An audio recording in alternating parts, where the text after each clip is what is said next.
Hey there, storytellers and story lovers. This is Dark Harry. Prepare yourselves for today's incredible narrative. What if Hermione was secretly a pureblood and the Grangers were Obliviated guardians?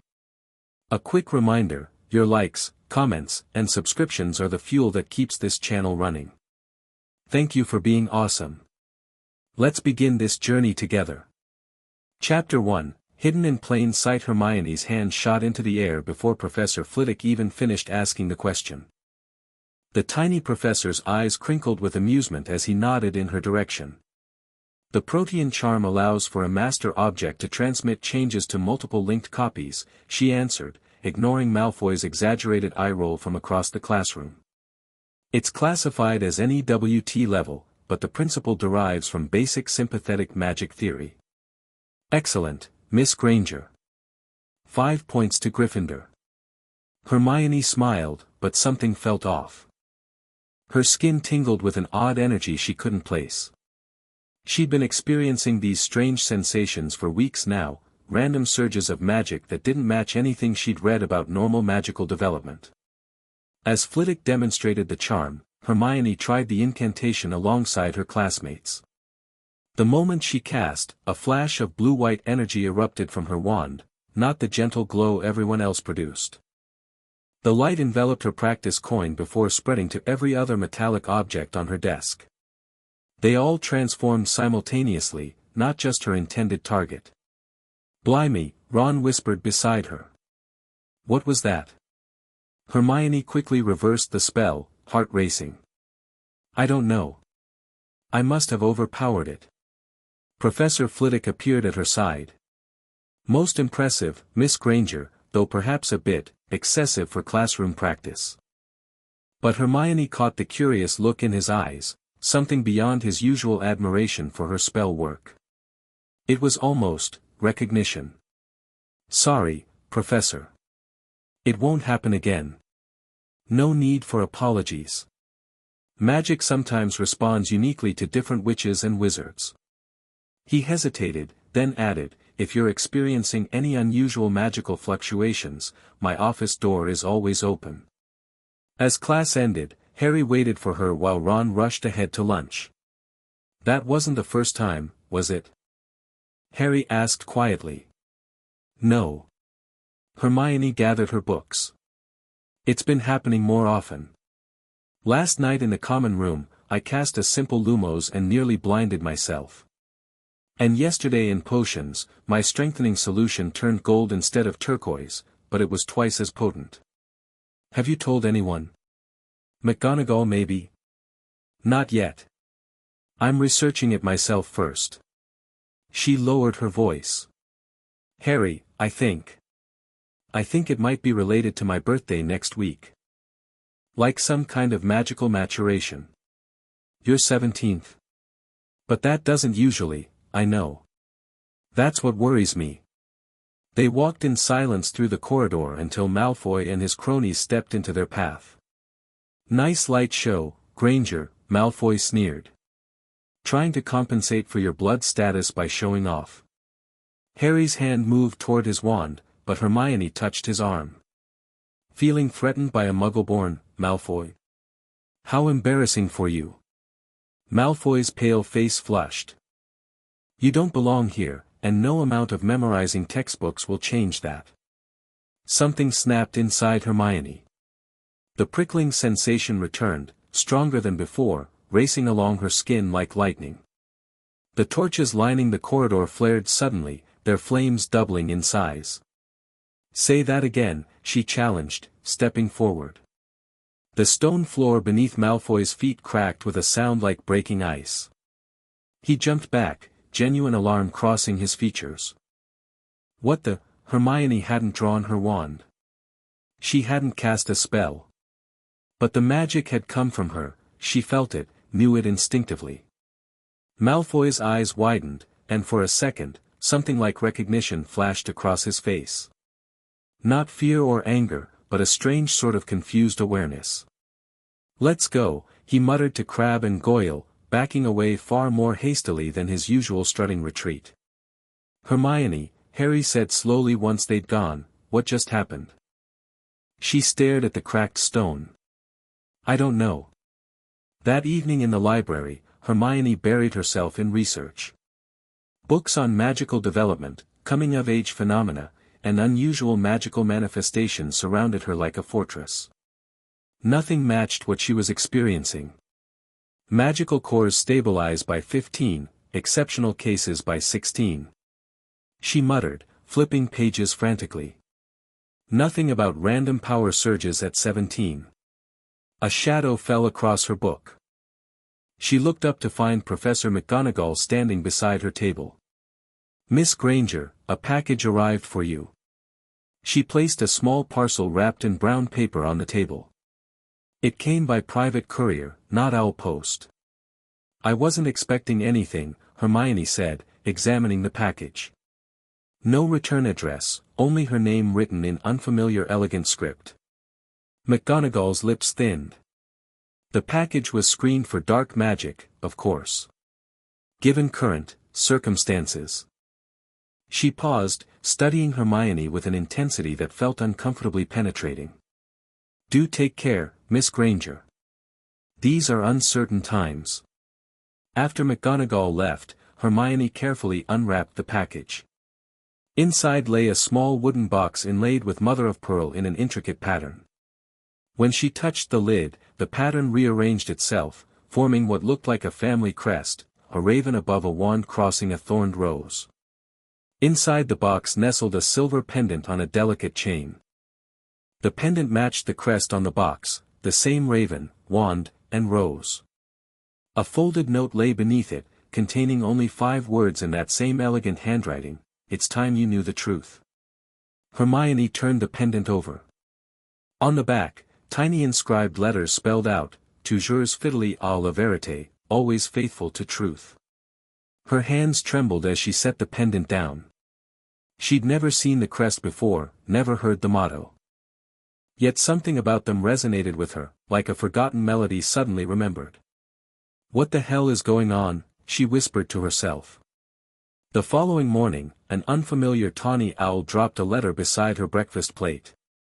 Unlike her mysterious package, this envelope bore an official-looking seal. Another secret admirer? Ron asked through a mouthful of toast. Hermione broke the seal and unfolded the parchment. Her breath caught. Department of Magical Records and Heritage, Ministry of Magic. Dear Miss Granger, upon review of Ministry archives in preparation for your upcoming 17th birthday, certain discrepancies have come to our attention regarding your registered magical status. We request your presence at the Ministry on September 25th at 10 a.m. to resolve these administrative inconsistencies. This is a standard procedural matter. Please bring your wand for identification purposes. Yours sincerely, Matilda Thornwick. Department of Magical Records and Heritage. What is it? Harry asked, noting her expression. Hermione handed him the letter. As he read, his eyebrows drew together. Discrepancies in your magical status? What does that mean? I have no idea. She took the letter back, reading it again. I've never even heard of this department. Dad's mentioned it, Ron said, leaning over. They keep birth records, family trees, that sort of thing. Mostly paperwork nobody cares about. Hermione's mind raced. First the strange magical outbursts, then the mysterious pendant, and now this letter. They had to be connected.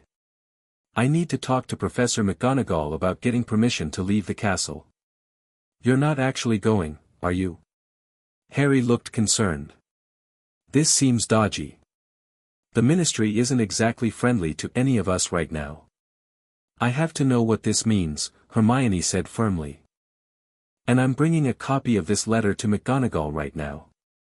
McGonagall's office was warm compared to the chilly September corridors. The professor examined the letter through her square spectacles, her expression unreadable. I see. She set the letter down carefully. And you received this package yesterday? Hermione placed the wooden box on McGonagall's desk. Yes, Professor. I don't recognize the crest. McGonagall opened the box and stared at the pendant for a long moment. Something flickered behind her eyes, recognition, followed by what appeared to be concern. "Miss Granger, have you been experiencing any unusual magical occurrences lately?" Hermione hesitated. "How did you know?" "I've taught at Hogwarts for many years. I notice things."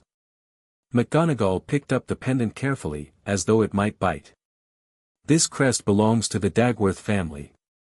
"Dagworth?" "Like Hector Dagworth Granger, the potioneer." "A distant branch of the same family, yes." McGonagall seemed to choose her words carefully. "They were a very old pureblood line, thought to have died out during the First War with you-know-who." Hermione's heart thumped painfully. "And the motto?" "Always faithful to truth." "Rather fitting, given your character." McGonagall replaced the pendant in its box. "Miss Granger, I think it best if I accompany you to this ministry meeting." "You believe the letter is genuine, then?" "Unfortunately, yes." McGonagall's expression softened slightly. "I'll make arrangements. In the meantime, I suggest you keep these items to yourself. And perhaps, write to your parents." A chill ran down Hermione's spine. "My parents? Why?" "It might be wise to confirm certain details about your early childhood." As Hermione left McGonagall's office, 1,000 questions swirled through her mind. The way McGonagall had looked at that pendant, she knew something she wasn't saying. During potions that afternoon, Hermione could barely focus. Slughorn had them brewing Draught of Living Death, a complex potion requiring precise attention. Her hand trembled as she measured out powdered asphodel. "Careful there, Miss Granger," Slughorn called, watching her nearly spill the powder. "Steady hands make steady potions." Across the room, she noticed Malfoy staring at her with an odd expression. Not his usual contempt, something more calculating. When their eyes met, he didn't look away. Harry nudged her. "Your potion's bubbling." Hermione quickly lowered the flame. The liquid had turned a perfect lilac shade, then shifted to clear, exactly as the textbook described. But when she stirred counterclockwise, instead of turning pale pink, her potion gleamed silver, giving off a pearly steam. Slughorn wandered over and did a double-take. "My goodness! What have we here?" He leaned over her cauldron, sniffing cautiously. His eyebrows shot upward. "Miss Granger, you've somehow produced a variation I've only seen once before." He looked genuinely impressed. "The silver sheen indicates a potency roughly 3 times the standard formula." "May I ask what modifications you made?" "None, sir. I followed the instructions exactly." Slughorn's eyebrows climbed higher. "Curious indeed." He lowered his voice. "You know, your brewing technique reminds me somewhat of another student I once taught. A natural affinity." He trailed off, eyes growing distant. "Most unusual." After class, Harry pulled her aside in the corridor. "What's going on with you lately? First the charm in Flitwick's class, then the thing with Malfoy, now this." "I wish I knew." Hermione clutched her books tighter. "Everything feels different. Like my magic isn't entirely under my control. Maybe we should talk to Dumbledore. McGonagall will handle it. She's coming with me to the ministry." Hermione sighed. "I need to write to my parents first. I've been putting it off." "What are you going to ask them?" "I'm not sure. By the way, am I actually your daughter? Seems a bit direct." Harry squeezed her shoulder. "Whatever's happening, we'll figure it out together." That night in the Gryffindor common room, Hermione penned a careful letter to her parents. She kept it casual, asking about baby pictures and early childhood memories under the pretense of a school project about magical manifestations in children. As she sealed the envelope, Ginny flopped into the armchair beside her. "You look like you're plotting a jailbreak," Ginny observed. "Everything okay?" "Just school stress," Hermione lied, tucking the letter away. "Right. Ginny clearly didn't believe her. Which is why you've been checking that wooden box every 5 minutes. Hermione hadn't realized she'd been so obvious. It's complicated. The best things usually are. Ginny leaned forward. Look, I know when something's up. Fred and George taught me all the signs of someone hiding something good. Despite herself, Hermione smiled. It's not anything fun, trust me. That pendant you keep looking at, it has the Dagworth crest, doesn't it? Hermione stared at her. How did you know that? Pure blood education. Mom made us memorize all the old family crests, said it was proper wizarding knowledge. Ginny shrugged. The Dagworths were big into experimental magic. Supposed to have died out, though. That's what McGonagall said. So why do you have their pendant? Hermione hesitated, then showed Ginny the ministry letter. As she read, Ginny's eyes widened. Bloody hell, she whispered. They think you might be, I don't know what they think. Hermione took the letter back. But something's not right. My magic's been acting strangely, and now this. Have you told Harry and Ron? Harry knows about the letter, but not what I suspect it might mean. Hermione lowered her voice. What if I'm not Muggleborn at all? What if there's a reason I've always been able to do magic so easily? Ginny studied her face. Would it matter to you? If you turned out to be pure blood? Of course it would matter. Hermione's voice rose before she caught herself.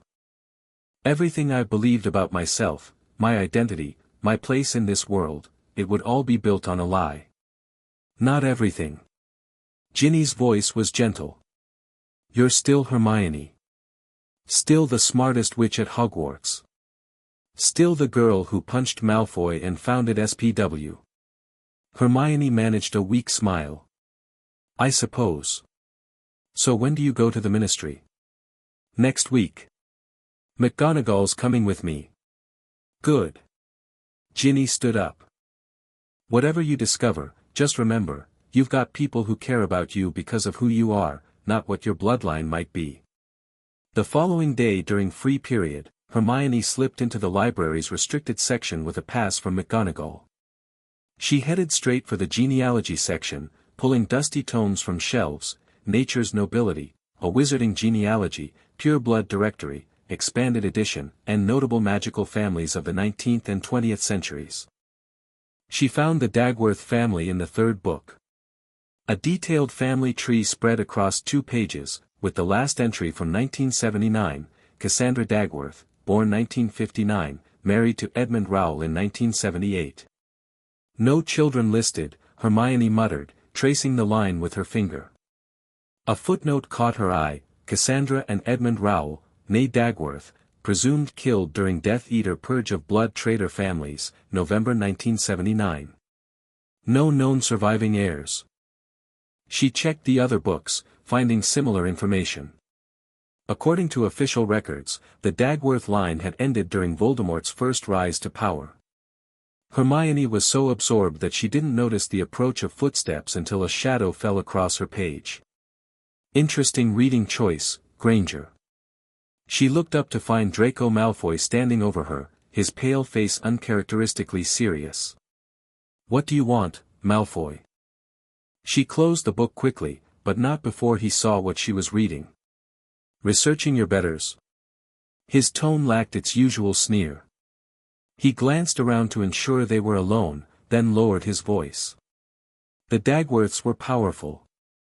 They didn't follow the Dark Lord, and they paid for it. Why are you telling me this? Malfoy hesitated. That pendant you were wearing at breakfast. It caught the light. Hermione's hand instinctively went to her throat, though the pendant was safely hidden in her room. I've seen it before, he continued. In my father's study. There's a book of crests, all the sacred 28 and other notable families. What's your point? My father always said the Dagworths had distinctive magic. Especially with elemental spells. His eyes narrowed. Like what happened in the corridor. The floor cracking. Hermione's heart pounded. I don't know what you're talking about. Yes, you do. Malfoy leaned closer. What game are you playing, Granger? There's no way a Muggleborn could have Dagworth blood. Go away, Malfoy. He straightened, his usual mask of contempt sliding back into place. Just watch yourself. If you're playing with things you don't understand, you might not like where it leads. As he walked away, Hermione's mind raced. Malfoy had recognized the pendant, connected it to her unusual magic. And he'd seemed more intrigued than hostile. She turned back to the genealogy book, flipping to the Rowell family tree. There was Edmund, showing his marriage to Cassandra Dagworth, but again, no children listed. On impulse, she checked the birth dates. Cassandra would have been 20 when she supposedly died in November 1979. Hermione's birthday was September 19, 1979. The timing fit perfectly. If Cassandra had been pregnant when the Death Eaters came. Hermione slammed the book shut, suddenly feeling ill. This was madness. Her parents were Daniel and Emma Granger. She'd grown up in their home, seen baby pictures, heard stories of her birth. Hadn't she? She tried to recall specific baby photos but found the memories strangely blurry. Had there been pictures of her mother pregnant? Of her as a newborn in the hospital?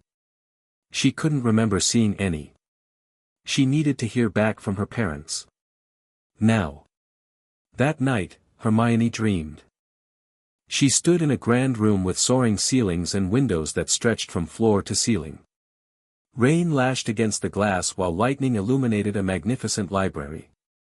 Books lined the walls from floor to ceiling, with rolling ladders to reach the highest shelves. She ran her fingers along leather-bound tomes, feeling a sense of recognition. This place, she knew it. Had she been here before? It's in your blood, little raven. Hermione spun around. A woman stood by the fireplace, her face in shadow. She wore elegant midnight blue robes, and her dark hair cascaded down her back. Who are you? Hermione asked. You already know. The woman stepped forward, her face coming into the light. She was beautiful, with high cheekbones and intelligent eyes that mirrored Hermione's own. You've always known, somewhere deep inside. Lightning flashed again, and suddenly the room was filled with hooded figures. The woman turned, wand raised. Run, my love. Take her and run. A man's voice shouted from another room, they've broken through the wards. Green light flashed, Hermione jolted awake, gasping. Her sheets were soaked with sweat, and her heart hammered painfully. Dawn light filtered through the dormitory windows. Just a dream, she whispered, but it had felt like more. Like a memory trying to surface. She reached for the pendant on her nightstand, its silver surface cool against her palm. On impulse, she pricked her finger with the point of her quill and let a single drop of blood fall onto the raven emblem. The pendant grew warm, then hot. The drop of blood seemed to be absorbed into the silver, and the raven's eyes glowed briefly red before returning to normal. The pendant now felt different somehow, activated. When she slipped the chain around her neck, a strange sense of rightness settled over her. Like finding a piece of herself she hadn't known was missing. At breakfast, Harry noticed the pendant immediately. You're wearing it now? Hermione nodded. I needed to. I don't know. Connect with it somehow. Any word from your parents? Not yet. Owl post to Muggles takes longer. She pushed her eggs around her plate. Harry, I had the strangest dream last night. As she described the dream, Harry's expression grew serious. That sounds like a memory, not a dream. Like when I see flashes of my parents. But that's impossible. I've never been in that library before. Are you sure? Harry asked quietly. Before she could answer, hundreds of owls swooped into the great hall with the morning mail. A school barn owl dropped a letter in front of Hermione, her parents' response already. She tore it open, scanning the contents quickly. Her mother's familiar handwriting filled the page with warm, chatty updates before addressing Hermione's questions. "About those baby pictures you asked for, how funny you should mention them. Dad and I were just saying we ought to organize the old photo albums. I'm afraid we don't have many from the hospital when you were born, bit of a blur, those first days. But I've enclosed a couple of our favorites from your first year." Hermione examined the photos that fell out of the envelope. One showed her at about 6 months, sitting on a blanket. Another captured her first birthday, face smeared with cake. But nothing earlier. "As for when your magic first appeared, you were such a precocious little thing. Books would fly off shelves whenever you wanted a story, and your stuffed animals would move around your crib. Dad swore you turned his coffee to tea once when you were barely 2 because you didn't like the smell of coffee. Do let us know more about this project of yours. It sounds fascinating. All our love, Mum." Hermione reread the letter twice. Her mother's tone was perfectly natural, yet something felt rehearsed about the responses. And the missing early baby photos, was that significant or just normal parental disorganization? "What did they say?" Harry asked. "Nothing helpful. Just normal parent stuff." She folded the letter carefully. "I need more information." In Transfiguration that afternoon, McGonagall had them practicing human transfiguration, changing the color of their eyebrows. As Hermione raised her wand to attempt the spell, that now familiar surge of power washed through her. "Crinus Mudo," she whispered, focusing intently on changing her eyebrows to blue. Instead, every student in a 3-meter radius around her suddenly sported vibrant blue hair, not just eyebrows, but complete transformations. Even McGonagall, who had been passing by, now had a full head of electric blue hair. The classroom erupted in surprised laughter and exclamations. Ron gaped at his reflection in a nearby window. "Blimey, Hermione! What did you do?" McGonagall touched her transformed hair with a look of astonishment before quickly reversing the spell for herself and nearby students. "Miss Granger," she said tightly, "please see me after class." By the time the other students filed out, most had returned to their natural hair colors, though Seamus still had blue streaks he seemed rather proud of. McGonagall closed the door with a wave of her wand. "This is getting beyond simple magical surges, Miss Granger." "I know. I'm sorry, Professor. I didn't mean to. I understand it's not intentional." McGonagall sat at her desk, motioning for Hermione to take a seat opposite. "What you're experiencing, it's consistent with the awakening of hereditary family magic." "Family magic? I've never read about that in any textbook." "You wouldn't have. It's not something openly discussed outside of the old families." McGonagall's expression softened. Certain pureblood lineages developed distinctive magical traits over generations. The Blacks had an affinity for mental arts, the Pruitts for healing magic, and the Dagworths for elemental transformations, Hermione finished, remembering what Malfoy had said. "Precisely." McGonagall studied her carefully. "The pendant, has anything unusual happened since you received it?" Hermione hesitated, then confessed about the blood activation. "It felt like it recognized me." "Blood magic. Old magic." McGonagall sighed heavily. "Miss Granger, I believe that pendant was designed as a family heirloom, specifically, to help identify Dagworth descendants. But that would mean, let's not jump to conclusions before your ministry appointment. But I would advise caution with that pendant. Keep it hidden when possible. Professor, do you think I might actually be related to the Dagworths?" McGonagall's expression was unreadable. "I think, Miss Granger, that you should prepare yourself for the possibility that your parentage may be more complicated than you've been led to believe." In the days that followed, Hermione threw herself into research about magical inheritance and pureblood families. Her trips to the library became so frequent that Madame Pant stopped asking for her pass to the restricted section. She discovered that the Dagworths had indeed been known for their affinity with transformation magic, not just transfiguration, but elemental manipulation. They had produced generations of exceptional potioneers and spellcrafters.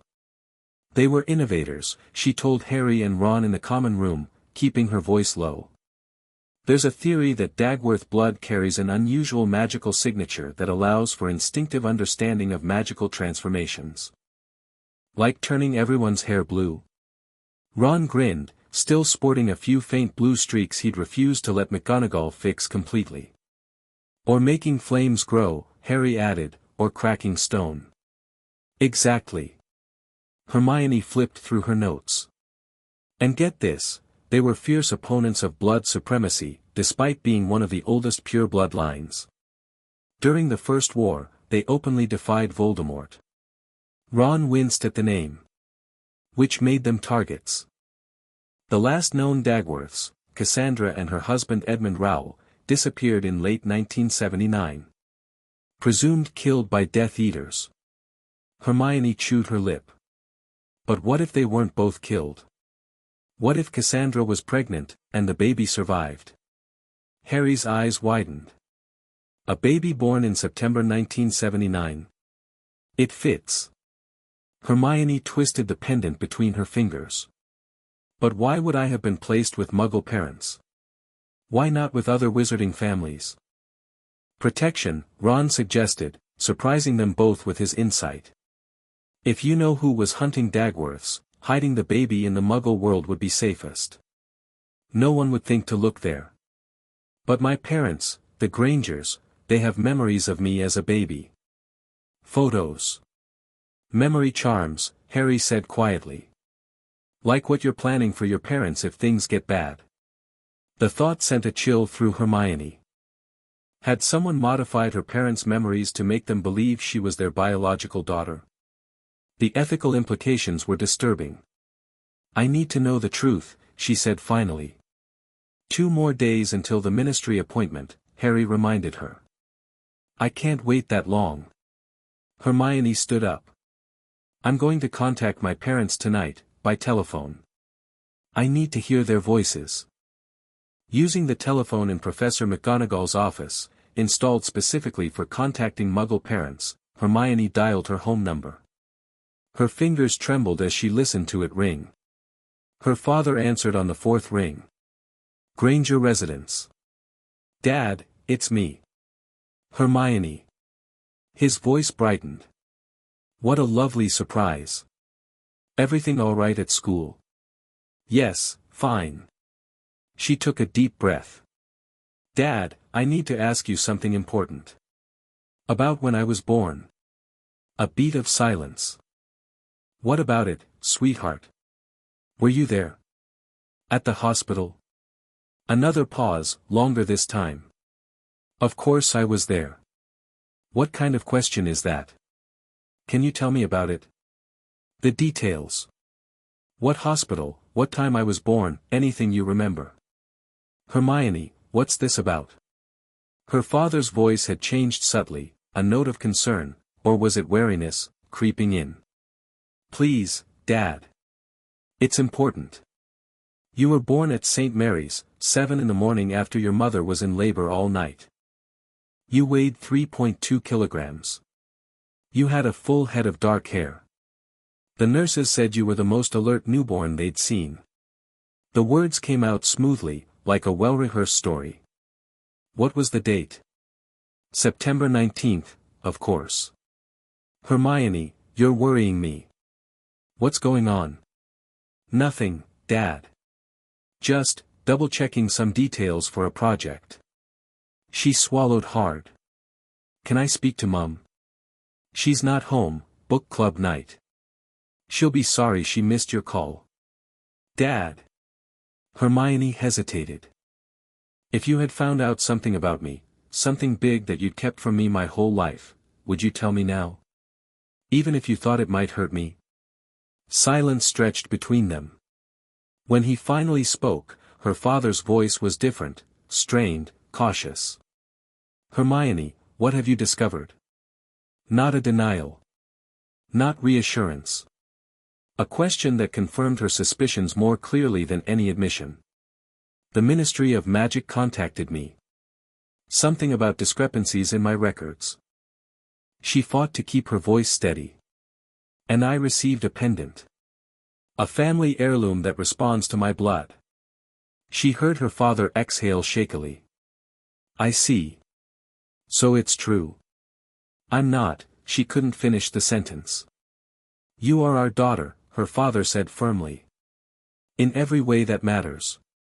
We raised you, we loved you, we've been there for every important moment of your life. But biologically? Another long pause. We need to have this conversation in person, not over the telephone. Your mother and I, we made promises. Promises to who? We'll explain everything when we see you. When can you come home? I have a meeting at the ministry on Friday. Professor McGonagall is coming with me. Minerva is involved. Her father sounded surprised. That's good. She'll look after you. Dad, please, just tell me. Am I adopted? The word hung in the air between them. Finally, her father spoke. Yes. But there's more to it than that. Much more. We'll explain everything, I promise. Just, be careful, Hermione. If people are contacting you, if things are happening, be very careful who you trust. After she hung up, Hermione sat in McGonagall's office for a long time, staring at nothing. A part of her had known, had suspected from the moment she received the pendant. But hearing the confirmation from her father's lips made it real in a way nothing else could have. She was adopted. She wasn't Hermione Granger, Muggle-born witch. She was someone else entirely. They confirmed it, Hermione told Harry the next morning, her voice hollow. They sat by the lake, away from curious ears. I'm adopted. Harry squeezed her hand. Did they say anything else? Not really. Dad wants to talk in person. She skipped a stone across the lake's surface. Harry, I'm scared. What if everything I thought I knew about myself is wrong? It doesn't change who you are. Doesn't it? My whole identity has been built around being Muggle-born. Fighting prejudice, proving myself in a world that looks down on people like me. She laughed bitterly. Except I'm not, people like me. I'm probably pure blood. You're still you. Still the girl who formed SPW, who fights for what's right. But what if, she broke off as a silvery cat Patronus bounded toward them. McGonagall's voice emerged from it, Miss Granger, please come to my office immediately. There's been a development. They exchanged worried glances before rushing back to the castle. McGonagall wasn't alone in her office. A tall, elegant woman with silver-streaked dark hair stood by the window, dressed in deep blue robes. When she turned, Hermione felt a jolt of recognition, the woman from her dream. Miss Granger, McGonagall said, this is Lyra Selwyn. She has information regarding your situation. The woman, Lyra, stepped forward, her eyes fixed on Hermione with an intensity that was almost physical. You look so much like her, Lyra said softly. Cassandra's eyes, exactly. Hermione's heart pounded. You knew Cassandra Dagworth? She was my cousin. Lyra's gaze dropped to the pendant visible at Hermione's throat. And you, my dear, are her daughter. The room seemed to tilt. Harry steadied Hermione with a hand at her elbow. How can you be sure? Hermione asked, finding her voice. The pendant confirmed it.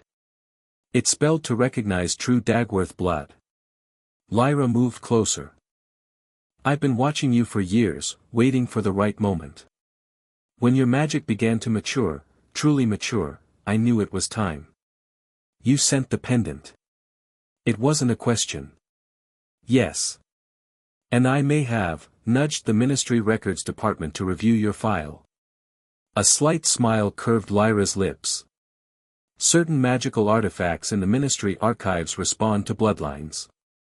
When you turned 17, several heirlooms registered your magical signature. Why now? Why wait all these years?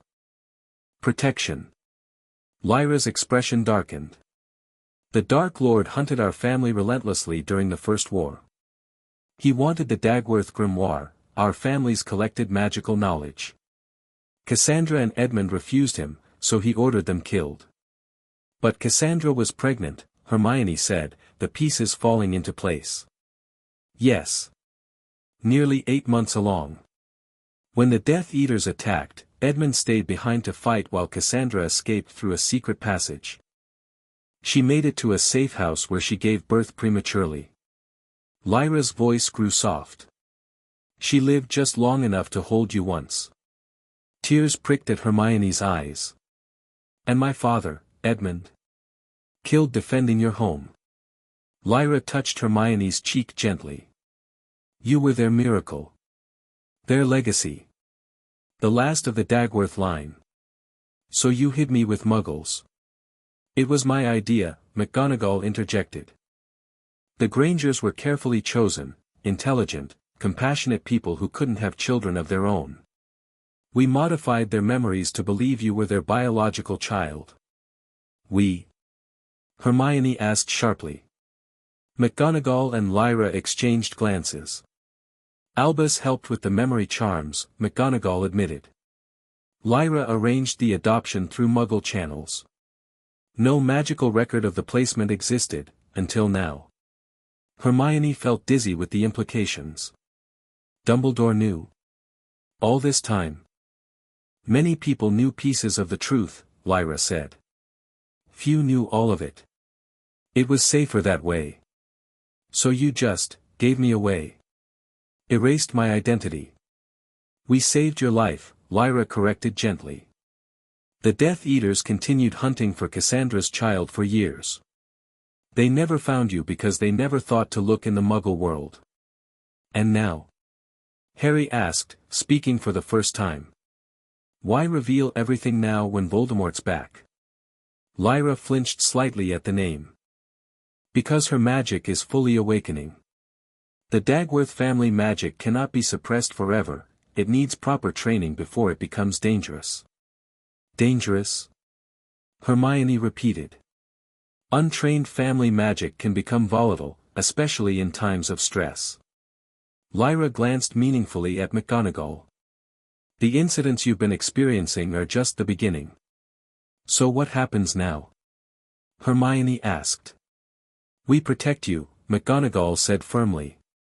Tomorrow we go to the ministry as planned. Lyra will accompany us to confirm your identity officially.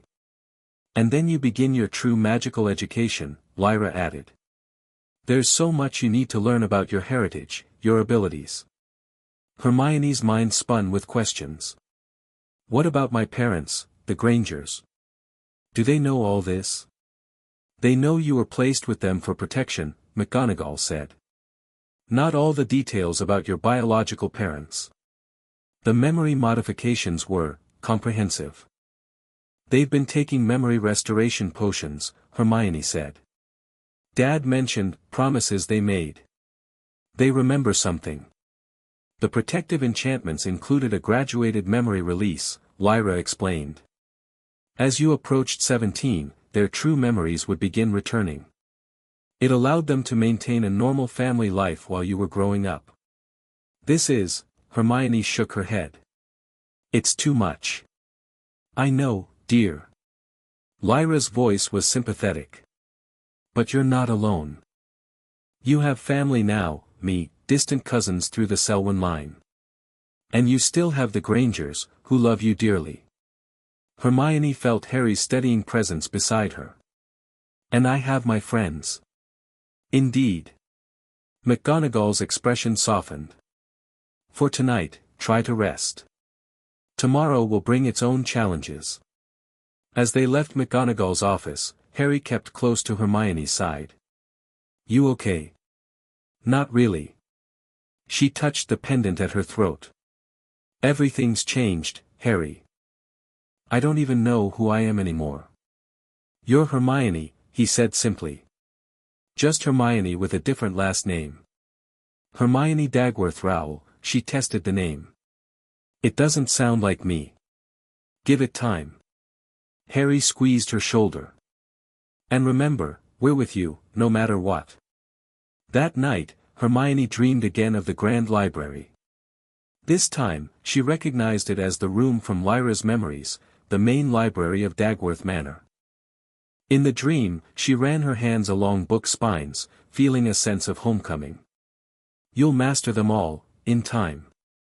She turned to find Lyra watching her, just as in her previous dream. This isn't just a dream, is it? Hermione asked. The pendant connects us. It allows me to reach you, to begin your education. Lyra gestured to the books. Your heritage awaits, Hermione. Your birthright. I didn't ask for any of this. Few of us ask for the circumstances of our birth. Lyra moved to a large desk, where a leather-bound tome lay open. But we can choose what to do with the gifts we're given. Hermione approached the desk cautiously. The book was handwritten, filled with spell notations and potion recipes unlike any she'd seen in standard textbooks. The Dagworth Grimoire, Lyra explained. Generations of magical innovation. Your mother was adding to it before she died. Hermione touched the page, tracing elegant handwriting that somehow felt familiar. Did she know that I would survive her? She hoped. In her final moments, she cast a powerful protection spell with her own life force. Lyra's expression grew somber. Blood magic. Old magic. The same magic that saved Harry Potter. Hermione looked up sharply. My mother died to save me. Like Harry's mother? Yes. Different spell, same principle. A mother's sacrifice. Lyra turned the page, revealing a complex diagram. This is what the Dark Lord wanted, our family's research on magical transference. Why? The Dagworths discovered ways to channel magical energy between objects, places, even people. In the wrong hands, such knowledge could be twisted to steal magic from others. That's horrible. Indeed. Your parents refused to share it. They died protecting these secrets. Lyra closed the book gently. And now the responsibility falls to you. I don't want it. Nevertheless, it's yours. Lyra's gaze was sympathetic but firm. You already carry the magic in your blood. Without training, it will become increasingly unstable. What will happen at the ministry tomorrow? A simple procedure. They'll verify your identity through magical means, update the records, and officially recognize you as Cassandra and Edmund's daughter. Lyra smiled slightly. The last surviving heir of two ancient bloodlines. And then what? Do I have to change my name? Leave Hogwarts? Those choices are yours to make. But remember, once your identity becomes official, others will take notice. The Death Eaters have long memories. You're saying I'll be in danger. You've always been in danger, my dear. The difference is now you'll have the tools to defend yourself. Lyra gestured around the dream library. All of this knowledge, it belongs to you. Use it wisely. Hermione woke with the first light of dawn, the pendant warm against her skin. For a moment, she could still smell the ancient books from her dream, could feel the weight of generations of magical knowledge waiting for her. She was Hermione Jean Granger. She was also Hermione Cassiopeia Dagworth Rowell. Somehow, she needed to reconcile these two identities, and quickly. Because tomorrow, everything would change. The morning of her ministry appointment dawned cold and clear. Hermione dressed carefully in her best robes, the pendant concealed beneath her collar. She'd told Ron everything the night before, and both he and Harry had insisted on accompanying her to the ministry. Not a chance you're doing this alone, Ron had declared, in a tone that brooked no argument. Now they waited in McGonagall's office, the atmosphere tense with anticipation. Lyra arrived precisely at 9, dressed in formal robes of midnight blue trimmed with silver. Are you ready? She asked Hermione gently. As ready as I'll ever be. McGonagall handed her a small pot of flow powder. The hearing will be conducted in the Department of Magical Records, Level 4. Speak clearly. One by one, they stepped into the fireplace, emerging in the ministry's grand atrium. Despite the early hour, the vast space bustled with activity, witches and wizards hurrying to their departments, paper airplane memos zooming overhead, the fountain splashing merrily at the center. Lyra led them to the security desk, where a bored-looking wizard checked their wands and issued visitor badges. Hermione's read, Hermione Granger, Heritage Verification. This way, McGonagall directed, guiding them to the lifts. As they ascended to level 4, Hermione's stomach churned with nervous energy. Harry squeezed her hand reassuringly. Whatever happens, he whispered, nothing changes between us. The Department of Magical Records proved to be a labyrinth of narrow corridors lined with filing cabinets that reached the ceiling. Nameplates on doors they passed read, Wizarding Census Archives, Magical Births and Deaths, and Genealogical Authentication. They stopped before a door marked, Heritage Verification and Bloodline Claims. McGonagall knocked briskly. The door opened to reveal a small, tidy office. A round-faced witch with spectacles perched on her nose rose from behind the desk. Ah, Miss Granger. Right on time. I'm Matilda Thornwick. She nodded to the others. Professor McGonagall, Madame Selwyn. And these young gentlemen are my friends, Hermione said firmly. They're staying with me. Madame Thornwick hesitated, then nodded. Very well. Please, be seated. They arranged themselves in the chairs facing her desk. On a side table lay several curious instruments, a shallow stone basin etched with runes, a silver dagger, and what looked like a roll of blank parchment. Now, Miss Granger, I understand you've been informed about the discrepancies in your records. Madame Thornwick adjusted her spectacles. Yes. I'm apparently not Muggle-born. Indeed. Thornwick opened a file. Our archives contain certain magical artifacts that respond to bloodlines. On your 17th birthday, several such artifacts registered activity, specifically, items linked to the Dagworth and Rowell families. How does that work, exactly? Harry asked. Old family magic, Thornwick explained. Centuries ago, the ancient houses created ways to track their descendants, primarily to prevent bloodline theft through potions or enchantments. When a true descendant comes of age, these artifacts activate. And now you need to verify my identity, Hermione said. Precisely. Thornwick gestured to the instruments on the side table. A simple procedure. Painless, I assure you. What exactly will it involve? Ron asked, eyeing the silver dagger warily. A drop of blood on the verification parchment, which will reveal Miss Granger's true parentage and any hereditary magical traits. Thornwick smiled reassuringly. Completely standard procedure. Hermione glanced at Lyra, who nodded encouragingly. Very well. Thornwick brought the parchment and dagger to the desk. Your hand, please. Hermione extended her left hand. Thornwick carefully pricked her finger with the dagger's tip, collecting a drop of blood on the parchment. The red droplet sank into the surface, then began to spread, forming lines like branches of a tree. Names appeared in elegant script, Cassandra Elara Dagworth and Edmund Thorne Rowell, with a line connecting them. Below, a single name formed, Hermione Cassiopeia Dagworth Rowell, born September 19, 1979. Above Cassandra and Edmund's names, the family tree continued upward, revealing generations of Dagworths and Rowells. Beside Hermione's name, small symbols appeared, a flame, a book, and a raven. Well, Thornwick said, sounding satisfied, that confirms it. You are indeed the daughter of Cassandra Dagworth and Edmund Rowell. Hermione stared at the parchment, at the elegant script spelling out her true name. Seeing it written there made it undeniable, irrefutable. The symbols indicate your hereditary magical affinities, Thornwick continued. The flame represents elemental transformation magic, a Dagworth trait. The book signifies magical innovation aptitude, also Dagworth.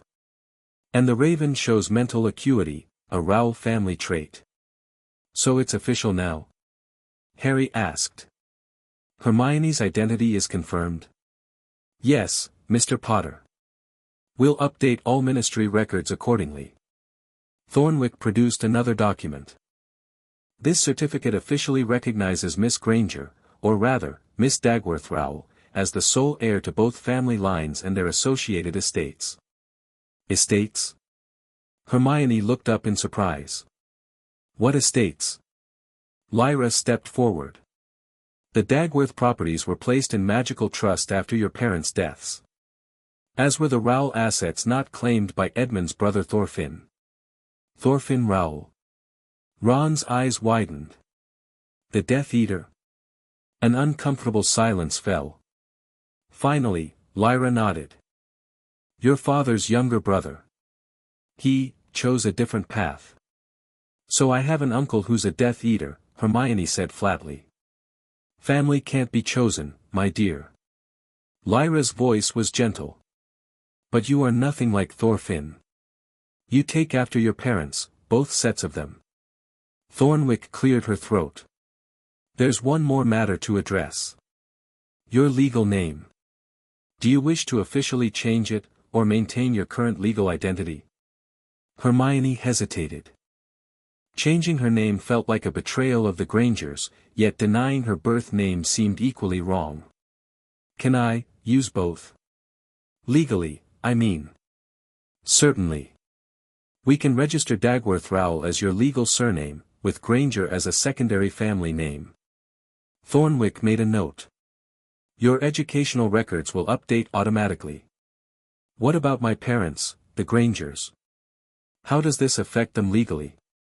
They remain your legal guardians until you reach wizarding majority. The magical adoption they underwent created real familial bonds. Thornwick's expression softened. Family magic recognizes love and care as strongly as blood, Miss Granger. The use of her familiar name comforted Hermione. She wasn't losing her identity, she was expanding it. There's one final step, Thornwick said, producing a small wooden box. The claiming of your family seal. She opened the box to reveal a signet ring bearing the same crest as Hermione's pendant, the raven above crossed wand and rose. The ring gleamed with old magic. This has been in ministry custody since your parents' deaths. As the confirmed heir, it now belongs to you. Hermione took the ring carefully. It felt warm in her palm, alive with magic. When she slipped it onto her right hand, it resized perfectly to fit her finger. A brief glow surrounded the ring before settling. The ring recognizes you, Lyra said softly. It will allow you access to the family vaults, properties, and magical repositories. Congratulations, Miss Dagworth Rowell Granger, Thornwick said with a smile. You have officially claimed your birthright. As they left the ministry, Hermione felt strangely light, as though a weight she hadn't known she carried had been lifted. The ring on her finger and the pendant at her throat hummed with sympathetic magic, connecting her to generations of witches and wizards she'd never known. What now? Harry asked as they emerged into the London sunshine. Now, Lyra said, we begin Hermione's true education. And prepare for the consequences of today's revelations. Consequences? Ron frowned. Word will spread quickly, McGonagall explained. The magical world is small, and news of the last Dagworth heir's reappearance will not stay secret long. You mean Voldemort will find out, Harry said bluntly. Yes. Lyra's expression darkened. And he will not be pleased to discover that the bloodline he thought extinguished lives on. Hermione touched her new ring, feeling its magic pulse beneath her fingers. Then we'd better make sure I'm ready when he comes. For the first time in days, she felt something close to certainty. She might not have chosen this path, but she would walk it with the same determination she brought to everything else in her life. She was Hermione Granger. She was Hermione Dagworth Rowell. And she would not be unprepared. Chapter 2, blood and memory. Hermione stood outside her childhood home in Hampstead, feeling like a stranger. The familiar two-story brick house with its neat garden and blue front doors suddenly seemed like a set from someone else's life. Harry squeezed her shoulder gently. "You want us to wait out here?" he asked. She shook her head. "No. I need you both with me." After leaving the ministry, McGonagall had arranged for them to visit the Grangers immediately. "Better to have this conversation sooner rather than later," she'd said, her eyes kind but worried. Lyra had wanted to come too, but Hermione refused. This moment needed to be just family, both old and new. Ron shifted nervously beside her. "Your parents have always been nice to me, but this is bloody awkward. Imagine how I feel." Hermione twisted her new signet ring, a habit she'd developed in the mere hours since receiving it. The weight of it felt foreign on her finger, yet somehow right. Taking a deep breath, she walked up the garden path and rang the doorbell. Her mother, no, Emma Granger, she corrected herself, opened the door. Her eyes widened at the sight of them, then filled with tears. "You know," she whispered. Hermione nodded, throat tight. "I know." Emma pulled her into a fierce hug. "My girl. My beautiful girl." For a moment, Hermione stiffened, then melted into the familiar embrace. Whatever complications lay between them, this woman had kissed her scraped knees, read her bedtime stories, and celebrated every achievement in her life. "Come in, all of you." Emma wiped her eyes, composing herself. "Daniel. They're here." Her father appeared in the hallway, his face lined with worry. When he saw Hermione, he seemed to age 10 years in an instant. "I suppose it's all official now?" he asked quietly. She held up her right hand, showing the signet ring. "As of this morning." Daniel nodded, his eyes bright with unshed tears. "Well. I've made tea." The normality of it, her father's instinctual British response to crisis, made her laugh despite everything. They settled in the living room, Harry and Ron perched awkwardly on the sofa while Hermione sat between her parents in a scene that felt both familiar and utterly strange. "I don't even know where to start," Daniel said, setting down his teacup. "We've been preparing for this day for 17 years, and now I can't find the words." "How about the truth?" Hermione suggested. "All of it." Emma and Daniel exchanged glances. "We've been taking memory restoration potions for months," Emma admitted. "As the magical binding weakened, we started remembering bits and pieces." "Magical binding?" "To protect you, and us," Daniel explained. "They modified our memories so we truly believed you were our biological daughter. But they built in a release mechanism tied to your 17th birthday." "Who did?" "Dumbledore. Him and that woman, Lyra Selwyn. And another wizard, I can't recall his name." Emma's brow furrowed. "We agreed to it. We wanted to give you a normal childhood." Hermione leaned forward. "Tell me how I came to you." "From the beginning." Daniel took a deep breath. "It was November 1979. We'd been trying for a baby for years, gone through multiple failed IVF treatments. That night, we were at home watching television when there was a knock at the door. November 2nd, 1979. The knock came again, more urgent this time. Daniel Granger looked at his wife, both of them startled by a visitor so late in the evening. "Are we expecting anyone?" he asked. Emma shook her head. "It's nearly 11. Another knock, almost desperate now. Daniel went to the door, peering through the peephole. An older woman stood on their doorstep, her face lined with exhaustion. "Can I help you?" he called through the door. "Please," the woman said. "I'm Professor McGonagall. It's about the adoption application you submitted." Daniel frowned. They'd been on waiting lists for years, but hadn't heard anything in months. He opened the door cautiously. The woman on their doorstep wore an odd assortment of clothing, what looked like a dark cloak hastily covered with a modern coat. Her hair was coming loose from a tight bun, and her eyes held a desperate urgency. "I'm sorry," Daniel said, "but it's very late, and we weren't expecting." "There's no time to explain properly," McGonagall interrupted. "A child needs your help. A baby girl, just 6 weeks old. Her parents have been killed, and she has no one else." Emma appeared beside Daniel. "What agency are you with?" "We haven't been contacted about any emergency placements. This isn't through normal channels." McGonagall's voice dropped lower. "The child is in danger. Her parents were murdered because of who they were, and the same people will come for her if they discover she exists." "This sounds like a police matter," Daniel said, moving to close the door. "Please," McGonagall said, her voice breaking slightly. "You're her only hope." Something in the woman's desperation gave them pause. Emma and Daniel exchanged glances. "May we at least see the child?" Emma asked. McGonagall nodded and stepped back, revealing another figure who had been hidden in the shadows. A man with a long silver beard and half-moon spectacles approached, cradling a small bundle in his arms. "This is Albus Dumbledore," McGonagall explained. "And this?" She gestured to the bundle. "This is Hermione." Dumbledore stepped forward, carefully passing the bundle to Emma.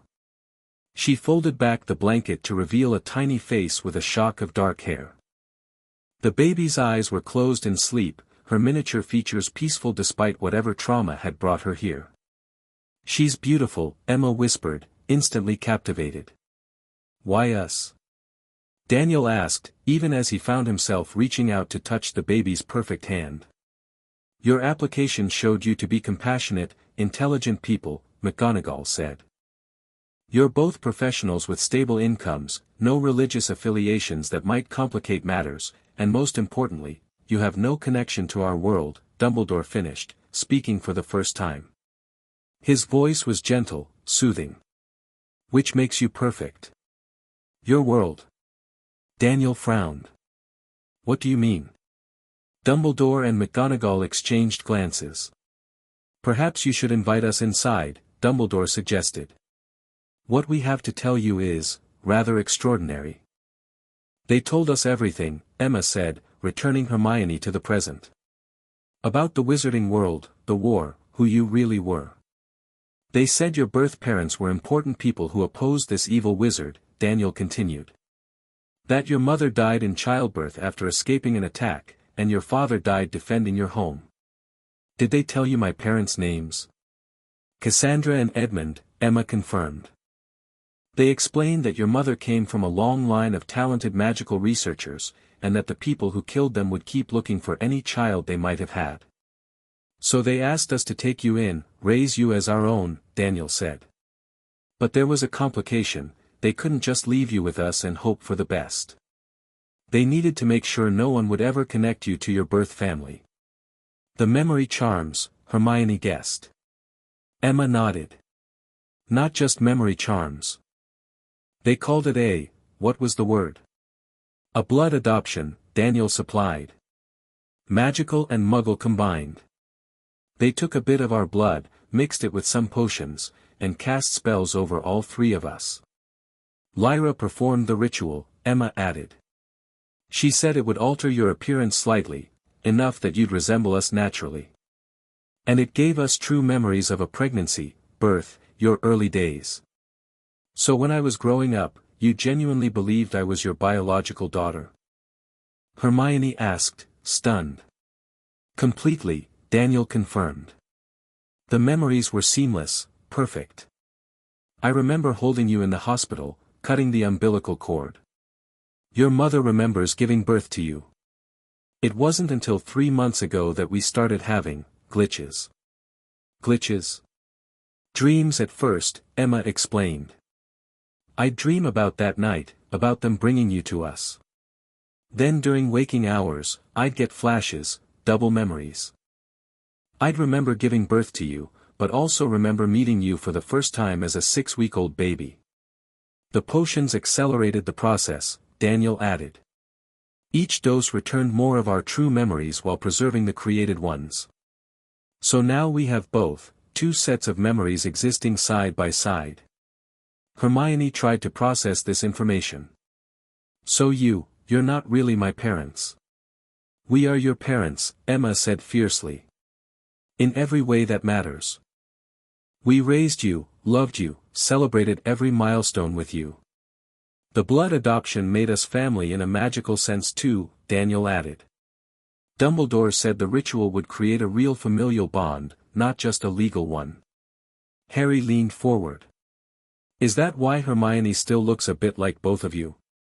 Even though she's not biologically yours. Yes, Emma smiled softly. The ritual gave her some of our features, my hair texture, Daniel's smile. But your eyes, Hermione, those are from your birth mother. We've always known that. Hermione fought back tears. Did you ever regret it? Taking me in? Never, Daniel said emphatically. Not for a single moment. Even when you found out I was a witch? Especially then, Emma laughed. It actually made sense of things. We'd been told you might show magical abilities as you grew up, but the memory charm made us forget that part. When strange things started happening around you, we thought we were losing our minds. Books flying off shelves, Daniel recalled. That time the neighbor's nasty dog ran away yelping when it tried to bite you. We were told you'd get a letter when you turned 11, Emma added. That part of the memory stayed buried until it happened, and then it felt like déjà vu. Ron, who had been quiet until now, asked, did you know she was famous in our world? Being Harry's friend and all. Not until recently, Daniel admitted. The potions brought back memories of who you really were, but we had no idea about your adventures at school. He fixed her with a pointed look. Finding out my daughter helped fight a basilisk and time traveled to save a hippogriff was quite the revelation. Hermione blushed. I might have downplayed some things in my letters home. I should say so. Emma exclaimed. No wonder you came home each summer looking like you'd aged years. A heavy silence fell as the magnitude of everything settled around them. So what happens now? Hermione finally asked. Daniel reached for her hand. That depends on you, sweetheart. You're nearly of age in the wizarding world. You have a heritage to claim, properties that belong to you. We understand if you want to explore that side of your identity, Emma added, though her eyes shimmered with tears. But we hope you'll still want us in your life. Of course I do. Hermione's voice broke. You're my parents. Finding out about my birth parents doesn't change that. Emma's face crumpled with relief, and Daniel squeezed Hermione's hand so tightly it almost hurt. There's something else you should know, he said quietly. The protective spells around our family are fading now that your true identity has been revealed. Your Professor McGonagall visited us yesterday to warn us we might be in danger. Harry sat up straighter. Death Eaters? Daniel nodded grimly. Apparently, the news that the last Dagworth heir has surfaced will spread quickly. They might come looking for us to get to Hermione. That's why we've packed, Emma gestured to several suitcases waiting by the stairs. Professor McGonagall is arranging a safe house. You're leaving. Hermione felt a fresh wave of panic. Today. Within the hour, Daniel confirmed. Members of something called the Order are coming to escort us. Ron's eyebrows shot up. The Order of the Phoenix. Blimey, they're taking this seriously. A knock at the front door made them all jump. Daniel went to answer it, returning moments later with Remus Lupin and Nymphadora Tonks. Watcher, Hermione, Tonks greeted, her hair a subdued blue today. Quite the bombshell you've dropped, eh? Hello, Hermione, Lupin smiled warmly. Harry, Ron. I wish we were meeting again under better circumstances. You're taking my parents to a safe house? Hermione asked. Lupin nodded. The Order has secured a location under the Fidelius charm. They'll be quite safe there. Where is it? Better you don't know specifics, Tonks said apologetically. The fewer people who know, the safer they'll be. But how will I contact them? What if something happens? We've arranged a secure communication method, Lupin explained, producing a small mirror from his pocket. This is a two-way mirror, linked to one your parents will have. You can speak to them anytime, but the connection can't be traced. Daniel put an arm around Hermione. It's only temporary, sweetheart. Until this war is over. And if we lose? The question escaped before she could stop it. A heavy silence fell. Finally, Emma spoke. We won't lose, she said with surprising firmness. Your father and I have been reading everything we can about this Voldemort person since our memories started returning. He's powerful, yes, but not invincible. And our daughter's on the right side, Daniel added proudly. How could they possibly lose? Despite everything, Hermione felt a surge of love for these two remarkable people who had raised her. Even facing exile from their home, they showed nothing but confidence in her. We need to get moving, Tonks said gently. The protection team will be changing shifts soon, and I'd rather travel during Kingsley's watch. Emma nodded and turned to Hermione. We've packed some things for you too. Family photos, your childhood mementos. She handed Hermione a small box.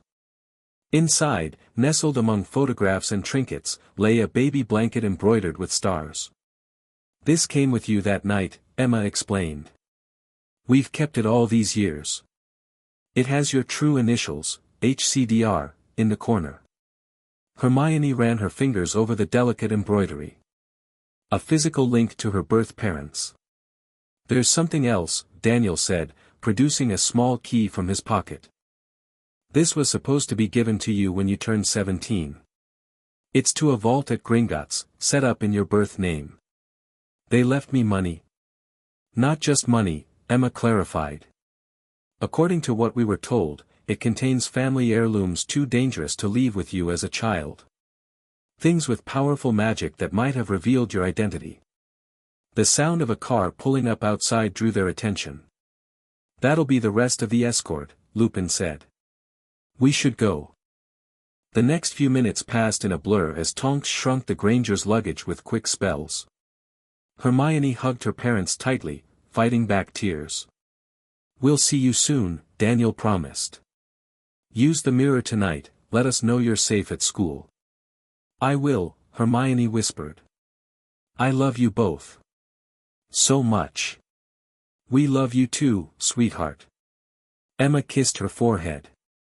No matter what name you use or what you discover about your past, you'll always be our daughter. Then they were gone, whisked away in a nondescript car with Lupin and Tonks, leaving Hermione standing in the suddenly empty house with Harry and Ron. You all right? Harry asked softly. No, Hermione admitted. But I will be. She straightened her shoulders. We need to get back to Hogwarts. I have a vault to visit. McGonagall arranged for them to travel to Diagon Alley directly from the Grangers' house via a secure flow connection. As they stepped into Gringotts, Hermione felt the weight of curious stares from wizards who recognized them. News travels fast, Ron muttered. It's not public yet, Harry pointed out. They're just looking because it's us. But Hermione wasn't so sure. The goblin at the counter did a double-take when she presented her key and requested access to the Dagworth Rowell vault. Identification, please, he demanded, eyeing her suspiciously. Hermione held up her right hand, displaying the signet ring. The goblin's eyes widened. Very well, Miss Dagworth Rowell, he said, his tone changing immediately to one of deference. Griphook will take you to your vault. It has not been accessed in nearly 18 years. The cart ride took them deeper than Hermione had ever gone before, past the high-security vaults and into an ancient section of the bank where the air smelled of centuries of accumulated magic. The old family vaults, Ron whispered, sounding impressed. Dad says they're the oldest parts of Gringotts, built by the original goblin smiths. They stopped before a massive door emblazoned with the now familiar crest. Griphook approached the door and ran one long finger down its center. Your ring, please, he instructed Hermione. She pressed the signet ring against a small indentation in the door. The crest glowed briefly, then the massive door swung silently open. Bloody hell, Ron breathed. Unlike Harry's vault with its piles of gold, or the smaller compartments used by most wizarding families, this was a true treasure chamber. The space extended far back into the rock, lit by floating orbs of magical light that activated as they entered. Gold and silver coins were neatly organized in designated areas, but they represented only a fraction of the vault's contents. Bookshelves lined one wall, filled with ancient tomes. Glass cases displayed artifacts and magical instruments whose purposes Hermione couldn't begin to guess. Portraits in heavy frames leaned against another wall, their occupants stirring at the visitor's entrance. "Welcome, heir of Dagworth," called a stern-looking wizard from the nearest portrait. "It has been many years since Blood family entered this vault." Hermione approached cautiously. "Who are you?" "Hector Dagworth Granger, at your service." He gave a formal bow. "Your great-great-great-grandfather, if I have my generations correct." "The founder of the most extraordinary society of potioneers," Hermione whispered, recognizing the name. "Indeed." He peered at her curiously. "You have your mother's eyes, but I see Edmund in your jawline. Cassandra would be proud to see you come into your inheritance." "Did you know them?" "My parents?" "I knew Cassandra as a child," Hector confirmed. "My portrait hung in Dagworth Manor's library until the attack. Lyra had the foresight to move several family portraits to the vault before the Death Eaters came." Hermione turned to Harry and Ron. "Could you give me a moment, please? I'd like to speak with him privately." They nodded and moved toward the vault entrance, examining a display of ceremonial goblin-made armor.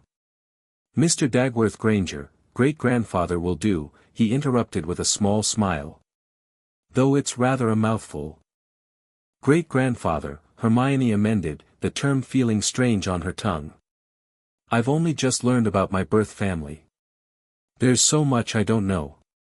"That much is obvious, child. You carry the family magic, I can see it shimmering around you, but untrained, undisciplined." He shook his head disapprovingly. "What has Lyra been doing all these years?" "Keeping me hidden, apparently. I was raised by muggles." "Muggles?" Hector looked scandalized. "A Dagworth raised by muggles? Preposterous." "They're wonderful people," Hermione said defensively. "Kind, intelligent, yes, I'm sure they're perfectly acceptable as guardians go." Hector waved dismissively. "But they couldn't have taught you about your inheritance, your family magic." "That's why I'm here. To learn." "Then you must take the grimoire." He pointed to a large book displayed on a pedestal at the center of the vault. "The collected magical knowledge of the Dagworth line, added to by each generation. Your mother was a particularly prolific contributor." Hermione approached the book cautiously. Bound in dark leather with silver clasps, it hummed with magic she could feel even before touching it. "Only Blood family can open it," Hector explained. "Touch your ring to the cover." She did as instructed. The clasp snapped open, and the book fell open to a page covered in elegant handwriting. "For my daughter, should you survive me. Your heritage is both gift and burden. Use it wisely, with courage and compassion." Cassandra tears pricked at Hermione's eyes as she traced the handwriting, her mother's handwriting. "There's more you should take," Hector advised. "The locket on the shelf there, it contains portraits of your parents. And the small chest beside it holds your mother's research notes from her final project." Hermione carefully collected these items, along with the grimoire. "What about money?" she asked awkwardly. "I don't know how these things work in wizarding families." Hector chuckled. "The Dagworth fortune is substantial, as is the Rowell inheritance that came through your father. As the last heir of both lines, it's all yours. I suggest taking a reasonable amount for immediate needs and arranging with the goblins for a proper accounting later." By the time Hermione rejoined Harry and Ron, her beaded bag contained not only the grimoire and family treasures, but a significant sum of gold and several pieces of jewelry Hector had insisted she take for proper appearances. "Find what you needed?" Harry asked. She nodded, feeling overwhelmed. "It's strange. Yesterday I had nothing from my birth family. Today I have all of this. Bit more than a trust vault, isn't it?" Ron said, looking around appreciatively. "Mr. Weasley would be impressed," Griphook commented with a sly smile. "The Dagworth vault is among the oldest and most substantial in Gringotts." Ron's ears turned pink. "I didn't mean, it's fine, Ron," Hermione assured him. "It's just money. It doesn't change anything important." But as they left the bank, she couldn't help noticing the way the goblins bowed as she passed, or the whispers that followed them down Diagon Alley. Word was spreading already. They returned to Hogwarts to find Lyra waiting in McGonagall's office, along with an unfamiliar witch with silver blonde hair and sharp features. "Hermione," Lyra greeted warmly. "Allow me to introduce your father's cousin, Artemisia Rowell." The blonde witch stepped forward, studying Hermione intently before breaking into a smile. "You have Edmund's chin," she declared. "And Cassandra's eyes, of course." Everyone always commented on Cassandra's eyes. "It's nice to meet you," Hermione said automatically, though she felt suddenly overwhelmed by these strangers claiming connection to her. "Artemisia has been helping secure your family properties," Lyra explained. "As your closest living relatives, we've been designated as your magical guardians until you come of age." "I have family properties?" Hermione asked, feeling increasingly out of her depth. "Several," Artemisia confirmed. "Dagworth Manor in Wiltshire, though it needs extensive restoration after the Death Eater attack. A hunting lodge in Scotland. Your father's family home in Cornwall. And various smaller properties and investments." "I just want to go back to my dormitory," Hermione said weakly. "This is all too much." "Of course, dear," Lyra said sympathetically. "But first, we must discuss your security. Now that your identity is confirmed, word will spread quickly." "It's already starting," Harry noted. The goblins at Gringotts recognized the name immediately. McGonagall nodded grimly. "Which is why we've arranged additional protections. The Order will be increasing patrols around Hogsmeade, and I've strengthened the wards on Gryffindor Tower." "What about classes?" Hermione asked. "I'm not missing classes because of this." "No one is suggesting you should," McGonagall assured her. "But you'll need to be vigilant. There are students at Hogwarts with Death Eater connections." "Malfoy," Ron said immediately. "Among others," Lyra agreed. "The children of Death Eaters will be watching you closely, reporting back to their parents." "I can handle Malfoy," Hermione said dismissively. "It's not just about handling schoolyard bullies," Artemisia said sharply. "Your reappearance threatens the Dark Lord directly. The Dagworth research on magical transference is something he has sought for decades." "Which brings us to your education," Lyra added. "You've begun experiencing manifestations of your family magic. Without proper training, these outbursts will become more frequent and potentially dangerous."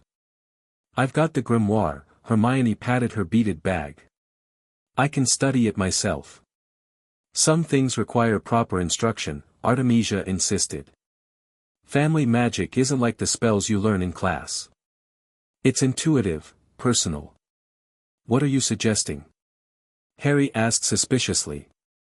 "Private lessons," Lyra said. 3 evenings a week. Artemisia will teach you the Rowell mental disciplines, and I'll instruct you in Dagworth elemental magic." McGonagall nodded. "I've approved the use of my classroom for these sessions." Hermione felt torn between curiosity about her family magic and resentment at how her life was being rearranged without her input. "Do I have a choice?" she asked bluntly. "Of course," Lyra said, though her tone suggested otherwise. "But without training, your magic will continue to manifest unpredictably. The incidents you've experienced so far are minor compared to what could happen. Fine, Hermione conceded. But my schoolwork comes first. Of course, Artemisia agreed smoothly. We begin tomorrow evening. After Lyra and Artemisia left, McGonagall gave Hermione a rare smile. You're handling this remarkably well, Miss Granger.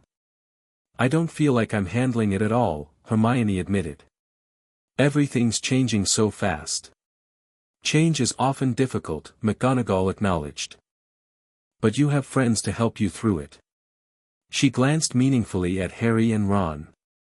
And whatever name you now carry, you remain the exceptional young woman you've always been.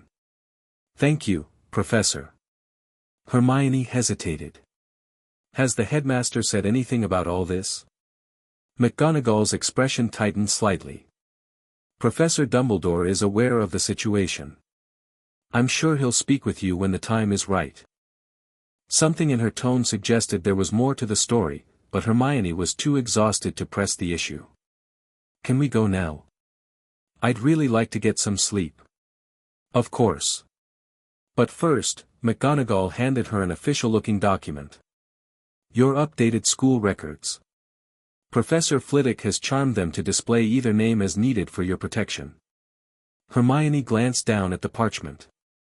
At the top, in elegant script, it read, Hermione Jean Granger, Hermione Cassiopeia Dagworth Rowell, 6th year, Gryffindor House. Seeing both names written together felt strange but oddly comforting, an acknowledgement of her dual identity. One last thing, McGonagall said as they turned to leave. Perhaps keep the grimoire secured when not in use. Family grimoires often contain magic the Ministry might find concerning. Back in the Gryffindor common room, they found Ginny waiting anxiously. There you are. She jumped up from her chair. Everyone's talking about it already. How did they find out so fast? About what? Hermione asked, though she already knew the answer. That you're not Muggle-born. That you're actually some long-lost pureblood heiress. Ginny lowered her voice. Malfoy's strutting around telling anyone who'll listen that he knew all along there was something off about you. Fantastic, Hermione muttered. Is it true you've got a vault full of gold now? Seamus called from across the room. Hermione felt her temper rising. Is that all anyone cares about? My supposed wealth? Of course not, Neville said, approaching shyly. But people are curious. It's not every day someone discovers they're from a different family entirely. I'm still the same person, Hermione insisted. Nothing's changed. Except your name, Lavender Brown pointed out, joining the group. Is it true you're related to the Rolls? Parvati said her father mentioned they were all dark wizards. That's not true, Hermione snapped. My father opposed Voldemort. He died fighting Death Eaters. A hush fell over the common room at Voldemort's name. My parents were murdered for refusing to join him, Hermione continued, anger overriding her exhaustion. I was hidden with Muggle parents for protection. That's the truth, for anyone who actually cares. Without waiting for a response, she pushed past the crowd and headed for the girls' staircase. Ginny followed her up to the 6th-year dormitory. Don't let them get to you, Ginny advised as Hermione collapsed onto her bed. They're just shocked. It'll blow over. Will it? Hermione stared at the ceiling. Everything's different now, Ginny. People will look at me differently, treat me differently. Maybe, Ginny conceded. But the people who matter won't. Hermione sat up suddenly. I need to see what's in this grimoire. My great-great-great-grandfather said my mother left notes for me. She carefully removed the heavy book from her beaded bag. In the privacy of her bed curtains, she touched her ring to the cover again. The clasps opened, and the book fell open to a different page this time. Manifestations of Dagworth Magic in Adolescence compiled by Cassandra Dagworth, 1979. Below the title, in the same elegant handwriting, were detailed notes on magical symptoms remarkably similar to what Hermione had been experiencing: unpredictable power surges, elemental affinity, enhanced transfiguration abilities. She was researching this while pregnant with me, Hermione whispered, tracing the handwriting. She must have known the family magic would manifest strongly. Page after page detailed exercises for controlling these abilities, meditation techniques, focusing methods, specialized spells designed specifically for Dagworth descendants. This is incredible, Hermione murmured, absorbing the information quickly. With this, I might be able to control the outbursts. She continued reading until her eyes grew heavy.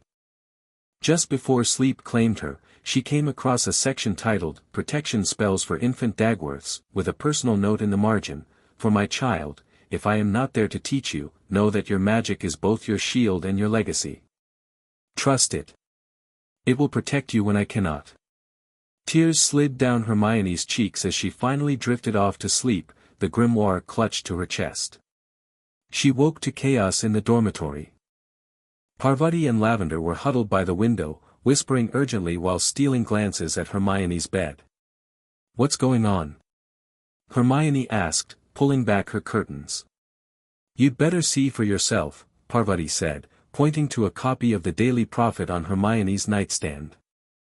The headline screamed across the front page, Lost Pureblood Heiress Discovered at Hogwarts. Hermione Granger revealed as last survivor of Dagworth. Row lines below was a school photograph of Hermione from the previous year, alongside an artist's rendering of the Dagworth family crest. How did they? Hermione snatched up the paper, scanning the article with growing horror. In a shocking revelation that has stunned the wizarding world, Ministry sources confirmed that Hermione Granger, previously believed to be Muggle-born, is in fact the daughter of Cassandra Dagworth and Edmund Rowell, pureblood heirs thought killed during the First Wizarding War. The magical verification was conclusive, reports Matilda Thornwick of the Department of Magical Records and Heritage. Miss Granger, or rather, Miss Dagworth Rowell, is the legitimate heir to both family lines. The Dagworth family was known for pioneering work in magical research, particularly in potion innovation and spell creation. The Rowells, while controversial for their historical dark arts connections, were influential in wizarding politics for generations. Sources close to Hogwarts report that Miss Dagworth Rowell has already accessed her substantial family vaults and taken possession of family heirlooms, including the fabled Dagworth grimoire. This explains her exceptional magical abilities, commented Horace Slughorn, potions master at Hogwarts. The girl has always shown remarkable aptitude beyond her years. Blood will tell. Miss Dagworth Rowell's close friendship with Harry Potter raises new questions about the so-called Golden Trio. With Ronald Weasley from an established pureblood family, albeit one with known Muggle sympathies, the group now consists entirely of wizarding stock despite previous assumptions. The revelation comes at a time of increasing tensions in the wizarding world and may signal shifting alliances among the old families. This is a nightmare, Hermione whispered, throwing down the paper. Who leaked this to the press? It gets worse, Lavender said, pointing to another article on the inside pages. They're speculating about your marriage prospects now that you're a pureblood heiress. Sure enough, a sidebar feature titled Eligible Matches for Britain's Most Surprising Heiress listed various pureblood sons from suitable families, complete with photographs and estimated net worth. To Hermione's absolute horror, both Draco Malfoy and Blaise Zabini featured prominently. This is disgusting, she spat. I'm not a prize broodmare to be auctioned off to the highest bidder. Welcome to pureblood society, Parvati said with surprising bitterness. My parents had to fight off arrangement attempts for me and Padma since we were 14. Hermione dressed quickly, ignoring the stares from her dorm mates. By the time she descended to the common room, the whispers had multiplied tenfold. Harry and Ron were waiting for her, both looking grim. We've seen it, Harry said before she could speak. Rubbish, all of it. How did they get this information? Hermione demanded. The verification was just yesterday. Someone at the ministry must have leaked it, Ron suggested. Dad always says the place is full of gossips. Or someone here, Harry added darkly. Notice how they quoted Slughorn. Hermione groaned. He probably thought he was complimenting me. They made their way to the great hall for breakfast, the whispers following them like a persistent cloud. At the entrance, they nearly collided with Draco Malfoy and his ever-present shadows, Crabbe and Goyle. Well, well, Malfoy drawled, though his usual sneer seemed somewhat subdued. If it isn't Hogwarts' own pureblood princess. Shove off, Malfoy, Ron snapped. But Malfoy wasn't looking at Ron. His grey eyes were fixed on Hermione with an expression she couldn't quite decipher, calculation mixed with something almost like respect. Dagworth Rowell, he said, testing the name. 2 of the oldest lines. Impressive heritage. He smirked. Though I can't say your upbringing did it justice.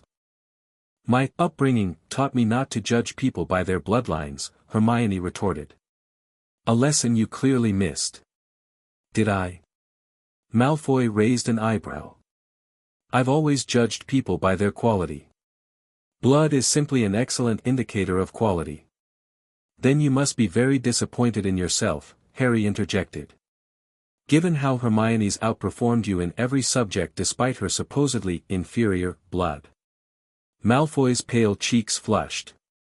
Perhaps I simply recognized her superior magic all along. He turned back to Hermione. You'll find, Dagworth Rowell, that certain doors are now open to you that weren't before. Choose wisely which you walk through. With that cryptic comment, he swept past them into the great hall. What was that about? Ron wondered. Not a single insult about your blood status. Of course not, Hermione said bitterly. I'm acceptable now in their twisted worldview. The great hall fell into hushed conversation as they entered, hundreds of eyes tracking their progress to the Gryffindor table. Even the teachers were watching, Slughorn beaming proudly as though her newly discovered heritage was somehow his accomplishment, Snape studying her with inscrutable intensity, and Dumbledore. Dumbledore was notably absent. Just ignore them, Ginny advised as they sat down. Eat your breakfast and pretend none of this matters. Easier said than done when owls began descending in a veritable storm, dropping letters and packages in front of Hermione until they formed a small mountain. What on earth? She picked up the nearest envelope cautiously. Careful, Harry warned. After the Prophet article in 4th year, I got all kinds of nasty things by Owl. These don't look like hate mail, Neville observed, eyeing the expensive stationery and wax seals. Those are formal correspondence crests. Hermione opened the first letter, her eyebrows rising as she scanned the contents. It's from the Macmillan family, she said incredulously. Ernie's parents are inviting me to their annual winter solstice celebration. The Macmillans host the biggest pureblood social event of the season, Ron explained, looking stunned. My parents get invited, but we never go. Too stuffy. Hermione opened another letter. This one's from Narcissa Malfoy. What? Harry and Ron exclaimed simultaneously. She expresses her delight at discovering my true heritage and invites me for tea during the Christmas holidays to reconnect with my rightful society. Hermione's voice dripped with disgust. As if I'd ever set foot in Malfoy Manor. They're all doing it, Ginny realized, looking at the pile of letters.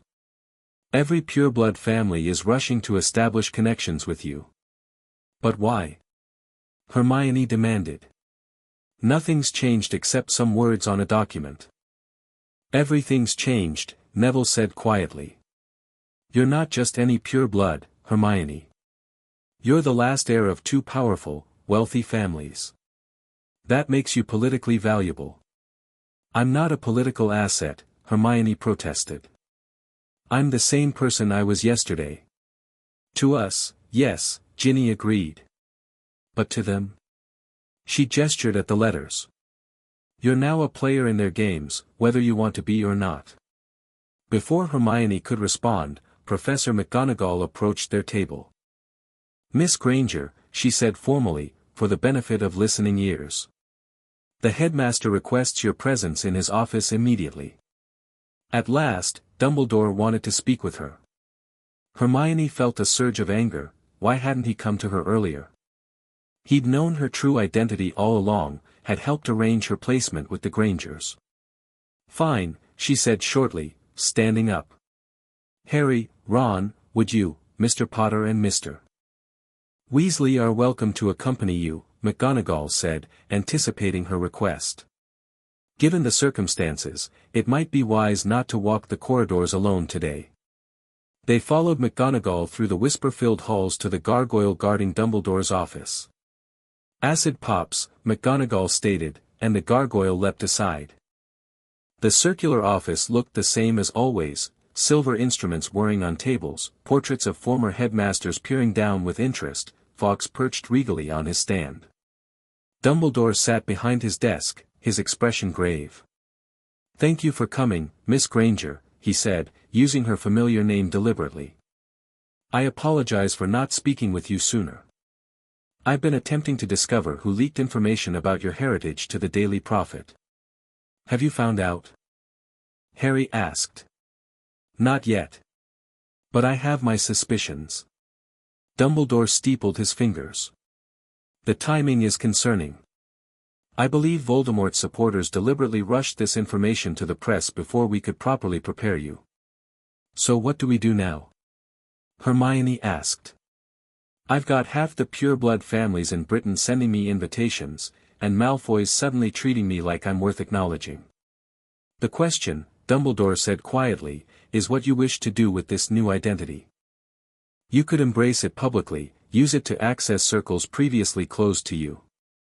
Or you could continue as you have been, acknowledging your heritage privately while maintaining your public persona.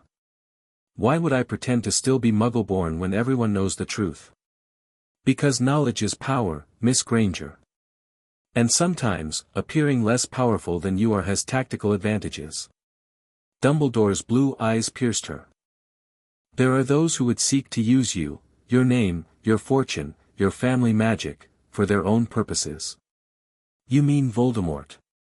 "Him, certainly. But also those who oppose him." Dumbledore's expression grew troubled. "Not everyone in the Order will be comfortable with your new status. Prejudice exists on both sides of this conflict, albeit in different forms." "That's ridiculous. I'm the same person." "Are you?" Dumbledore asked gently. "The Dagworth grimoire contains powerful magic the Ministry classifies as borderline dark. The Rowell mental disciplines are considered by many to be a branch of mind magic adjacent to the dark arts. As you explore these aspects of your heritage, you may find yourself changing in ways you cannot yet anticipate." Hermione felt cold at his words. "You think I'll become dark because of my family magic?" "Not at all. I believe your inherent goodness will guide your use of any magic you master." Dumbledore smiled slightly. "But others may not share my faith in your character." "Like who?" Ron demanded. "There are members of the Order who have lost family to dark wizards," Dumbledore explained. "Who have suffered at the hands of those who practice ancient family magic. They may react, defensively. So I'm supposed to hide who I am to make them comfortable?" Hermione asked incredulously. "No," Dumbledore said firmly. "You should never hide who you are. But you might consider how and when you reveal the full extent of your abilities." He reached into his desk and withdrew a small package wrapped in purple cloth. "This belonged to your mother," he said, sliding it across the desk. "Lyra entrusted it to me years ago, to be given to you when you discovered your identity." Hermione unwrapped the cloth to reveal a delicate silver bracelet set with small sapphires. It hummed with magic against her palm. "A focus charm," Dumbledore explained. "Cassandra created it to help channel and control family magic. It may assist you with the incidents you've been experiencing." Hermione slipped the bracelet onto her wrist. Immediately, she felt the chaotic energy that had been building within her for weeks settle into a manageable hum. "Thank you," she said sincerely. "But I still don't understand why you kept all this from me for so long. Why not tell me when I first came to Hogwarts? Would you have believed me at 11? Dumbledore asked. A child raised with no knowledge of magic, suddenly told not only that she was a witch, but the last heir of an ancient magical lineage? It would have been too much to process at once. What about later, then? After I'd adjusted to the wizarding world? Each year, the danger grew greater. Voldemort's return made secrecy more critical than ever. Dumbledore's expression grew sad. Perhaps I was wrong to wait so long. Perhaps I should have prepared you earlier. But I sought to give you as normal a childhood as possible, for as long as possible. Hermione wanted to stay angry, but found her resentment fading. Dumbledore had been trying to protect her, in his own way. I need to learn to control my family magic, she said finally. Lyra and Artemisia have offered to teach me. I believe that would be wise, Dumbledore agreed. But I would ask that you share with me anything unusual you discover in your training. Knowledge of Dagworth magic could be vital in our fight against Voldemort. Why? Harry asked suspiciously. What's so special about Hermione's family magic? Dumbledore hesitated, then sighed. The Dagworths specialized in magical transference, the movement of magical energy between vessels. Voldemort's interest in this research may relate to how he sustained himself without a proper body, and how he eventually managed to return. You think my family's research helped him create Horcruxes? Hermione asked, horrified. No, Dumbledore said quickly. But I believe he may have twisted principles of Dagworth magic for his own purposes. Understanding the original research might help us identify weaknesses in his methods. The implications were staggering. Hermione's newly discovered heritage might contain knowledge crucial to defeating Voldemort. I'll study the grimoire, she promised. And I'll share anything relevant. Thank you. Dumbledore looked relieved. Now, about your daily life at Hogwarts. I believe it would be prudent to assign you additional protection. I don't need bodyguards, Hermione protested. Not bodyguards, Dumbledore corrected. Simply a few precautions. Members of the Order will increase their presence in Hogsmeade. Professor McGonagall has adjusted patrol schedules to ensure a teacher is always near Gryffindor Tower. And I've spoken with the House Elves about monitoring unusual activities around you. Hermione bristled at the mention of House Elves but held her tongue. This wasn't the moment to renew her SPW campaign. There's something else, Dumbledore added. Your training in family magic should remain as private as possible. I've arranged for you to use the Room of Requirement rather than Professor McGonagall's classroom. It will provide everything needed and keep your activities shielded from prying eyes. You think someone at Hogwarts would spy on my training? Hermione asked. I think certain students report everything they observe to their parents, Dumbledore said diplomatically. And those parents may report to Voldemort. A chill ran down Hermione's spine. The stakes were even higher than she'd realized. I understand, she said quietly. Good. Dumbledore stood, signaling the end of their meeting. One last thing, Miss Granger. While your identity has changed in the eyes of the wizarding world, never forget who you truly are at your core. It is our choices that define us, far more than our names or bloodlines. As they left Dumbledore's office, Hermione turned the conversation over in her mind. She'd entered hoping for straightforward answers but left with even more complicated questions. You all right? Harry asked as they descended the spiral staircase. Not really, she admitted. It's a lot to process. That's an understatement, Ron snorted. Finding out you're secretly rich and powerful would throw anyone. It's not about the money or power, Hermione said, frustrated. It's about identity. Who am I, really? Am I Hermione Granger, the girl who's fought for Muggle-born rights? Or Hermione Dagworth Rowell, pure-blood heiress with ancient family magic? You're both, Harry said simply. Just like I'm both the boy who lived and just Harry. We all have different parts to who we are. His straightforward wisdom struck Hermione silent. Of course Harry would understand, he'd been navigating dual identities since entering the wizarding world. Thanks, Harry, she said finally. You're right. As they turned the corner toward the Great Hall, they nearly collided with Theodore Nott, a quiet Slytherin in their year. Granger, he said, his voice low and urgent. Or should I say Dagworth Rowell now? What do you want, Nott? Ron demanded, stepping protectively in front of Hermione. Nott ignored him, focusing on Hermione. You should know, they're talking about you in the Slytherin common room. Planning things. What kinds of things? Harry asked sharply. Tests, Nott said cryptically. To see where your true loyalties lie now that your blood status has changed. My loyalties haven't changed, Hermione snapped. They don't believe that. Nott glanced nervously over his shoulder. Malfoy's leading it, but Zabini and Parkinson are involved too. They think they can bring you over to their side. Why are you telling me this? Hermione studied him suspiciously. Nott hesitated. My mother was friends with Cassandra Dagworth. Before she died, she made me promise if I ever met a Dagworth, I'd help them. Family debt. Before Hermione could respond, Nott pressed a folded piece of parchment into her hand. Be careful who you trust. Not all pureblood support the Dark Lord, but not all who oppose him are your friends either. With that cryptic warning, he strode away, disappearing around the corner. What was that about? Ron wondered. Hermione unfolded the parchment. Inside was a list of names divided into 2 columns. One headed, Approach with Caution, listed several students, including Ernie Macmillan and Cormac McLagan. The other, titled Potential Allies, included Theodore Nott himself, Daphne Greengrass, and surprisingly, Blaise Zabini with a question mark. It's a guide to the pureblood students, Hermione realized. Who might be trustworthy and who might not. Zabini a potential ally? Ron scoffed. He's as bad as Malfoy.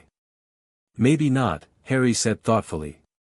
Zabini's never taken the dark mark as far as we know. And his mother has stayed neutral in both wars. This is insane, Hermione muttered, tucking the list away. Suddenly I need a scorecard to know who might hex me in the hallways. Welcome to my world, Harry said with grim humor. News traveled fast at Hogwarts, but never as fast as it did that day. By lunchtime, the entire school seemed to have formed opinions about Hermione's newly revealed heritage. Reactions ranged from fascination to suspicion to outright hostility. It doesn't make sense, Hermione overheard a Hufflepuff third-year saying. How can she be pure blood when she's been so vocal about Muggle rights?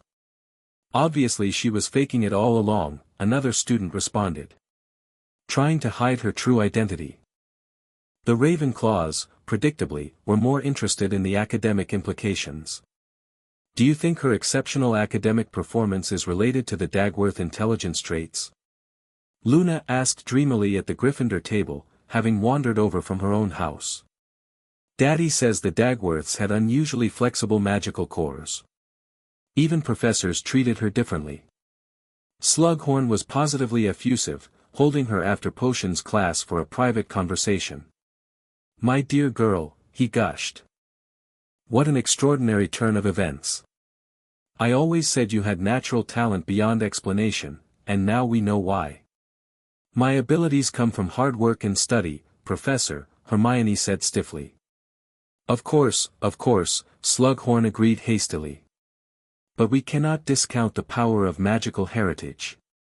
Your mother, Cassandra, was one of my best students, brilliant intuitive understanding of potion interactions. And now I see where you get it. He proceeded to invite her to an exclusive gathering of his slug club, mentioning offhandedly that several ministry officials with connections to the Dagworth family would be in attendance. Snape, in contrast, was more cutting than ever. Fame and fortune seem to run in your social circle, Miss Dagworth Rowell, he sneered during defense against the dark arts. Perhaps you believe your newly discovered status exempts you from proper wand work. Yet Hermione caught him watching her with an unreadable expression when he thought she wasn't looking. There was something almost like calculation in his dark eyes. The strangest encounters, however, came from her fellow students. Ernie Macmillan cornered her outside the library, his manner oddly formal. "Hermione," he began stiffly. "I wanted to personally extend the invitation my parents sent. The Macmillan winter solstice celebration would be honored by your presence." "Thank you, Ernie, but I'll probably be spending the holidays with the Weasleys," she replied. His expression grew alarmed. "I would reconsider, if I were you. There are certain social obligations that come with your position now. Declining invitations from prominent families could be seen as making a statement." "Perhaps that's exactly what I'm doing," Hermione said coolly. Ernie lowered his voice. "Look, I'm trying to help. The old families are watching to see how you'll position yourself. If you snub everyone, you'll make enemies unnecessarily. I've never cared about pureblood politics before. Why would I start now? Because like it or not, you're part of it now." Ernie looked genuinely concerned. "At least consider attending some neutral functions. The Macmillan celebration is politically balanced, you'd meet people from all factions." Hermione was saved from responding by the arrival of Ginny, who linked arms with her pointedly. "Ready to go, Hermione? We've got that study group waiting." As they walked away, Ginny muttered, "The vultures are circling already." "Ernie's not a vulture," Hermione protested. "He seems genuinely worried." "Of course he is. The Macmillans have been trying to position themselves as power brokers for generations. Having the last Dagworth Rowell at their event would be a coup." Not all approaches were as polite as Ernie's. Later that day, Hermione encountered Pansy Parkinson and Millicent Bulstrode outside the girls' bathroom. "Well, if it isn't the pureblood princess," Pansy sneered. "Enjoying your new status, Granger? Or should we bow and call you Lady Dagworth Rowell now?" "Go away, Pansy," Hermione sighed, too tired for this confrontation. "Not so quick to defend mudbloods anymore, are you?"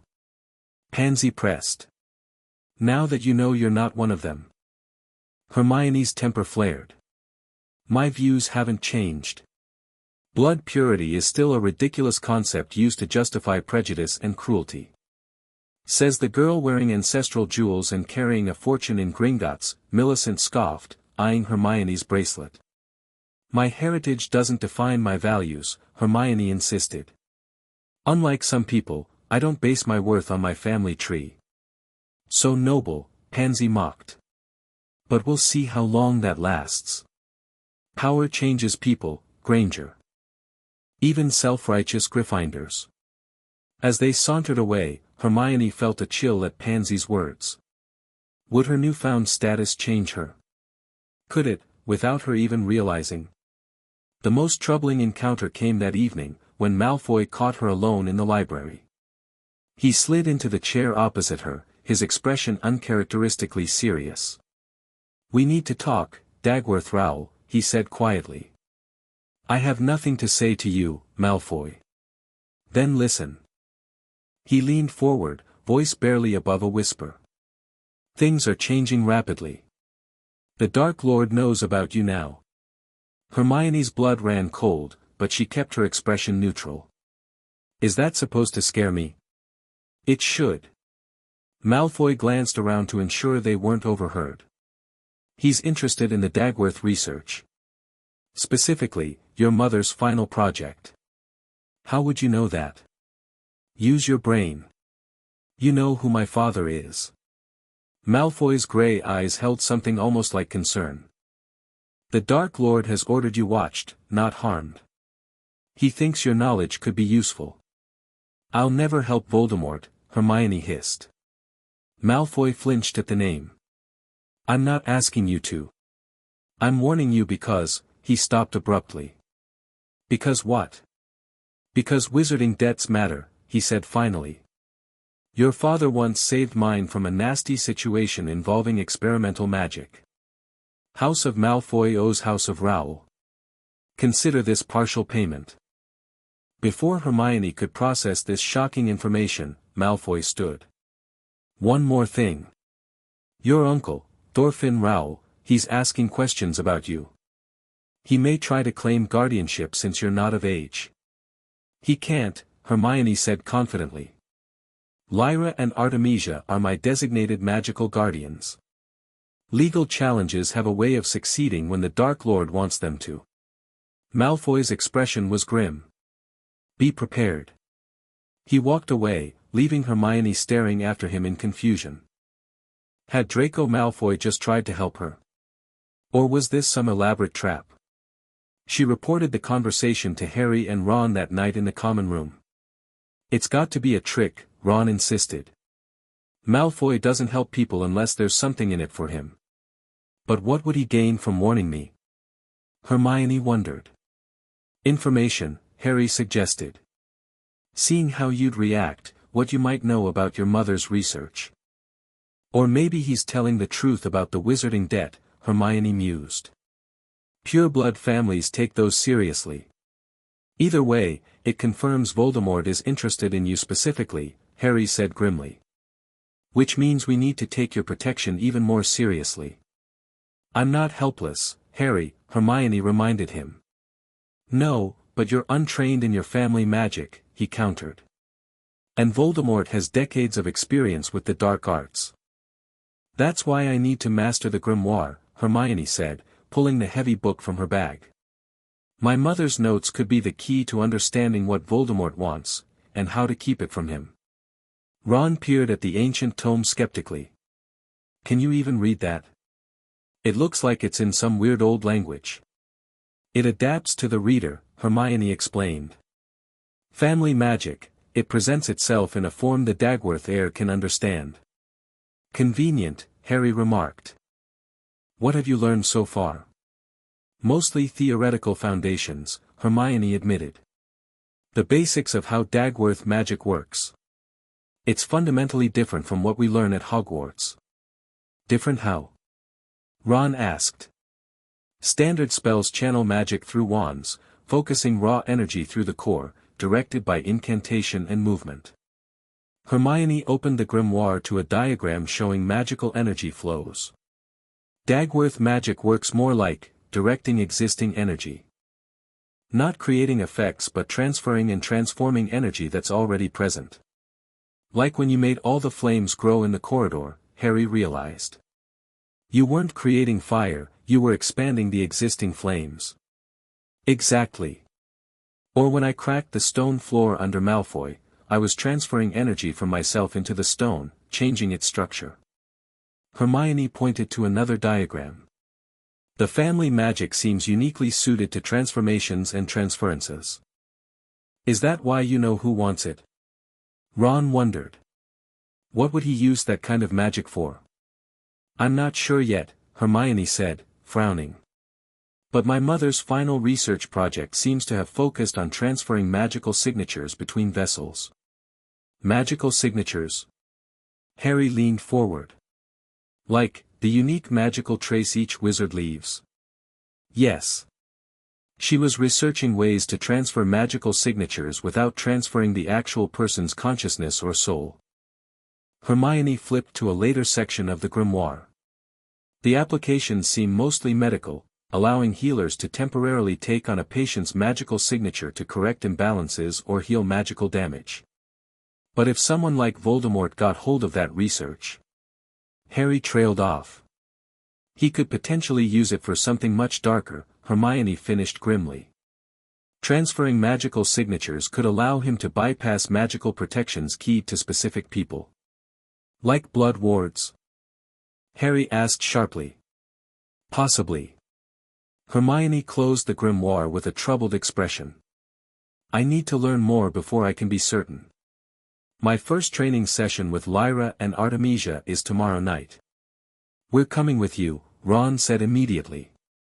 Hermione shook her head. Family magic is traditionally kept private. Besides, I need to focus without distractions. We could wait outside, Harry suggested. Just in case. In case what? You think my own relatives would hurt me? I think we don't know enough about them yet to trust them completely, Harry said bluntly. Dumbledore seemed concerned about your training for a reason. Hermione couldn't argue with that logic. Fine. You can escort me to the room of requirement and wait nearby. But the actual training has to be private. As they headed to bed that night, Hermione felt the weight of everything pressing down on her. In the span of a few days, her entire identity had been upended, her position in the wizarding world radically altered, and her role in the war against Voldemort complicated beyond measure. She touched the silver bracelet Dumbledore had given her, feeling its gentle magical hum. It had indeed helped stabilize her erratic magical surges, but she could still feel the unfamiliar power building within her, seeking expression. Family magic. Heritage. Bloodlines. All concepts she'd dismissed as pure-blood obsessions now applied to her directly. The irony wasn't lost on her. As she drifted off to sleep, one question echoed in her mind: could she master her Dagworth Rowell heritage without losing the values and principles that made her Hermione Granger? Her first training session began ominously. "Blood is required," Artemisia announced without preamble as Hermione entered the room of requirement. The room had transformed into a spacious training area with stone floors, mirror-lined walls, and various magical instruments arranged on tables around the perimeter. At the center stood Lyra and Artemisia, both wearing formal robes embroidered with their family crests. "Excuse me," Hermione said, taken aback. "For the initialization ritual," Lyra explained more gently. "Family magic requires blood recognition to fully activate the training bond." "You could have mentioned that earlier," Hermione said suspiciously. "What exactly does this ritual involve?" "Nothing dark," Artemisia assured her, though her tone suggested impatience. "A simple recognition spell. 3 drops of your blood in this basin, mixed with water from the Dagworth spring and soil from Rowell land." She indicated a small silver basin on a pedestal between them. "And what will this ritual do?" Hermione pressed. "It will acknowledge you formally as heir to both magical traditions," Lyra explained. "Opening the full spectrum of family magic to your conscious control, rather than the unpredictable bursts you've experienced so far. Think of it as unlocking a door," Artemisia added. "The magic is already within you, this simply gives you the key." Hermione hesitated. Blood magic walked a fine line between ancient traditional practice and what the Ministry classified as dark arts. But her own research in the grimoire had mentioned similar recognition rituals. "Very well," she agreed finally. "But I want to know exactly what words you'll be using." Lyra smiled approvingly. "Caution is wise." The incantation translates roughly to, "Blood recognizes blood, magic recognizes magic, we acknowledge the heir of our lines and offer guidance." It seemed benign enough. Hermione approached the basin, allowing Artemisia to prick her finger with a silver needle. 3 drops of her blood fell into the clear liquid, which immediately began to swirl with colors, deep blue and rich bronze intermingling but never fully blending. "Sanguis sanguinem agnoscit," Lyra began, her voice taking on a musical quality. "Magia magiam agnoscit. Hier dem linearum nostrarum agnosimus," Artemisia continued. "Eti ducatum offerimus," they finished together. The liquid in the basin flashed brilliantly, then rose in a thin spiral before flowing toward Hermione. Instead of splashing against her, it seemed to be absorbed directly into her skin, leaving a momentary tingling sensation before disappearing entirely. Immediately, Hermione felt a change. The chaotic energy that had been building within her for months suddenly organized itself, like scattered puzzle pieces snapping into their proper places. Her magic felt accessible in a way it never had before, responsive to her intentions rather than her emotions. "Oh," she gasped. "That's the true awakening of your heritage," Lyra said, smiling. "How does it feel?" "Structured," Hermione said, struggling to describe the sensation. "Like my magic has been arranged into categories I can access deliberately." "Exactly," Artemisia nodded approvingly.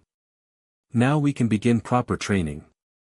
The session that followed was unlike any magical instruction Hermione had ever received. Rather than teaching specific spells with fixed incantations, Lyra guided her through exercises in magical perception and energy manipulation. Dagworth magic begins with sensing, Lyra explained, placing various objects before Hermione. Feel the inherent magic in each item. Not just enchantments, but the natural magical properties. Hermione closed her eyes, extending her magical awareness as instructed. Gradually, she began to perceive the distinctive magical signatures of the objects, the living energy of a wooden cup, the dormant power in a silver coin, the complex layered enchantments on a simple quill. Good, Lyra encouraged. Now, reach out with your magic and connect to the energy in the wooden cup. Hermione concentrated, visualizing a thread of her magic extending toward the cup. To her surprise, she felt a genuine connection form, as if her magic had created a bridge to the object. Now transfer energy across that connection. Not too much, just enough to change its nature slightly. Focusing intently, Hermione pushed a small amount of energy along the connection. The wooden cup shimmered briefly, then transformed into crystal while maintaining exactly the same shape and size. Excellent! Lyra clapped her hands. Perfect transference with minimal energy loss. I didn't use an incantation, Hermione said, amazed. Or my wand. Dagworth magic relies on intention and connection rather than words and wands, Lyra explained. Though a focus helps for more complex transformations, that's what your mother's bracelet provides. After an hour of similar exercises with increasingly complex transformations, Artemisia stepped forward for the second part of the training. Rowell family magic centers on mental discipline and perception, she explained.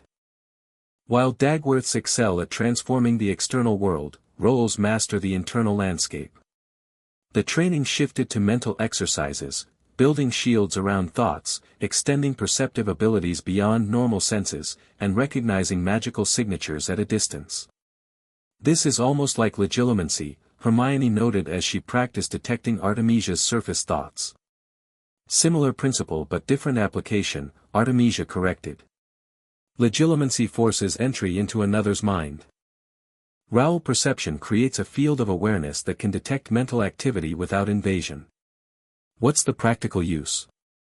Hermione asked. You'll be able to sense magical intentions around you, Artemisia explained. Know when someone is about to cast a spell, feel the presence of hidden enchantments, detect lies and half-truths. That sounds extraordinarily useful, Hermione admitted. It is, Artemisia agreed. Which is why the Ministry classifies some aspects of it as restricted magic. Practice only in private.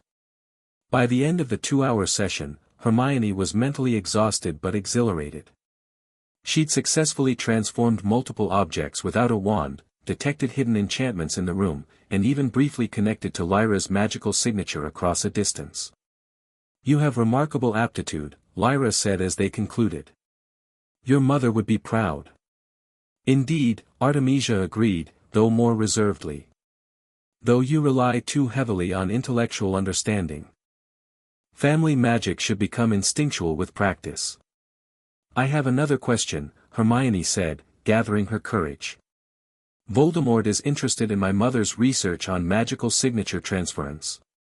What exactly was she working on, and why would he want it?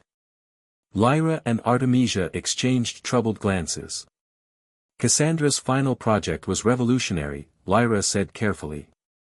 She discovered a method to temporarily transfer a witch or wizard's magical signature to another person or object, allowing them to bypass security measures keyed to specific magical signatures. Like blood wards? Hermione asked, echoing her earlier conversation with Harry. Exactly, Artemisia confirmed. The Ministry was interested in the research for security purposes, allowing Aurors to adopt the signatures of criminals to access warded hideouts, for instance. But Voldemort could use it to bypass protective wards around Harry, Hermione realized. Or anywhere else protected by signature-specific magic. Yes, Lyra said grimly. Which is why Cassandra destroyed most of her research when she realized the Dark Lord was targeting her family. All that remains are her preliminary notes in the grimoire. And this is what he's after now. These notes. We believe so, Artemisia nodded. The Dark Lord tried to recruit Cassandra and Edmund directly. When they refused, he ordered their elimination. Now that he knows their daughter survives, he likely hopes you can reconstruct your mother's research. Could I? Hermione asked. Recreate her work. With time and training? Almost certainly, Lyra said. You have her talent, her bloodline, and access to her foundational notes. Then I need to understand exactly what she discovered, Hermione decided. Not to use it, but to know what we're protecting, and potentially how to counter it if Voldemort develops something similar. A wise approach, Lyra agreed. We'll incorporate aspects of magical signature theory into your next training session. As Hermione left the room of requirement, she found Harry and Ron waiting anxiously outside. How did it go? Harry asked immediately. Intense, Hermione admitted. But incredibly informative. She explained what she'd learned about her family magic and her mother's research, watching their expressions grow increasingly concerned. So Voldemort wants you to recreate your mum's work on magical signatures, Ron summarized. So he can bypass protections around Harry. Potentially, Hermione nodded. Though I suspect his interest goes beyond just that. If he could transfer his own magical signature to objects or followers. He could be in multiple places at once, magically speaking, Harry finished grimly. Making it nearly impossible to track his real movements. Exactly. As they made their way back to Gryffindor Tower, Hermione felt both empowered and burdened by her new knowledge. Her family heritage offered incredible magical potential, but it also placed her squarely in Voldemort's sights for reasons beyond her connection to Harry. We need to tell Dumbledore about this, Harry said as they reached the portrait hole. He needs to know exactly what Voldemort might be after. I will, Hermione promised. Tomorrow. But as she tried to sleep that night, her mind kept returning to the exhilarating feeling of using her family magic, how natural it had felt, how right. For the first time since discovering her true identity, she felt a genuine connection to her birth parents, to the magical legacy they had left her. She was Hermione Granger, passionate advocate for equality and justice. She was Hermione Dagworth Rowell, heir to powerful magical traditions. And perhaps, just perhaps, these two identities weren't as contradictory as they had first seemed. The following days fell into a new routine. Classes during the day, where Hermione continued to excel but now noticed subtle differences in how her magic responded. Training sessions with Lyra and Artemisia 3 evenings a week, where she made rapid progress in both Dagworth transformations and Rowell mental disciplines. And late nights studying the grimoire, gradually piecing together her mother's research on magical signatures. The school's reaction to her changed status evolved from shocked fascination to a new normal. Most students had adjusted to the idea of Hermione as a pure-blood heir, though the treatment she received varied wildly. Some, like Neville, treated her exactly the same as always. Others, particularly Slytherins from neutral families, became suddenly cordial after years of dismissive behavior. And a small but vocal minority, led by Zacharias Smith, openly questioned whether her principles would change to match her newfound status. Convenient timing, isn't it? Smith remarked loudly during a DA meeting. Just as the war intensifies, Granger discovers she's safely on the right side of the blood debate. Shut it, Smith, Ginny snapped before Hermione could respond. Hermione's done more to fight against blood supremacy than you ever will. Sure, when she thought she was Muggle-born, Smith persisted. But now? Rich pure-blood heiress with family connections to both sides. I wonder which way she'll jump when things get really tough. Harry stepped forward, eyes flashing dangerously. Hermione has stood by me through everything. If you're questioning her loyalty, you're questioning mine too. Smith backed down quickly, but the damage was done. Hermione caught worried glances from other DA members, suggesting Smith wasn't alone in his concerns. Later, Luna approached her with characteristic directness. People are afraid of change, she said dreamily. They don't understand that adding new facts doesn't erase who you've always been. Thanks, Luna, Hermione said, touched by the girl's insight. I'm still figuring it out myself. The Nargles think you're doing wonderfully, Luna assured her seriously. And they're excellent judges of character. Perhaps the most surprising development was Draco Malfoy's continued civil behavior. He no longer insulted her in the corridors, instead offering curt nods when they passed. In classes, he occasionally glanced her way with an expression of contemplative assessment rather than his usual sneer. During a particularly difficult potions class, their cauldrons were positioned at the same workbench. When Hermione's volubilis potion turned an unexpected shade of turquoise instead of the standard indigo, Malfoy leaned over. Dagworth variation, he murmured. More potent but faster acting. My mother mentioned your mother was known for it. Hermione stared at him, baffled by this helpful comment. Why are you being nice to me? Malfoy shrugged, his expression carefully neutral. Professional courtesy between old families.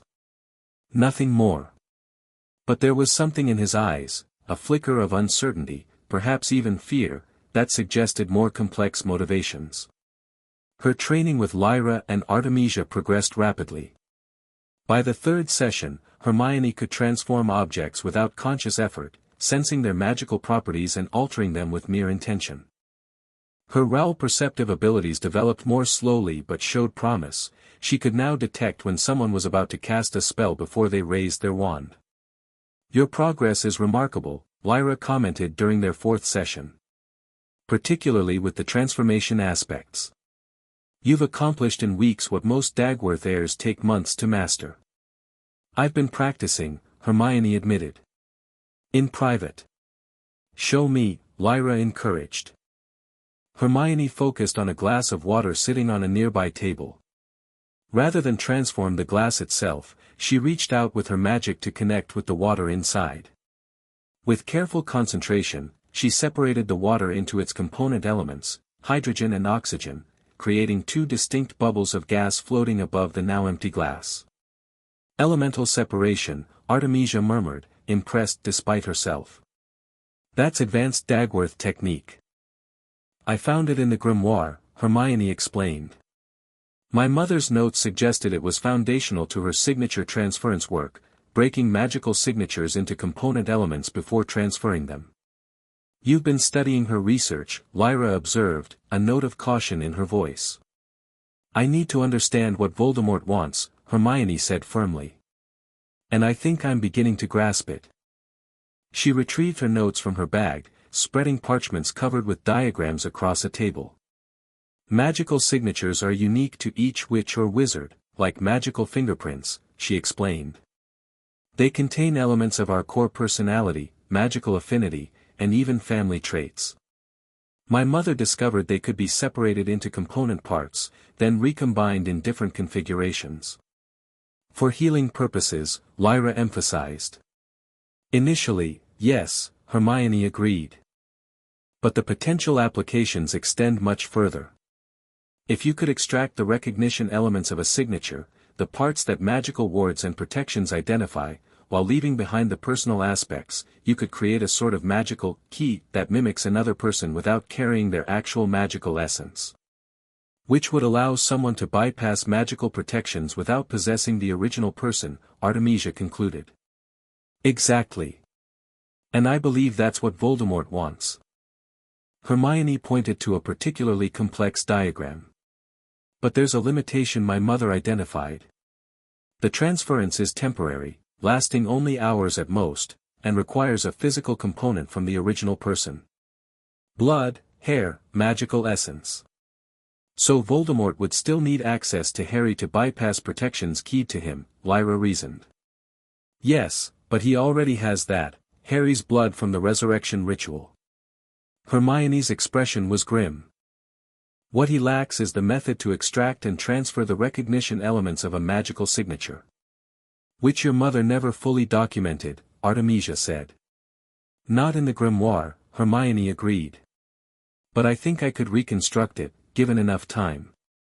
Which is precisely what we cannot allow Voldemort to force you to do, Lyra said firmly. Your understanding of the theory is valuable for defensive purposes, but we must ensure you're protected from those who would exploit your knowledge. The training session concluded with additional protective exercises, Artemisia teaching Hermione to shield her mind more effectively than occlumency allowed, and Lyra demonstrating emergency transformation techniques for quick escapes. Next time, we'll begin work on offensive applications, Lyra said as they prepared to leave. Your defensive skills are progressing well, but you must also learn to actively protect yourself using family magic. You mean combat magic, Hermione clarified. I mean survival magic, Artemisia corrected firmly. Make no mistake, the Dark Lord will not hesitate to take what he wants from you by force if persuasion fails. You must be prepared. The next morning at breakfast, the Daily Prophet delivered a new shock.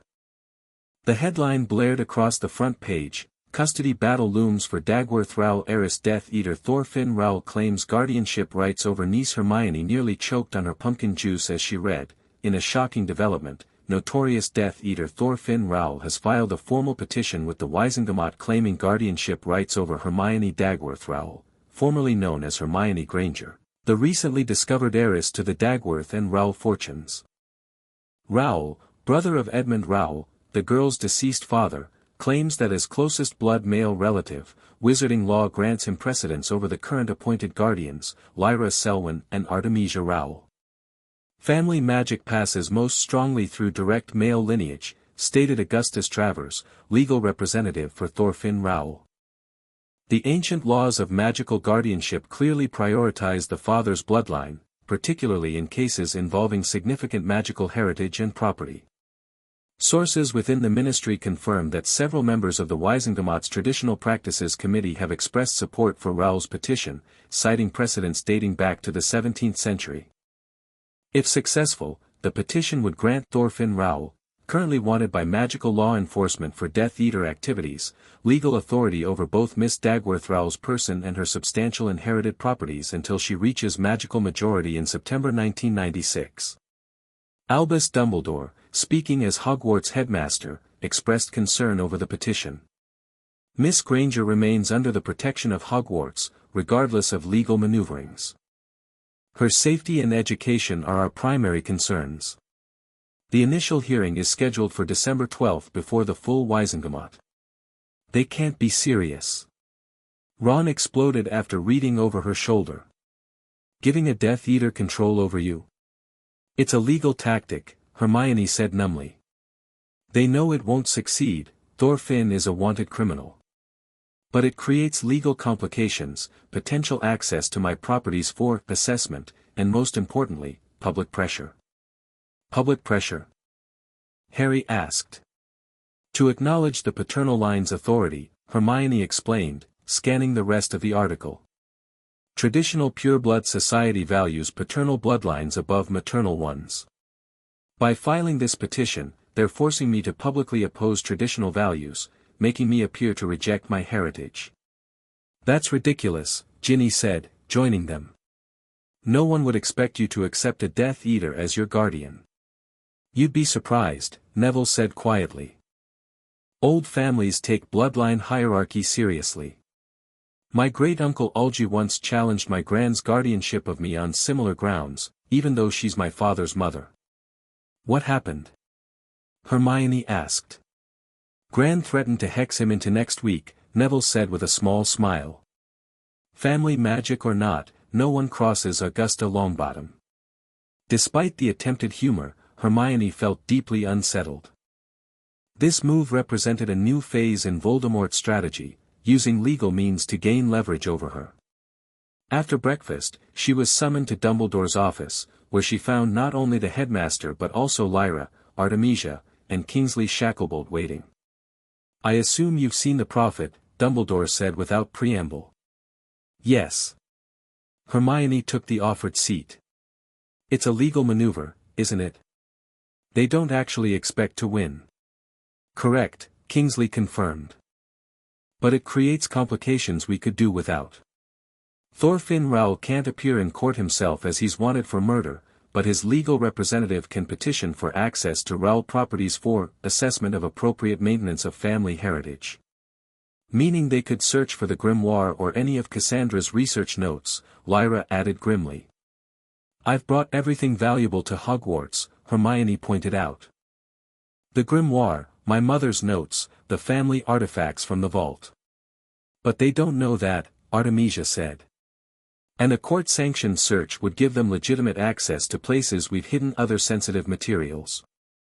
What do we do? Hermione asked.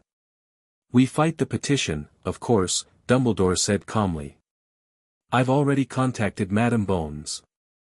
As head of the Department of Magical Law Enforcement, she has authority to block property access requests related to wanted criminals. And I've submitted formal opposition as your current guardian, Lyra added.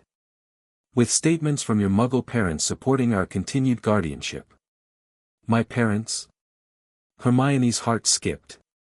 You've contacted them? Are they safe? Perfectly, Kingsley assured her. The Order maintains secure communication. Their statement will be presented anonymously to protect their location. There's another matter, Dumbledore said, his expression growing serious. This legal challenge makes it clear that Voldemort is pursuing multiple avenues to gain access to you and your knowledge. I believe it would be prudent to accelerate certain aspects of your training. What aspects? Hermione asked warily. Defensive applications of your family magic, Artemisia answered. Combat techniques, protective transformations, emergency responses. And occlumency, Dumbledore added.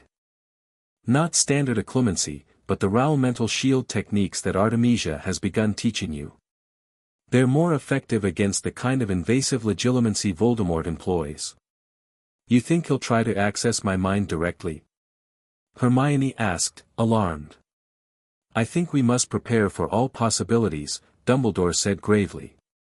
You possess knowledge he desperately wants. If he cannot acquire it through legal means or persuasion, he'll take it by force, Hermione finished quietly. Indeed. Dumbledore's blue eyes held genuine concern. Which is why we must ensure you have every possible protection and defensive skill at your disposal. I'm already training 3 nights a week, Hermione pointed out. Plus regular classes, homework, and my own research. Perhaps it's time to reconsider your course load, Dumbledore suggested gently. Under the circumstances, certain academic pursuits might be temporarily set aside in favor of more immediately vital training. Hermione felt as though she'd been slapped. You want me to drop classes? My education is everything to me. Your survival is everything to us, Artemisia countered sharply. And to the wizarding world at large. If the Dark Lord obtains the secrets of magical signature transference, his power will increase exponentially. No one is suggesting abandoning your education entirely, Lyra said more diplomatically. But perhaps reducing to essential subjects temporarily, charms, transfiguration, defense against the dark arts, potions. What about my NEWTS? Hermione protested. I believe special arrangements could be made, Dumbledore assured her. Given the extraordinary circumstances. Hermione felt trapped. Her academic achievement had always been the foundation of her identity, the one constant as everything else changed around her. Now even that was being taken away. I need time to think about this, she said finally. Of course, Dumbledore nodded. But not too much time, Miss Granger. Events are moving quickly now. As she left the office, Hermione felt a weight settling onto her shoulders. The legal challenge, the accelerated training, the suggestion to reduce her studies, all of it emphasized how dramatically her life had changed in just a few short weeks. She was no longer just Hermione Granger, brightest witch of her age. She was Hermione Dagworth Rowell, heir to dangerous knowledge that Voldemort coveted, target of legal maneuvers by Death Eaters, subject of Ministry interest and Pureblood Society machinations. And she was beginning to understand that there would be no going back to the life she had known before. That evening, she met Harry and Ron in the room of requirement, not for training with Lyra and Artemisia, but for a private conversation away from prying ears and eyes. "I need your honest opinions," she said after explaining everything from the morning's meeting. "Should I reduce my course load to focus on family magic training?" Harry and Ron exchanged glances. "It's not what you want to hear," Harry said carefully, "but yes, I think you should. This isn't about grades anymore, Hermione. This is about survival." "But my education will still be there after the war," Ron interrupted, surprising her with his seriousness. "But only if you survive it. Besides," Harry added, "you're not really abandoning your education. You're just shifting focus to a different kind of learning, one that might be more important right now." Hermione sighed. "When did you two become the voices of reason? Terrifying, isn't it?" Ron grinned. "Next I'll be telling you to break school rules, and Harry will suggest extra studying." Despite everything, Hermione laughed. Their friendship remained her anchor in the storm of changes swirling around her. "There's something else," she said, growing serious again. "I've been thinking about what Dumbledore said, about Voldemort trying to access my mind directly. I think I need to teach you both some of the Raoul mental techniques." "Us?" Ron looked surprised. "Why?" "Because you're close to me," Hermione explained. "If Voldemort can't get to me directly, he might try to use one of you to learn what I know." Harry nodded grimly. "She's right. He's used our connections before. Remember the Department of Mysteries? These techniques are different from standard occlumency," Hermione continued. "They don't just block mental intrusion, they redirect it, feeding false or misleading information to the intruder." "That sounds dead useful," Ron admitted. "Better than what Snape was trying to teach Harry." "It's also technically restricted magic," Hermione warned. "The Ministry classifies it as a gray area practice because it can be used deceptively." "Since when have Ministry classifications stopped us?" Harry asked with a hint of his old recklessness. "Teach us. Anything that gives us an edge against Voldemort is worth learning." Over the next hour, Hermione guided them through the basic principles of Raoul mental shielding, visualizing not blank walls as in occlumency, but false pathways and misleading mental landscapes.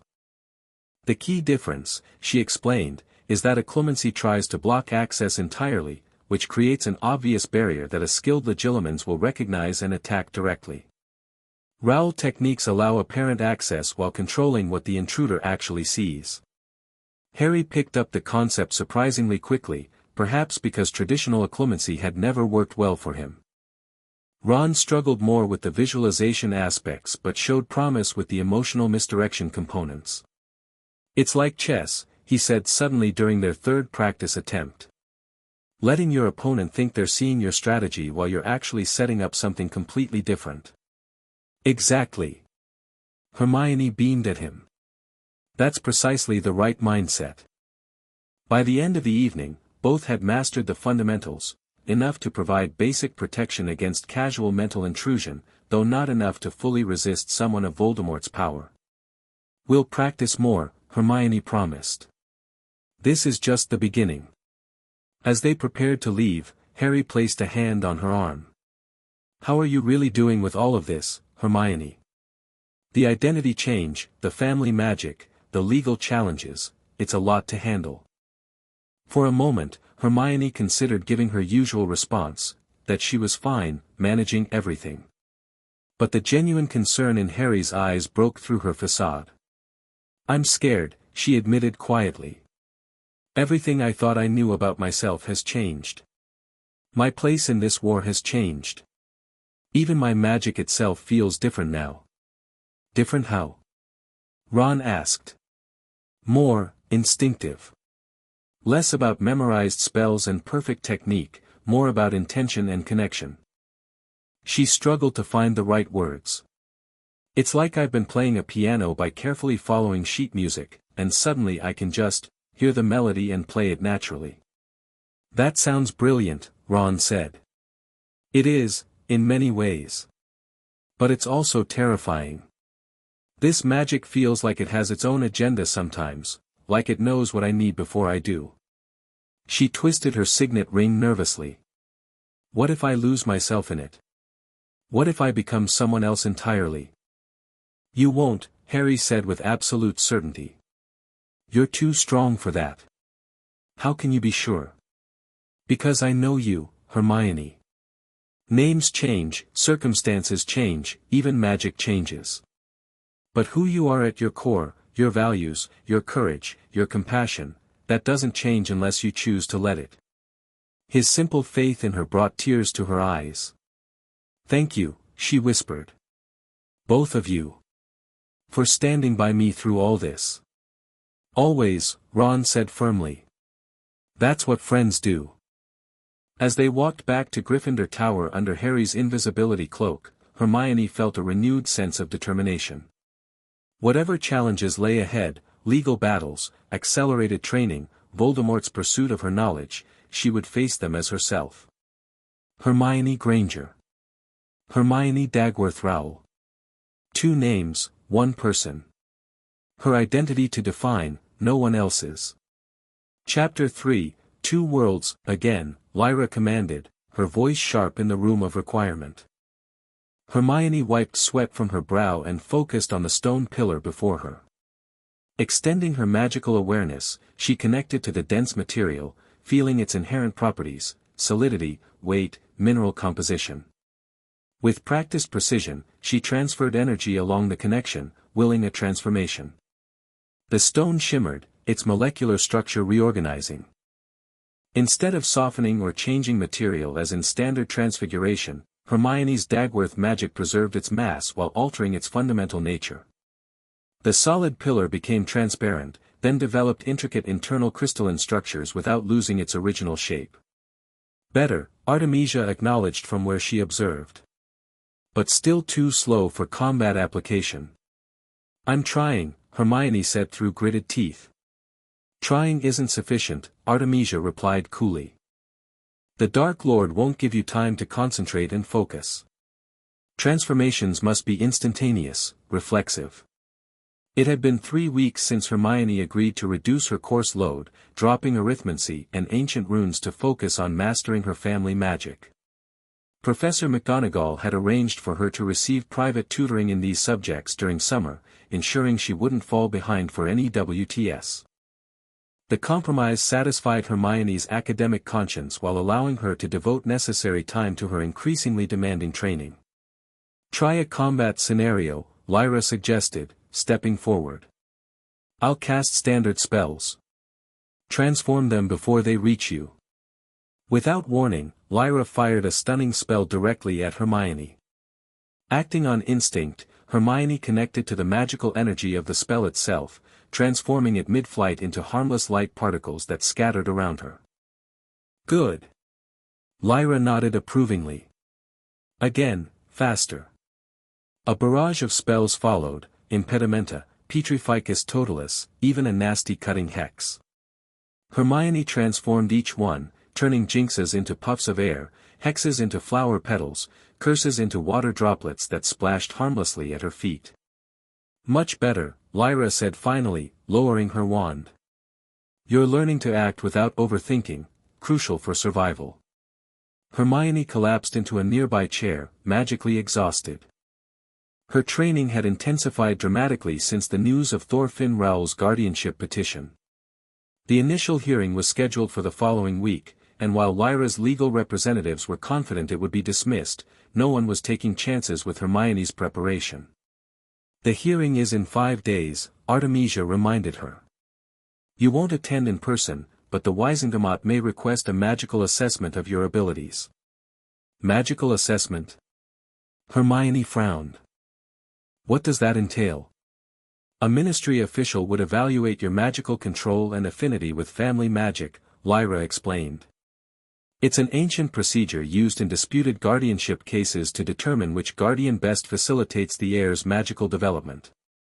They can't possibly think a Death Eater would be better for my development than you two, Hermione scoffed. Politics complicates matters, Artemisia said grimly.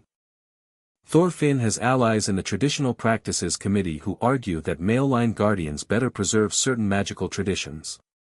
It's rubbish, of course, Lyra added. But we must prepare for all contingencies. If an assessment is ordered, you'll need to demonstrate sufficient control of family magic to prove our guardianship is effective, without revealing the full extent of your abilities. A delicate balance, Hermione realized. Show enough to validate your guardianship, but not enough to increase Voldemort's interest. Precisely, Artemisia nodded, looking faintly impressed. You're beginning to think like a Raoul. The session concluded with Raoul mental exercises, strengthening Hermione's perceptive abilities until she could detect specific magical signatures throughout the room of requirement. She'd become adept at distinguishing between individuals based on their magical auras alone, a skill that proved increasingly useful in crowded corridors where Slytherins occasionally attempted to hex her when her back was turned. As she left the room of requirement, Harry and Ron were waiting as usual. Their concerned expressions immediately put her on alert. "What's happened?" she asked. "Letter from the Order," Harry said quietly, handing her a folded parchment. "For your eyes only." Hermione opened it with trepidation, recognizing Lupin's neat handwriting. "Hermione, safe house security potentially compromised. Your parents unharmed but relocated to secondary location. Increased Death Eater activity observed in vicinity of first safe house suggests targeted surveillance. Use mirror communication only at prearranged times. Additional protective measures implemented around Hogwarts perimeter. Stay vigilant, RL. They're looking for my parents," Hermione whispered, fear gripping her heart. "To get to me. The Order's got them safe," Ron assured her. "Dad says the secondary locations are under Fidelius with Dumbledore as secret keeper. No one's finding them there." "It's escalating," Harry observed grimly. "First the legal challenge, now searching for your parents. Voldemort's getting desperate to access your knowledge." Hermione folded the letter carefully. "We need to accelerate our plans. I don't think we have as much time as we thought."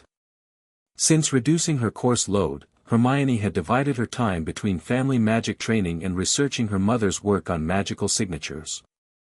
With Harry and Ron's help, she'd been systematically documenting everything she learned, creating both a defensive handbook against the techniques and a deliberately misleading version that could be discovered, if necessary. "The false research notes are nearly complete," she confirmed as they walked toward Gryffindor Tower. "If Voldemort's agents manage to get them, they'll waste months pursuing a flawed methodology." "And the real research?" Harry asked quietly.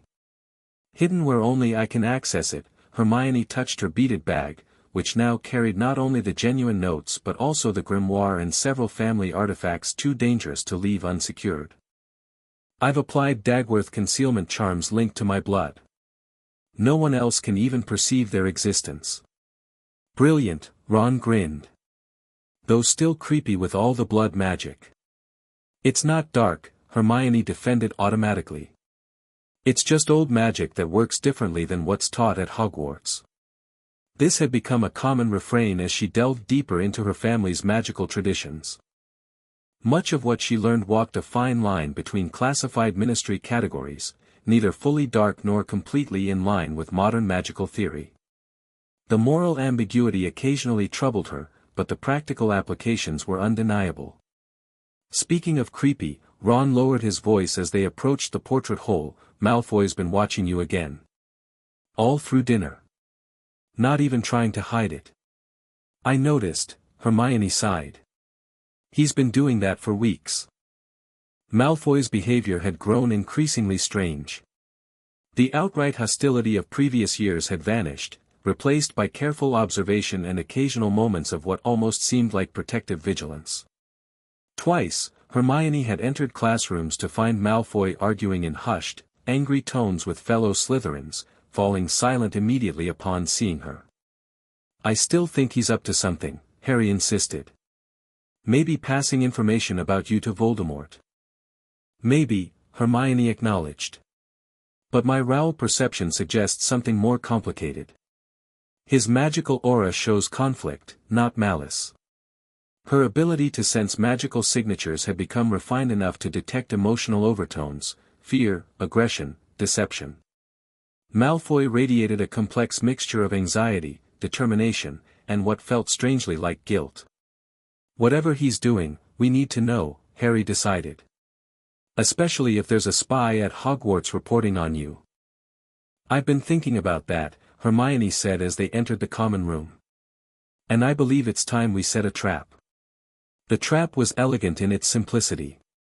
Over the next 3 days, Hermione carefully mentioned different aspects of her breakthrough in understanding magical signatures to various people under different circumstances. Each person received unique, trackable misinformation. To Professor Slughorn during a private potions consultation, I think I've discovered how my mother stabilized the transference using powdered moonstone as a magical conductor. To Padma Patil while studying in the library, the key seems to be in the arithmetic sequence that governs magical signatures, specifically the prime number pattern unique to each witch or wizard. To Ernie Macmillan before herbology, plant essences might be the missing component, something about how living magical signatures interact with dormant plant properties. To Blaise Zabini during a prefect meeting, the Raoul family journals mention a technique for temporary signature masking using specialized potions. And most importantly, to Draco Malfoy, carefully staged to appear accidental during charms, the grimoire suggests my mother completed the research but hid the final methodology in a location only accessible to blood family. Each piece of information was plausible but ultimately misleading if pursued. More importantly, each was distinctive enough that if it returned to her through Death Eater channels, she would know exactly who had passed it along. Now we wait, she told Harry and Ron that evening in the common room. If any of this information reaches Voldemort, he'll want to verify it. Lyra's contacts in the Ministry will alert us to any unusual interest in these specific topics. Clever, Ginny commented, joining their conversation. She had been brought into their confidence after demonstrating surprising insight into pureblood politics. But what if the spy suspects a trap? That's why each piece seems valuable but incomplete, Hermione explained. Natural information to share during conversation, not obviously planted. How long do you think before we get a bite? Ron wondered. Not long, Harry predicted grimly. Voldemort's getting impatient. He'll act on any lead quickly. Harry's prediction proved accurate. Just 2 days later, Lyra arrived for their training session with troubling news. We have a confirmed information leak, she announced without preamble. Ministry sources report Death Eaters suddenly expressing interest in moonstone properties as magical conductors for signature transference.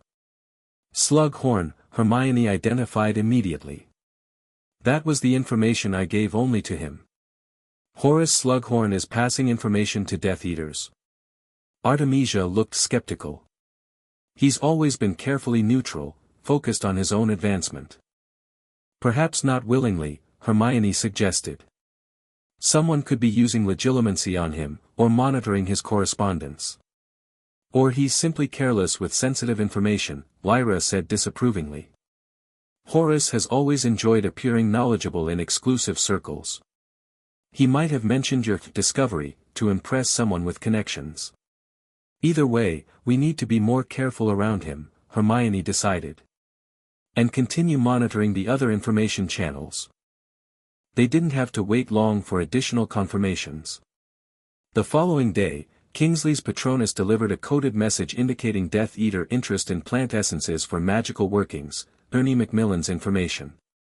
A day later, arithmetic signature sequences appeared in intercepted communications, Padma's leak. 3 sources compromised, Harry summarized as they reviewed the evidence in the room of requirement. Slughorn, Macmillan, and Patil. But that doesn't make sense, Ron objected. Ernie and Padma aren't Death Eater sympathizers. They don't need to be, Hermione explained. They could be sharing information innocently with someone else who then passes it along. Or their communications could be monitored. Or they could be under the Imperius curse, Ginny suggested darkly. We need to narrow down the actual spy, Harry insisted. The person receiving information from multiple sources and channeling it to Voldemort. Hermione nodded thoughtfully. We need one more test. Something more controlled. The opportunity presented itself unexpectedly the next morning. As Hermione left the great hall after breakfast, Professor Trelawney intercepted her, eyes magnified behind her thick glasses. "My dear," she intoned dramatically, "the inner eye has revealed a connection between your past and future. Ancient magic awakens within you, seeking completion." Normally, Hermione would have dismissed Trelawney's pronouncements as nonsense, but a sudden inspiration struck. With several students watching curiously, including Draco Malfoy hovering nearby, Hermione played along. "What kind of connection, Professor?" she asked, feigning interest. "Your mother's final work," Trelawney continued, her voice carrying clearly. "The eye shows me a hidden chamber beneath Dagworth Manor, accessible only by blood. The final secrets lie within, protected by ancient wards." "A hidden chamber?" Hermione gasped with convincing surprise. "I never knew." "Sealed when the manor was attacked," Trelawney nodded solemnly. "The knowledge awaits its rightful heir." As Trelawney drifted away, Hermione noticed several students whispering excitedly, and Draco Malfoy watching with intense concentration. "Brilliant improvisation," Hermione whispered to Harry later. "That wasn't planned at all." "You think Trelawney was just making things up as usual?" "Of course," Hermione snorted. "But it creates perfect bait. A secret chamber only I can access, containing my mother's completed research. Voldemort would be desperate to verify that. And if someone reports this information, we'll know they're the central connection," Harry realized. "Exactly," Hermione nodded. "Now we wait again." The waiting period was brief. That very evening, while practicing complex transformations in the Room of Requirement, Hermione was interrupted by Dumbledore's Patronus, a silvery phoenix that spoke with the headmaster's calm voice, "Come to my office immediately. Our suspicions are confirmed." Hermione, Harry, and Ron rushed to the headmaster's office, finding Dumbledore, McGonagall, Lyra, and a grim-faced Kingsley waiting for them. "We've identified the central information channel," Dumbledore announced without preamble.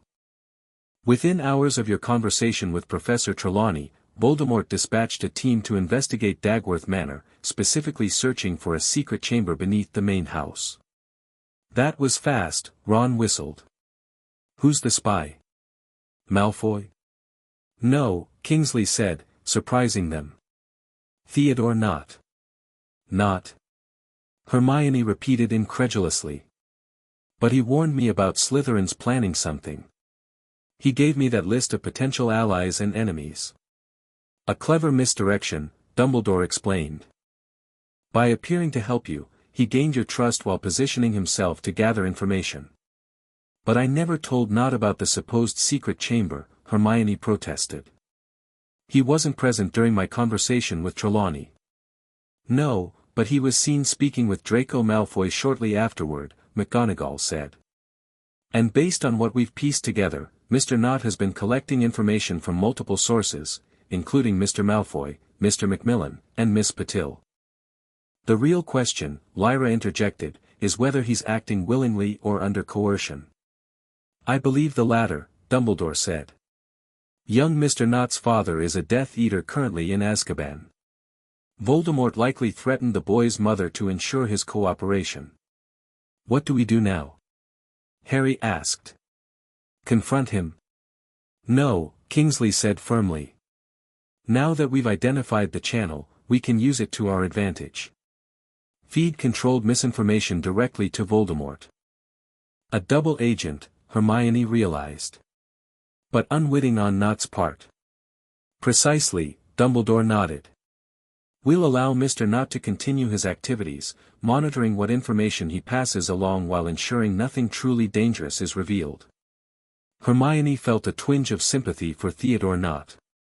If Dumbledore was correct, he was being forced to spy against his will, his family held hostage by Voldemort. "There's something else you should know," Kingsley added. "Death Eaters attempted to breach the wards at Dagworth Manor tonight, looking for this supposed secret chamber. Were they successful?" Hermione asked anxiously. "No," Lyra assured her. "The manor's protections held. But it confirms Voldemort's increasing desperation to obtain your mother's research. And raises another question, Dumbledore said gravely. How did the Death Eaters expect to access a chamber supposedly secured by blood wards? They would need a Dagworth heir, to open it. The implication hung heavily in the air. If they had successfully breached the manor, they would have needed to capture Hermione to proceed. The guardianship hearing is tomorrow, McGonagall reminded them. This attempt suggests they don't expect to win through legal means. Which means they're preparing to take more direct action, Kingsley concluded grimly. We need to be ready, Dumbledore agreed. Miss Granger, I believe it's time to implement additional security measures. You will no longer attend classes without escort, and your training sessions will be moved to a more secure location. Where? Hermione asked. My private study, Dumbledore replied. Connected directly to this office, with centuries of protective enchantments few could breach. Hermione wanted to protest these restrictions but recognized their necessity.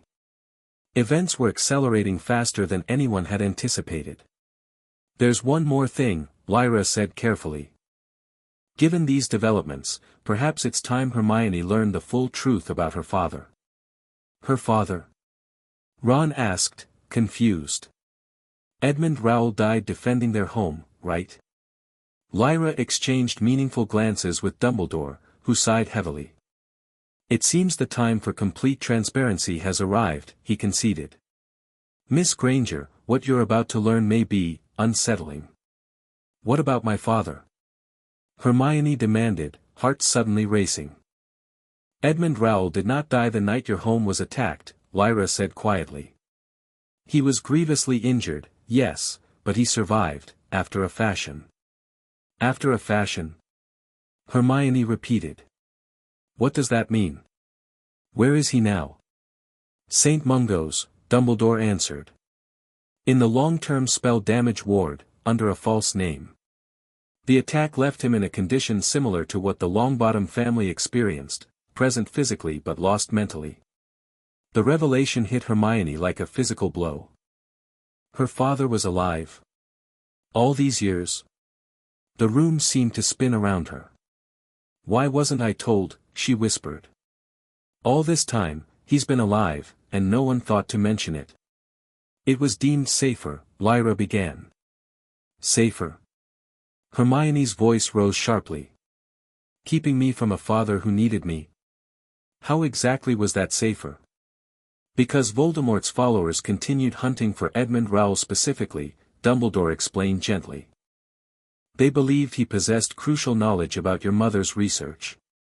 His survival was kept secret to protect him, and subsequently, to protect you.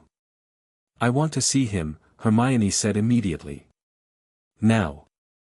That would be unwise at present, McGonagall cautioned. With Death Eaters actively seeking you, I don't care, Hermione interrupted, her magic flaring visibly around her. The objects on Dumbledore's desk began to vibrate as her emotions affected her control. I've just learned my father is alive after believing him dead my entire life.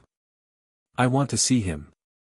Dumbledore studied her for a long moment, then nodded slowly. Very well. But with extensive precautions. Professor McGonagall and Madame Selwyn will accompany you, along with Order members as additional security. When? Hermione pressed. After tomorrow's guardianship hearing, Lyra suggested. The Ministry will be focused on the proceedings, creating a diversion that might work to our advantage. Reluctantly, Hermione agreed to the timing. As the meeting concluded, she remained behind, asking for a moment alone with Dumbledore. You should have told me from the beginning, she said once the others had left. About my father, about everything. I had a right to know. Yes, Dumbledore acknowledged, surprising her with his candor. In retrospect, I made a mistake in perpetuating the secrecy. I believed I was protecting you by allowing you a normal childhood, free from the complications of your heritage. You decided what was best for me without consulting me, Hermione said, unable to keep the bitterness from her voice.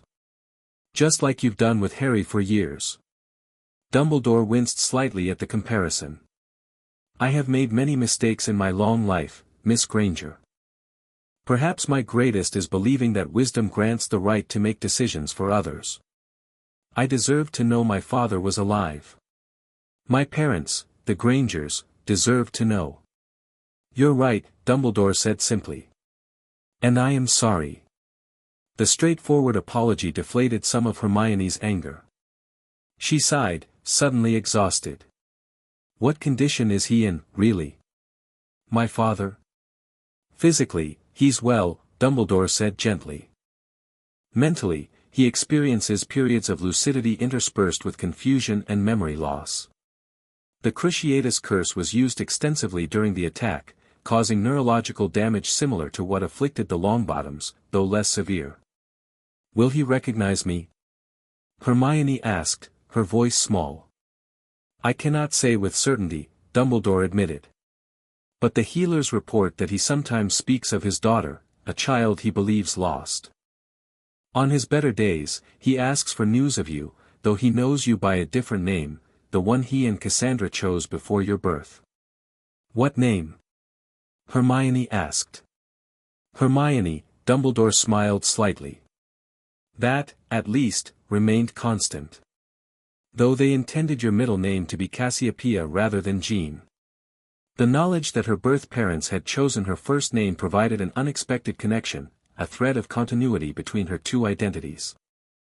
Thank you for telling me now, she said finally. Even if it should have come sooner.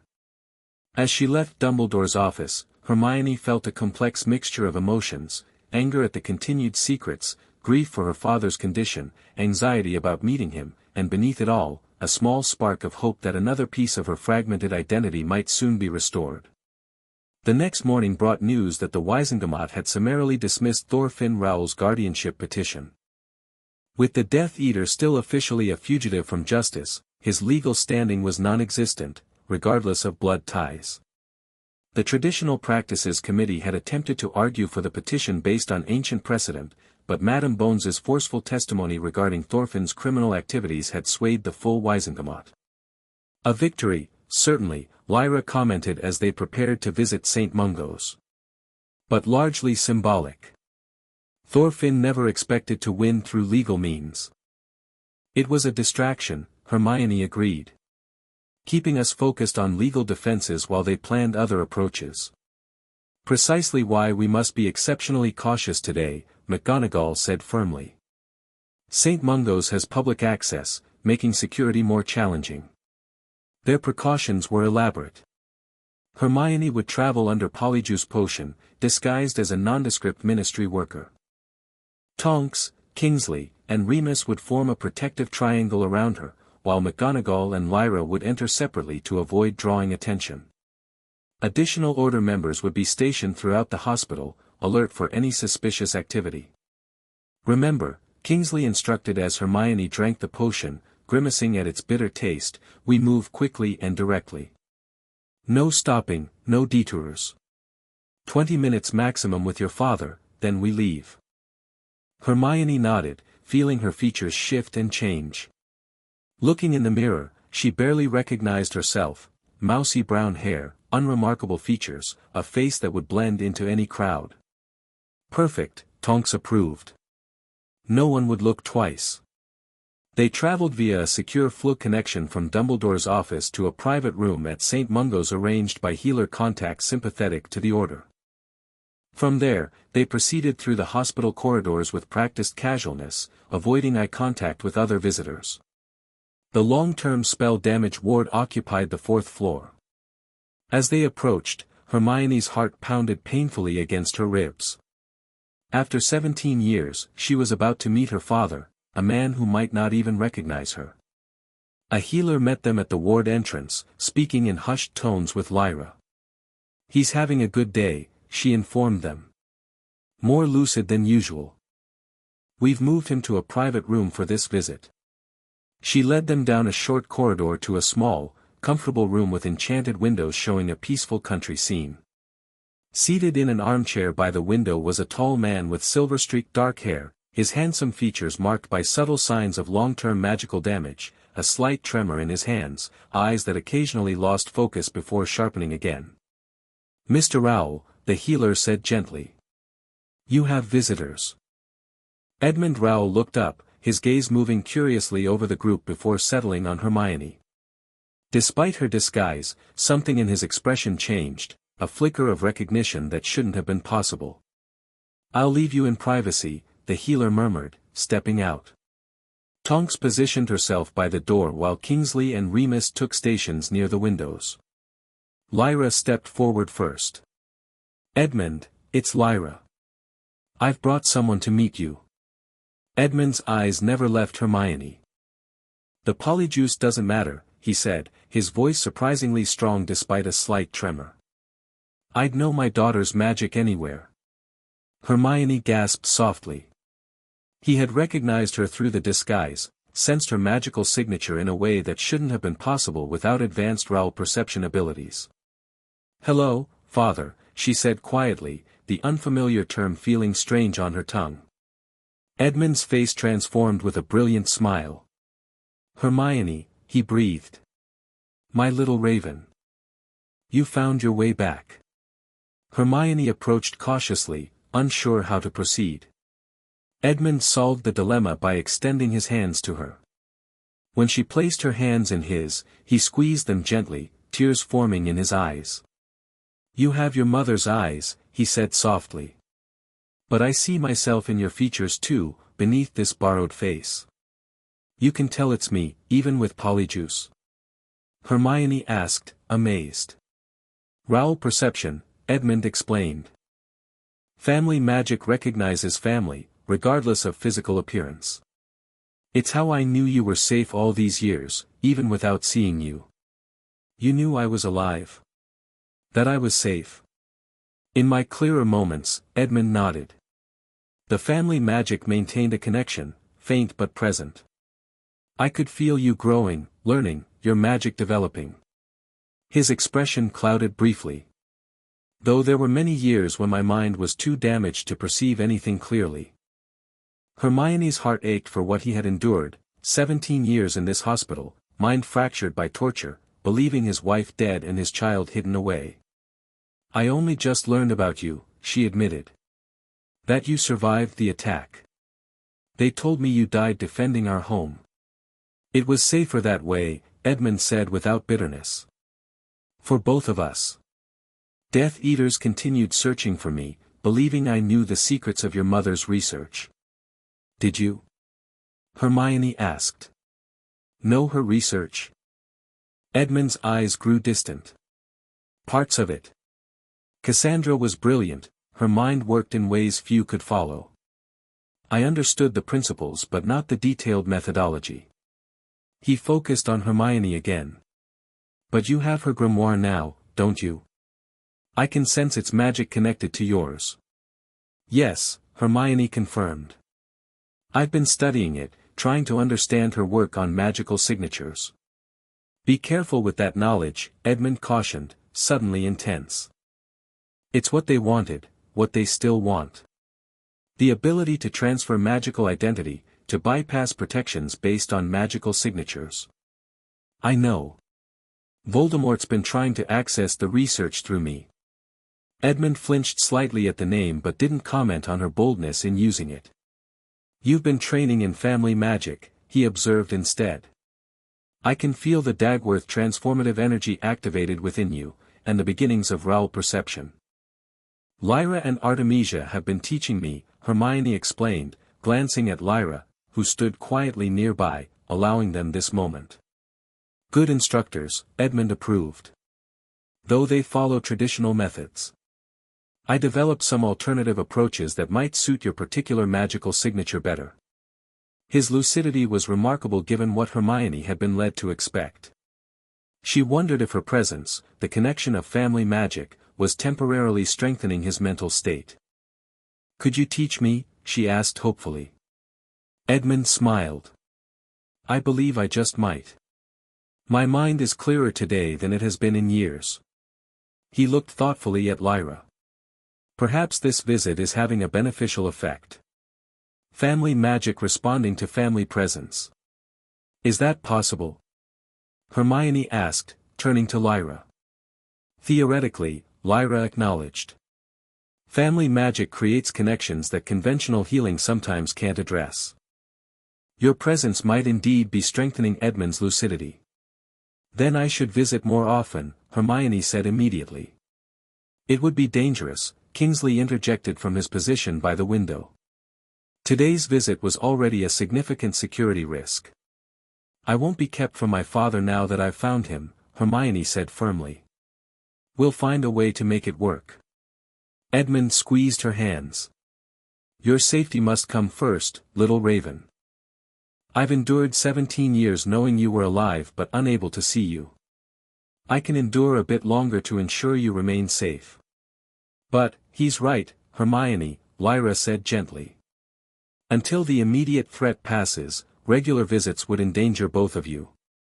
Edmund seemed to accept this practical assessment. In the meantime, there's something I can give you that might help. He reached for a small wooden box on the table beside his chair. The healers returned this to me recently, it was found among my possessions when I was brought here. He opened the box to reveal a simple silver ring set with a small black stone. My focus ring, he explained. Attuned to Raoul family magic. It might help you develop your perceptive abilities more quickly. Are you sure? Hermione asked, touched by the offer. It belongs to you now, Edmund said simply. As heir to both our lines. Hermione accepted the ring, slipping it onto her right hand alongside her Dagworth signet ring. Immediately, she felt a subtle shift in her magical awareness, an enhancement of her perceptive abilities, as though a veil had been lifted from her senses. Suddenly, she could distinguish the unique magical signatures of everyone in the room with perfect clarity.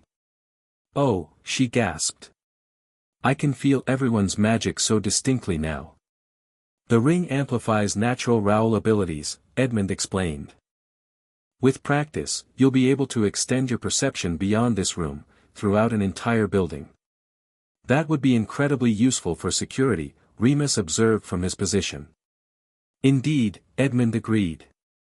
It saved my life more than once during the First War.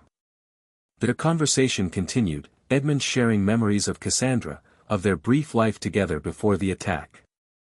Despite occasional moments where his focus drifted, he remained remarkably present, asking Hermione about her life with the Grangers, her experiences at Hogwarts, her friendships with Harry and Ron. All too soon, Kingsley signaled that their allotted time was ending. Hermione felt a physical pain at the thought of leaving her father after finding him so recently. I'll come back, she promised. When it's safer. I know you will, Edmund smiled. And I'll work with the healers to strengthen my mind in the meantime. Perhaps this visit will mark a turning point in my recovery. As Hermione stood to leave, Edmund caught her hand once more. Your mother would be so proud of you, he said softly. As am I. Remember that no matter what name you use or which family raised you, you are your own person, Hermione. Your choices define you, not your bloodline. That sounds like something Professor Dumbledore would say, Hermione noted with a small smile. Albus didn't invent wisdom, Edmund chuckled. Though he'd like everyone to think so. The moment of levity eased the pain of parting. Hermione hugged her father carefully, inhaling his scent, parchment and cedar and something uniquely familiar despite never having met him before, storing the memory carefully in her heart. As they prepared to leave, Edmund called out one last thing, tell Harry Potter I'm sorry about his parents. James saved my life once. I wish I could have returned the favor. Hermione promised to relay the message, then followed her security detail from the room, her emotions a complex tangle of joy at finding her father, sorrow at his condition, and determination to visit him again soon, regardless of the dangers. They were halfway to the hospital's secure Floo departure point when Hermione felt a subtle shift in the magical energies around them. The new ring on her finger seemed to vibrate in warning, enhancing her perception of approaching threats. Someone's coming, she whispered to Kingsley. Multiple magical signatures moving purposefully toward us. Kingsley didn't question how she knew, immediately signaling Tonks and Remus to defensive positions. Change of plan, he murmured. Alternative exit route. They diverted down a side corridor, but Hermione's enhanced perception detected additional signatures blocking their path. They're hurting us, she realized. There are more ahead. How many can you sense? Remus asked, drawing his wand discreetly. Hermione concentrated, extending her awareness as her father had suggested. At least 6, no, 8 different signatures. Surrounding us. Death Eaters in a public hospital. McGonagall looked appalled. They wouldn't dare, they would if they're desperate enough, Lyra cut in grimly. And if they've identified Hermione despite the polyjuice. Hermione touched her father's ring, remembering what he'd said about extending perception throughout a building. Concentrating intently, she pushed her awareness outward, scanning the hospital floors. There's a clear path through the artifact accidents ward, she announced suddenly. 2 guards, but they're stationary, not expecting us from that direction. Kingsley raised an eyebrow at her newfound perceptive abilities but didn't question them. Lead the way. Trusting her magical senses, Hermione guided their group through a maintenance corridor, up a service stairwell, and into the artifact accidents ward. They moved swiftly between beds occupied by patients suffering bizarre magical mishaps, one man with a teapot for a head, a woman whose arms had been replaced with peacock tails. Almost there, Hermione whispered as they approached the ward's far exit. The stationary guards are just beyond, but before they could reach the doors, they swung open to reveal Antonin Dolohov and Augustus Rookwood, both with wands raised. Well, Dolohov smiled coldly. The Dagworth girl returns to us, even if she's wearing someone else's face. Remus and Kingsley moved immediately, shields springing to life as spells flew. McGonagall transfigured nearby beds into barriers while Tonks engaged Rookwood directly, her aura training evident in her precise dueling. Hermione felt a surge of Dagworth magic responding to the threat. Instinctively, she connected to the magical energy of Dolohov's next curse, transforming it mid-flight into a swarm of butterflies that scattered harmlessly. Dolohov's eyes widened in shock. Dagworth transformation magic, he growled. Just like your mother. She tried that trick too, before we broke her. Rage boiled through Hermione at his casual mention of torturing her mother. The Dagworth magic responded to her emotion, her connection to the hospital structure itself allowing her to transform the floor beneath Dolohov's feet into quicksand. He sank rapidly to his waist, cursing as his mobility was compromised. More Death Eaters converged from other corridors. Lyra engaged 2 simultaneously, her spell work elegant and lethal. McGonagall proved why she was considered one of the most formidable witches of her generation, her transfiguration work creating a series of animated stone guardians that intercepted curses and attacked Death Eaters with surprising ferocity. We need to get Hermione out, Kingsley shouted over the chaos. The flew in the healer's office, this way. They fought their way toward a side office, Hermione continuing to transform Death Eater spells as they flew. When a cutting curse headed directly for Remus's back, she not only transformed it but redirected its energy into a concussive blast that knocked the caster off his feet. Impressive, Lyra acknowledged as they reached the office door. Your control is improving. Inside the office, Kingsley sealed the door with powerful wards while Tonks activated the flu. Hogwarts, headmaster's office, she called, throwing in flu powder. The flames turned green, but instead of opening a passage, they sputtered and died. They've blocked the flu network, Tonks realized. We're trapped. Not necessarily, Hermione said, an idea forming. If I can transform the flu powder itself, alter its magical properties to bypass the blockage. That would require extraordinary precision, Lyra cautioned. One mistake could scatter us across the network. I can do it, Hermione insisted. The Dagworth grimoire described similar transformations. Outside, the Death Eaters were breaking through Kingsley's wards. They had minutes at most. Do it, McGonagall decided, trust evident in her eyes. Hermione took a handful of flu powder, connecting to its magical essence. Unlike standard transfiguration, which would change its physical form, she needed to alter its magical properties while maintaining its function, a complex Dagworth transformation requiring intense concentration. The powder began to glow in her palm, changing from green to blue to silver as she modified its enchantment structure. She could feel the Death Eater blocks on the network like dark smudges in the magical pattern, and carefully wove her transformation around them, creating a new pathway that would bypass the restrictions. "Ready," she announced as the door began to splinter under Death Eater curses. "Everyone together, the transformation won't last long." Kingsley threw a final barrier spell at the door as they gathered around the fireplace. Hermione cast the transformed powder into the flames, which blazed brilliant silver. "Hogwarts, headmaster's office," she called clearly, pulling her companions into the flames with her. The sensation was different from normal flood travel, smoother but somehow more tenuous, as though they were traveling through a hastily constructed tunnel that might collapse at any moment. Hermione maintained her focus on the transformation, holding the modified properties stable until they tumbled out onto the floor of Dumbledore's office. "Remarkable," the headmaster commented mildly, looking up from his desk as if the arrival of 6 people through supposedly blocked flood connections was an everyday occurrence. "I take it there were complications." "Death Eaters at St. Mungo's," Kingsley reported tersely, helping Tonks to her feet.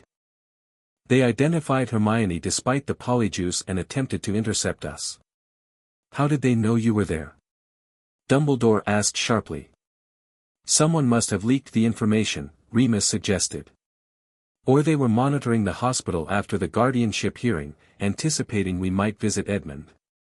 "Either way, they were well prepared," McGonagall added. 8 Death Eaters at minimum, positioned to cut off escape routes.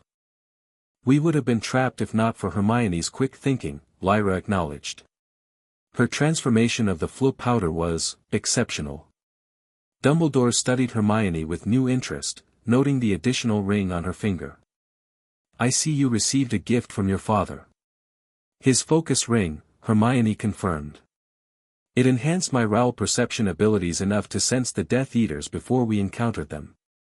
And saved all our lives in the process," Tonks added. "She detected their positions throughout the hospital, found us a path through their ambush. Combined with her Dagworth transformation abilities, she's becoming quite formidable," Kingsley observed.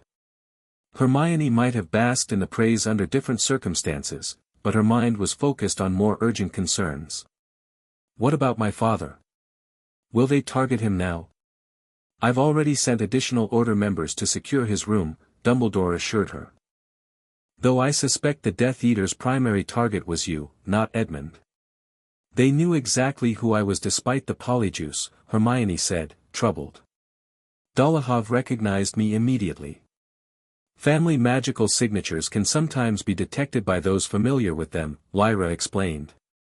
"Dolohov worked closely with Thorfinn Raoul. He might recognize Raoul family magic." "Or there's another leak," Harry suggested, entering the office with Ron close behind. They had evidently been summoned when the emergency Floo activation was detected. Someone who knew about the visit plan. The circle of knowledge was very small, McGonagall frowned. "Only those in this room, plus Edmund's healers. And Theodore not," Hermione realized.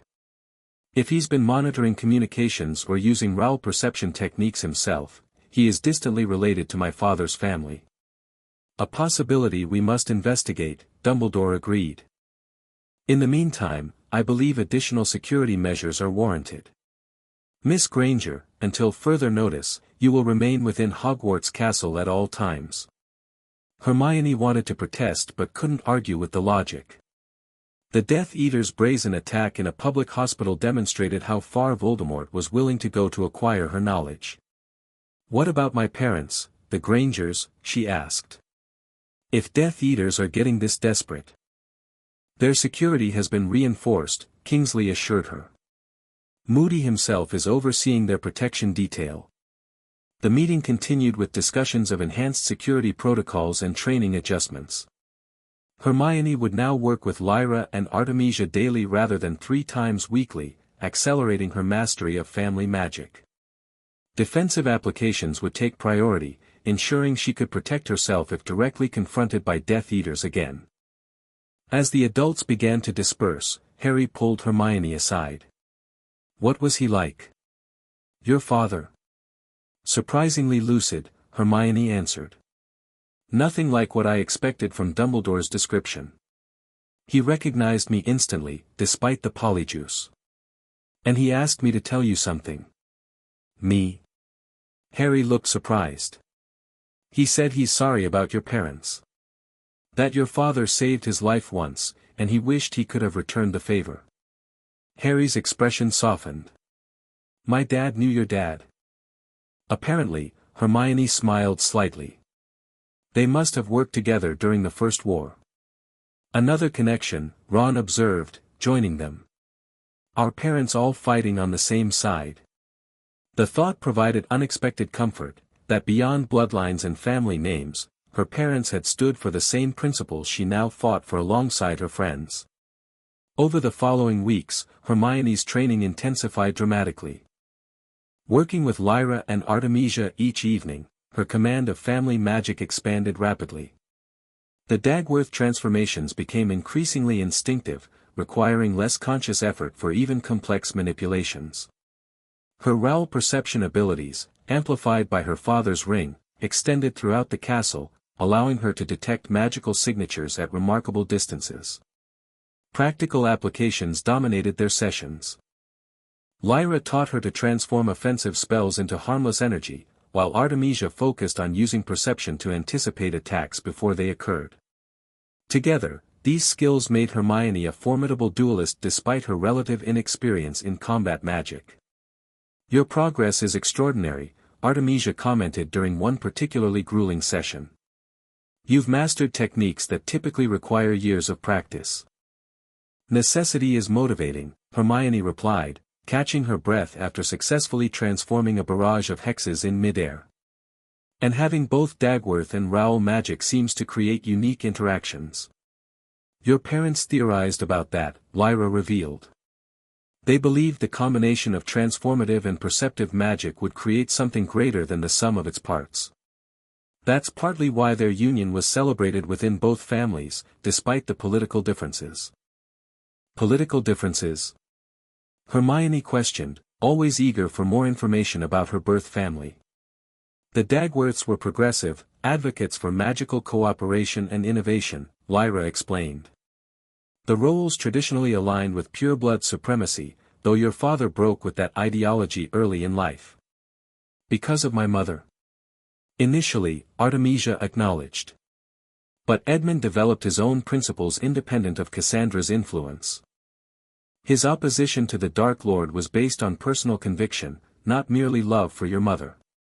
These glimpses into her parents' characters helped Hermione form a clearer picture of the people they had been: principled, courageous, willing to stand against prevailing ideologies when necessary. In many ways, they reminded her of herself. Between training sessions, Hermione continued her research into magical signatures, meticulously documenting her mother's work while developing theoretical countermeasures should Voldemort pursue similar techniques. Harry and Ron assisted, Harry contributing insights from his direct experiences with Voldemort's magic, Ron providing strategic perspectives on potential applications.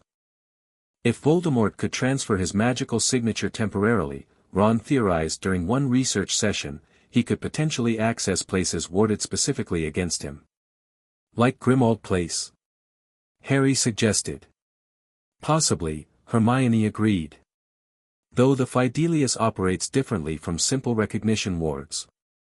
More concerning would be his ability to frame others for magical attacks by temporarily transferring his signature to them.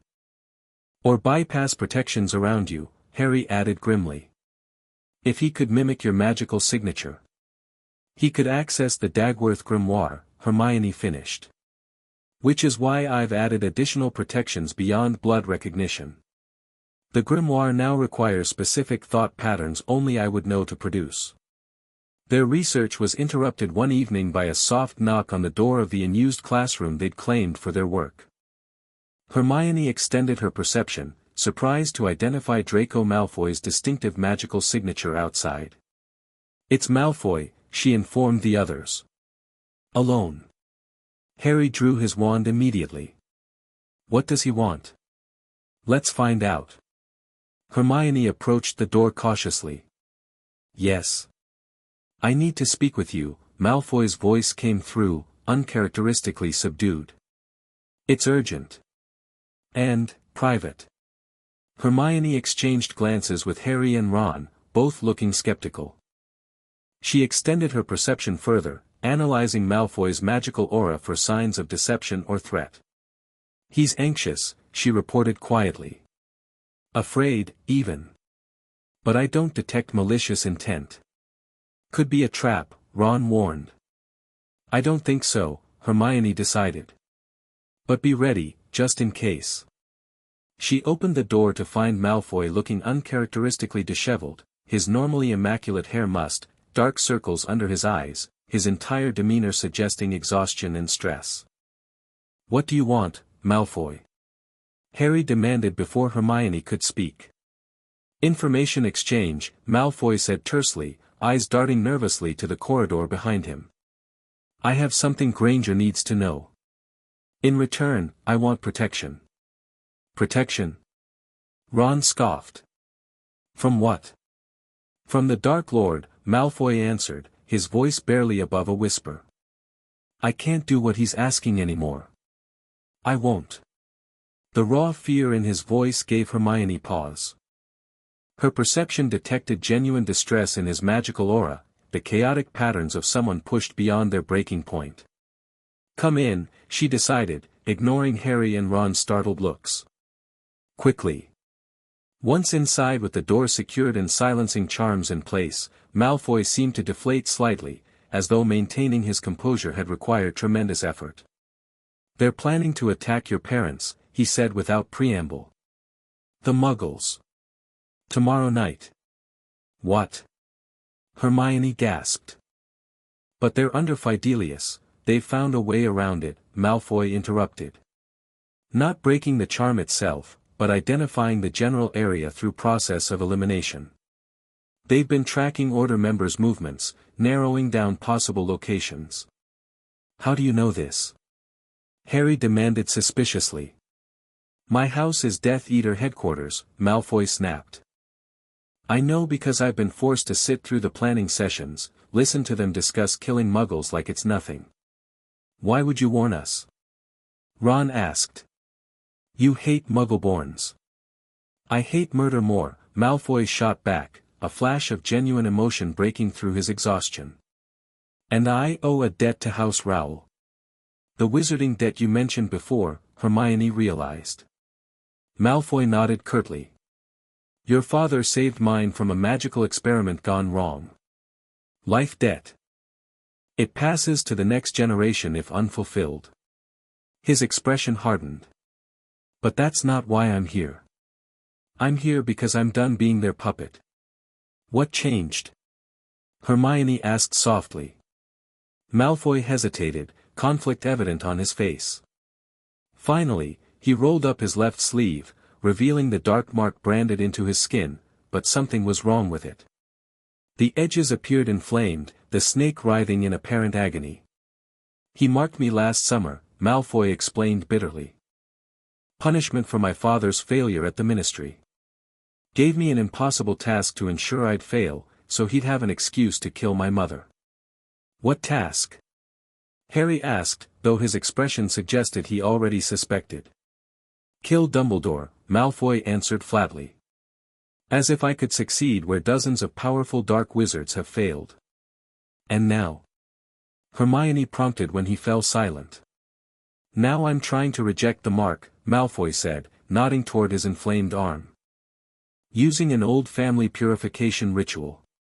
It's agonizing and probably won't work completely, but... He shrugged. I had to try something. Why come to us? Harry pressed. Why not go directly to Dumbledore? Because she's Dagworth Rowell, Malfoy nodded toward Hermione. Her family specialized in magical transference. If anyone might know how to remove a magical brand like this, it would be someone with access to Dagworth research. So that was it, not just a warning about her parents, but a request for help with his dark mark. Hermione studied his magical aura carefully, looking for signs of deception. What she found instead was genuine desperation and something that felt remarkably like remorse.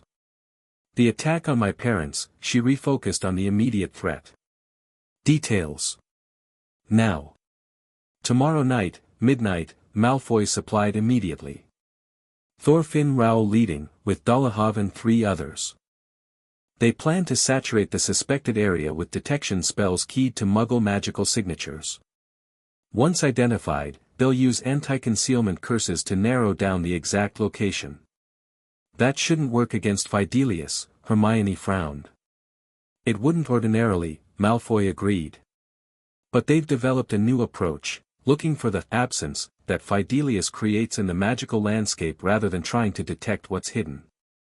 The method was clever, identifying where magic conspicuously wasn't rather than trying to break through what was concealed.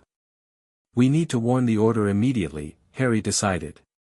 Move the Grangers to a different location. I'll take this to Dumbledore, Hermione agreed, gathering her research materials quickly.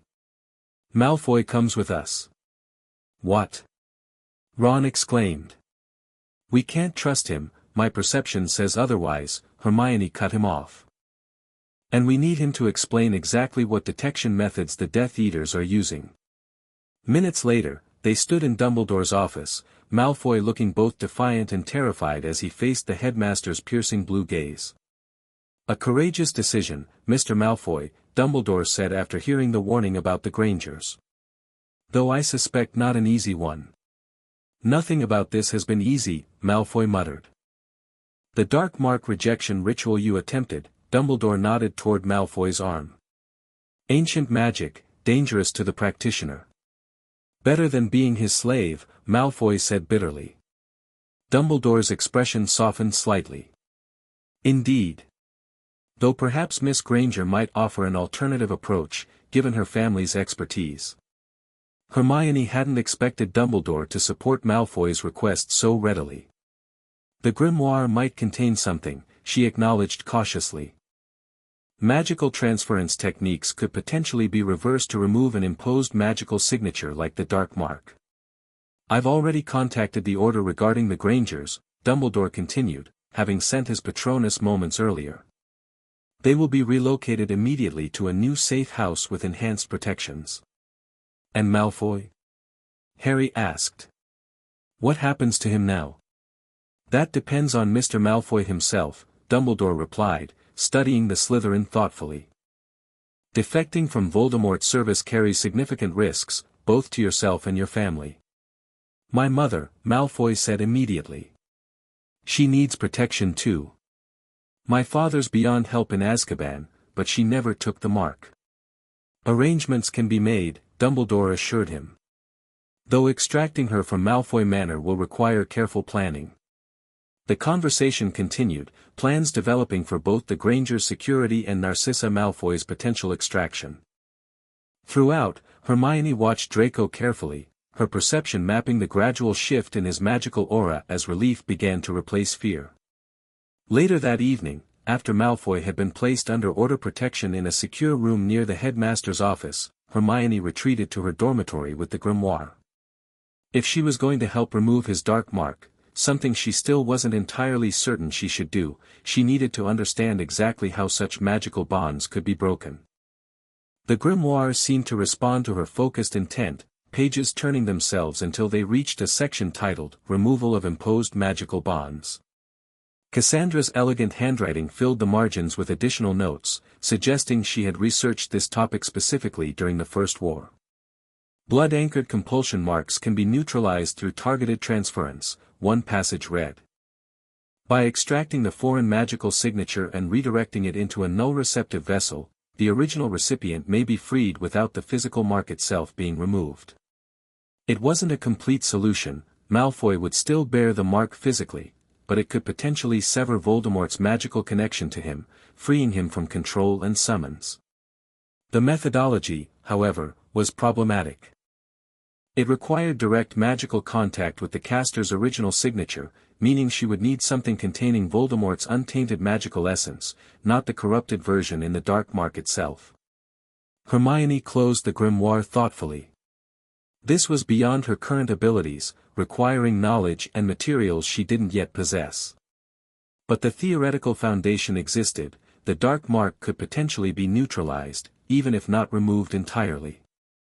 It was a start, at least. And helping Malfoy, despite their troubled history, felt like the right thing to do. Not just because of his warning about her parents, but because offering assistance to someone genuinely seeking redemption aligned with her core values, the principles that defined her regardless of her bloodline or name. The following day brought confirmation that the Grangers had been safely relocated before the Death Eater attack could materialize. Through the two-way mirror, Hermione spoke briefly with her parents, reassured by their calm determination despite the continuing disruption to their lives. "We're fine, sweetheart," her mother insisted. "The Order members have been wonderful, explaining everything, ensuring we're comfortable. This new place is quite nice," her father added. "Some sort of wizarding holiday home, much more spacious than the last location." "I'm so sorry you're going through all this because of me," Hermione said, guilt weighing heavily on her. "Not because of you," her mother corrected firmly. "Because of prejudiced, evil people who would hurt anyone different from themselves. That's not your fault." "Your mother's right," her father agreed. "We've had 17 wonderful years with you. A bit of inconvenience now is nothing compared to that joy." Their unconditional support moved Hermione deeply. These people who had raised her, who had no biological connection to her, demonstrated love as profound and genuine as any blood relation could offer. "I love you both," she said, fighting back tears. "So much." "We love you too," they replied in unison, their faces warm with affection despite the small mirror's limited view. After ending the call, Hermione made a decision. She would find a way to help Draco Malfoy, not because of wizarding debts or political calculations, but because offering compassion to someone seeking change was what her parents, both sets of them, would want her to do. She found Malfoy in the secure room where Dumbledore had placed him, poring over books Madame Pants had provided at the headmaster's request. His left arm remained bandaged, though the pain appeared to have subsided somewhat. "I've been researching the dark mark," Hermione announced without preamble. "I think I found a potential approach to neutralizing its connection, though not removing it physically." Malfoy looked up, surprise evident on his face. "That's more than I expected. The theory exists in my mother's notes," Hermione continued, placing the grimoire on the table. "But implementation is complicated. We need something containing Voldemort's original magical signature, not the corrupted version in the mark itself." "His original signature?" Malfoy frowned. "From before his resurrection?" "Ideally, yes. An object he enchanted personally, something containing his magical essence from when he was still fully human." Malfoy's expression shifted from confusion to realization. "Like a certain diary my father once had?" Hermione's eyes widened. "You know about the diary? The one from the Chamber of Secrets?" "Father didn't tell me until after it was destroyed," Malfoy admitted. He was furious, ranting about how the Dark Lord had entrusted him with a precious artifact and Potter had ruined everything. "That diary contained part of Voldemort's soul," Hermione said carefully, watching Malfoy's reaction. "Not just his magical signature. His soul." Malfoy looked genuinely horrified. That's abominable magic. Even the darkest pureblood families consider soul manipulation forbidden." "It was a Horcrux," Hermione explained, deciding honesty might yield more information. "An object containing a soul fragment, anchoring him to life even after his body was destroyed." Malfoy's face had gone even paler than usual. "That explains a lot," he said quietly. "About why he didn't truly die, about why he looks wrong now." "The diary would have been perfect for what we need," Hermione sighed. "But Harry destroyed it years ago." "There might be other objects," Malfoy suggested hesitantly. "Things he valued, that he might have treated similarly. Do you know of any?" "No, but..." Malfoy paused, considering. My Aunt Bellatrix has a vault at Gringotts. She boasts that the Dark Lord entrusted her with something precious for safekeeping. She's fanatically protective of it. This was potentially valuable information. If Voldemort had created multiple Horcruxes, as Dumbledore suspected, Bellatrix might be guarding one. What about objects with his magical signature that aren't necessarily Horcruxes? Hermione redirected, focusing on their immediate problem. Personal possessions, enchanted items. Nothing I know of directly, Malfoy admitted. But there's someone who might know. My mother. She attended Hogwarts during the Dark Lord's final years as a student, when he was still known as Tom Riddle. This was an angle Hermione hadn't considered, Narcissa Malfoy as a potential source of information about the young Voldemort. All the more reason to extract her safely, Hermione noted. Which brings us back to our more immediate problem. Without access to his original magical signature, we need an alternative approach to your mark. What about a temporary suppression? Malfoy suggested. Something to block the connection until a permanent solution can be found. Hermione considered this. The grimoire does mention containment methods for imposed magical signatures. They're not permanent, but might provide relief and prevent him from tracking you through the mark. Over the next few hours, they worked together developing a temporary solution based on Dagworth principles of magical containment. Hermione was surprised by Malfoy's intelligence and magical knowledge. Without his usual arrogance and hostility, he proved a capable partner in magical theory. By evening, they had created a silver bracelet engraved with containment runes and infused with Dagworth transformation magic. When placed on Malfoy's left wrist, it would create a magical barrier around the dark mark, preventing its energy from connecting with Voldemort while also blocking pain signals. It will need regular recharging, Hermione cautioned as Malfoy prepared to try the bracelet. And it won't survive direct contact with Voldemort himself, his magical signature would overwhelm the containment field. Better than nothing, Malfoy said grimly, securing the bracelet around his wrist. The effect was immediate. His entire body relaxed as the pain and pressure of the mark's connection apparently ceased. The inflamed skin around the mark began to fade from angry red to a more normal coloration. It works, he breathed, genuine relief in his voice. I can't feel him anymore. The containment should hold for about a month before needing recharging, Hermione explained. I've keyed it to my magical signature, so only I can renew the enchantment. Keeping me on a leash? Malfoy asked, though without his usual bitterness. Insurance, Hermione corrected. Until we're certain of your intentions. Malfoy nodded, accepting this condition without argument. Thank you, he said awkwardly, as though the words were unfamiliar on his tongue. This is, more than I deserve, given our history. People can change, Hermione said simply. I'm choosing to believe you're trying to. Before Malfoy could respond, a silvery lynx Patronus bounded into the room, Kingsley's voice emerging from it with urgent news: Death Eaters attacking Dagworth Manor. Heavy fighting. Order members responding, but reinforcements needed. Magical artifacts at risk. Hermione's heart raced. Dagworth Manor, her ancestral home, containing generations of family history and potentially dangerous magical knowledge not secured in the grimoire or at Gringotts. I need to go there, she decided immediately, gathering her beaded bag. That's exactly what they want, Malfoy warned. It's probably a trap to draw you out of Hogwarts. Trap or not, I can't let them ransack my family home, Hermione insisted. There are things they're too dangerous to fall into Voldemort's hands. Then at least don't go alone, Malfoy urged, surprising her with his concern. I won't, Hermione assured him, already heading for the door. Stay here where it's safe. I'll send word when I return.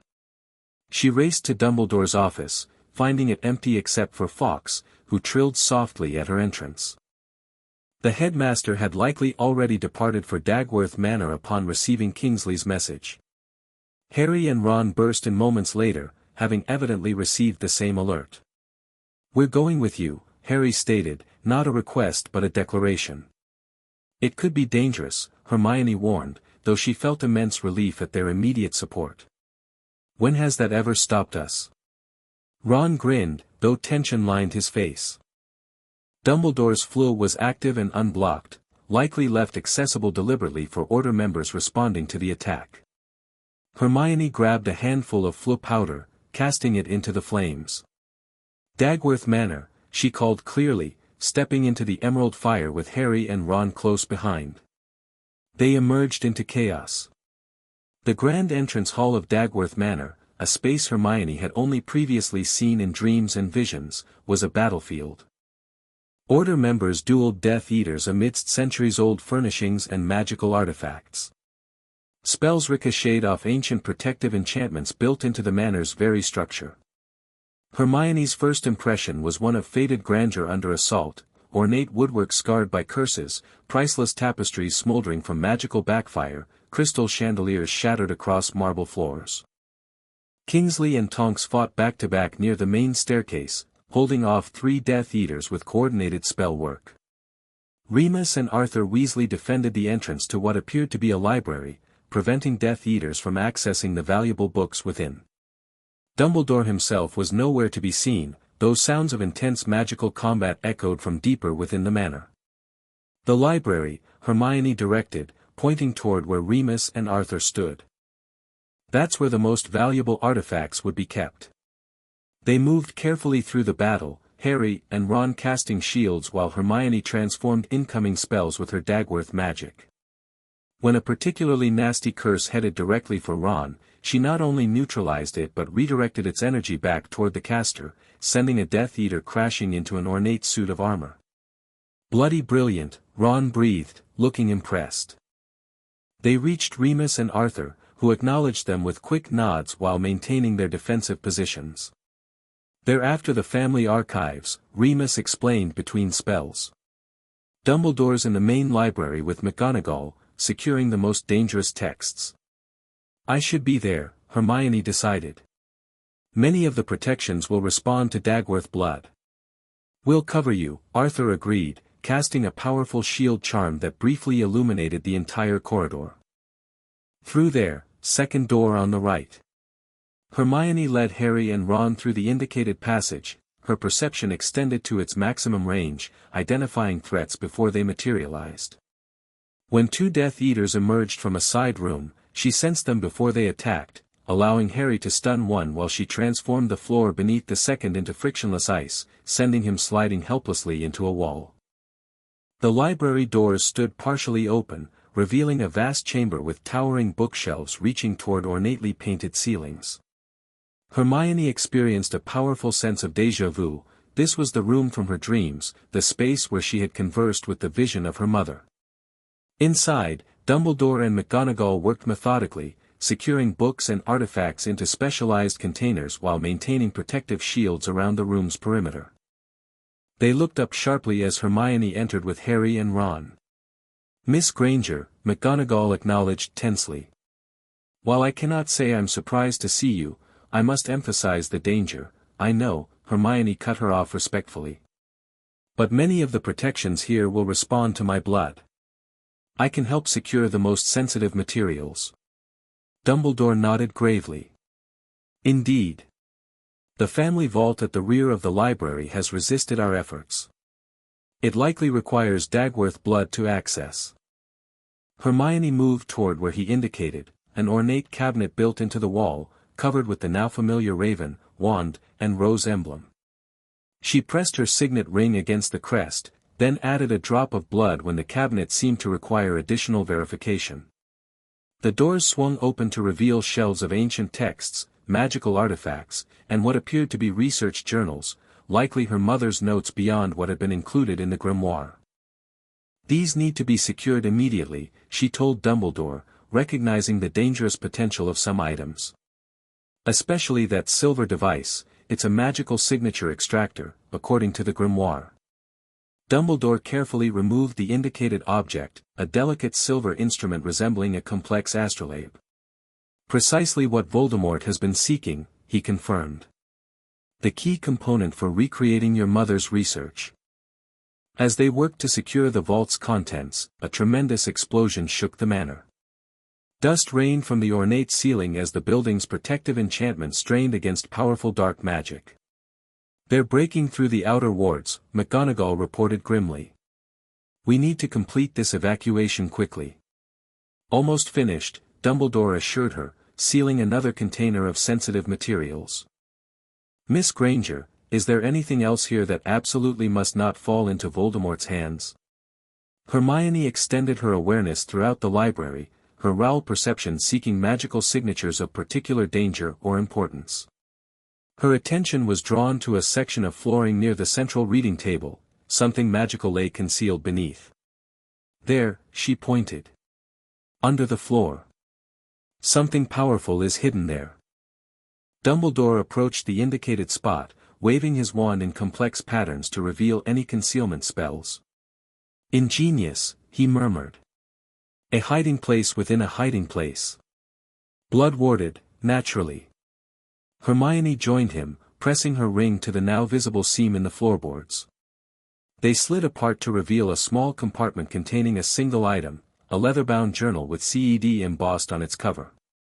Cassandra Elara Dagwortha's personal research journal. "My mother's private notes," Hermione realized, carefully lifting the journal. "Separate from the grimoire or the family archives." Another explosion rocked the manor, this one closer. Shouts and the sounds of intensified dueling suggested the Death Eaters were making progress toward the library. "We must go," McGonagall urged. "The manor's defenses are failing." "A moment more," Dumbledore requested, helping Hermione secure the final artifacts. "We cannot leave such knowledge unprotected." As the last container was sealed, the library doors burst open. Bellatrix Lestrange stood in the entrance, her wild eyes gleaming with malevolent delight as she spotted Hermione. "The little lost Dagworth," she crooned, twirling her wand. "How convenient that you've joined us. The Dark Lord will be pleased to speak with you personally." Harry and Ron immediately moved to flank Hermione, wands raised. Dumbledore stepped forward, his power radiating so intensely that even Bellatrix hesitated. "I'm afraid Miss Granger has prior commitments, Bellatrix," Dumbledore said mildly, though his eyes held no twinkle. "As do we all." Bellatrix bared her teeth in a feral grin. "You're surrounded, old man. The manor's outer wards have fallen. Death Eaters control every exit." "I've always found," Dumbledore replied conversationally, "that when conventional exits are blocked, creating new ones is the prudent approach." With a complex wand movement, he opened a swirling portal in the air beside them, not apparition, which the manor's remaining protections would still prevent, but something more ancient and powerful. "A spatial fold," McGonagall explained quickly, seeing Hermione's surprised expression. "Temporary and extremely difficult magic. Quickly now." Bellatrix shrieked in rage, casting a killing curse that Dumbledore deflected with casual ease, redirecting it into a bookshelf that exploded into ash. "After you, Miss Granger," Dumbledore gestured toward the portal. "Your companions as well." Hermione hesitated, looking around at her ancestral home, damaged, under assault, but still magnificent in its centuries-old power. "The manor will stand," Dumbledore assured her, understanding her reluctance. "Its deepest protections remain intact. We've secured what matters most, the knowledge Voldemort seeks." Nodding, Hermione stepped through the portal with Harry and Ron, McGonagall following immediately after. Dumbledore came last, sealing the spatial fold behind him just as Bellatrix launched another barrage of curses. They emerged in Dumbledore's office, the containers of rescued artifacts materializing around them. The sudden transition from battle to the quiet sanctuary of Hogwarts was jarring. "Is everyone all right?" McGonagall asked, quickly assessing them for injuries. "Fine," Harry confirmed, though his glasses had cracked in the fighting. "What about the others?" Ron asked anxiously. "Dad and Remus, Tonks, the Order had evacuation plans in place," Dumbledore assured him, already sending his Patronus with messages. "They will withdraw now that we've secured the primary objectives." So it was a successful mission? Hermione asked, still clutching her mother's journal. Indeed, Dumbledore nodded. We prevented Voldemort from acquiring the magical signature extractor and your mother's complete research. Most importantly, you remained safe despite his obvious intention to capture you. But we lost the manor itself, Hermione said quietly. Temporarily, Dumbledore corrected. Dagworth Manor has withstood centuries of magical conflicts. Its deepest protections are tied to the family bloodline, to you. Once the immediate crisis passes, it can be reclaimed and restored.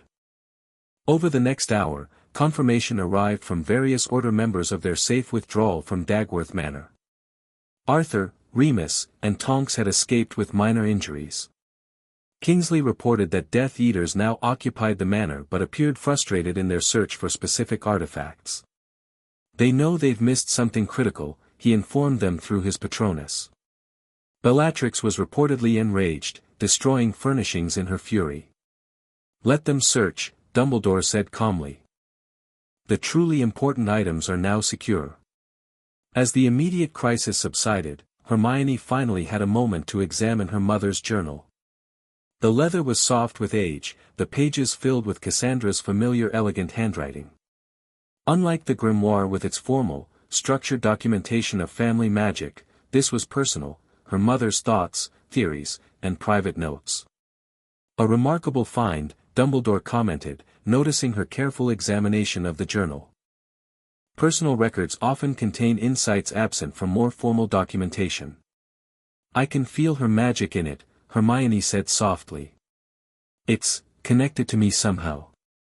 Many old families enchanted personal journals to recognize blood descendants, McGonagall explained. A way of communicating across generations.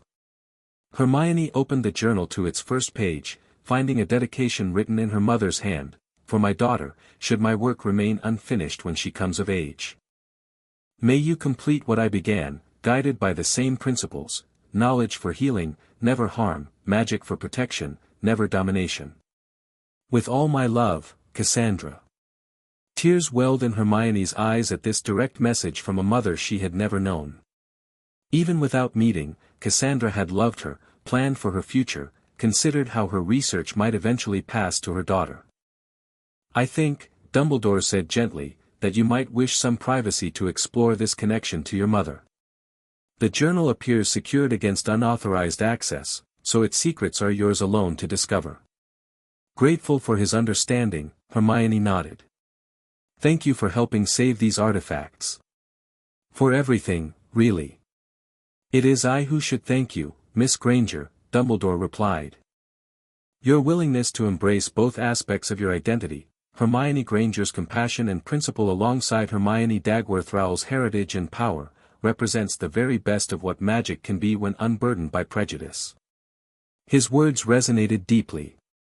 For weeks, Hermione had struggled with reconciling her dual identities, fearing that embracing her pure-blood heritage might somehow diminish her connection to her Muggle-raised values. But perhaps they weren't contradictory at all, perhaps they complemented each other, creating something stronger and more balanced than either alone could be. Over the following days, the Order maintained heightened security while analyzing the artifacts recovered from Dagworth Manor. Hermione divided her time between continued training with Lyra and Artemisia, assisting with artifact assessment, and private study of her mother's journal. The journal proved to be a treasure trove of personal insights and theoretical magic beyond what the grimoire contained. Cassandra had documented not just her formal research on magical signatures, but her philosophical struggles with its potential applications, her ethical boundaries, and her hopes for how her work might benefit the wizarding world. She was brilliant, Hermione told Harry and Ron one evening, looking up from the journal. Not just magically powerful, but thoughtful about the implications of her research. She anticipated how it might be misused and built in limitations. Like what? Harry asked, genuinely interested. The signature transference she developed required voluntary participation from both the signature donor and recipient, Hermione explained. It couldn't be forced or coerced. That was a deliberate ethical safeguard she built into the methodology.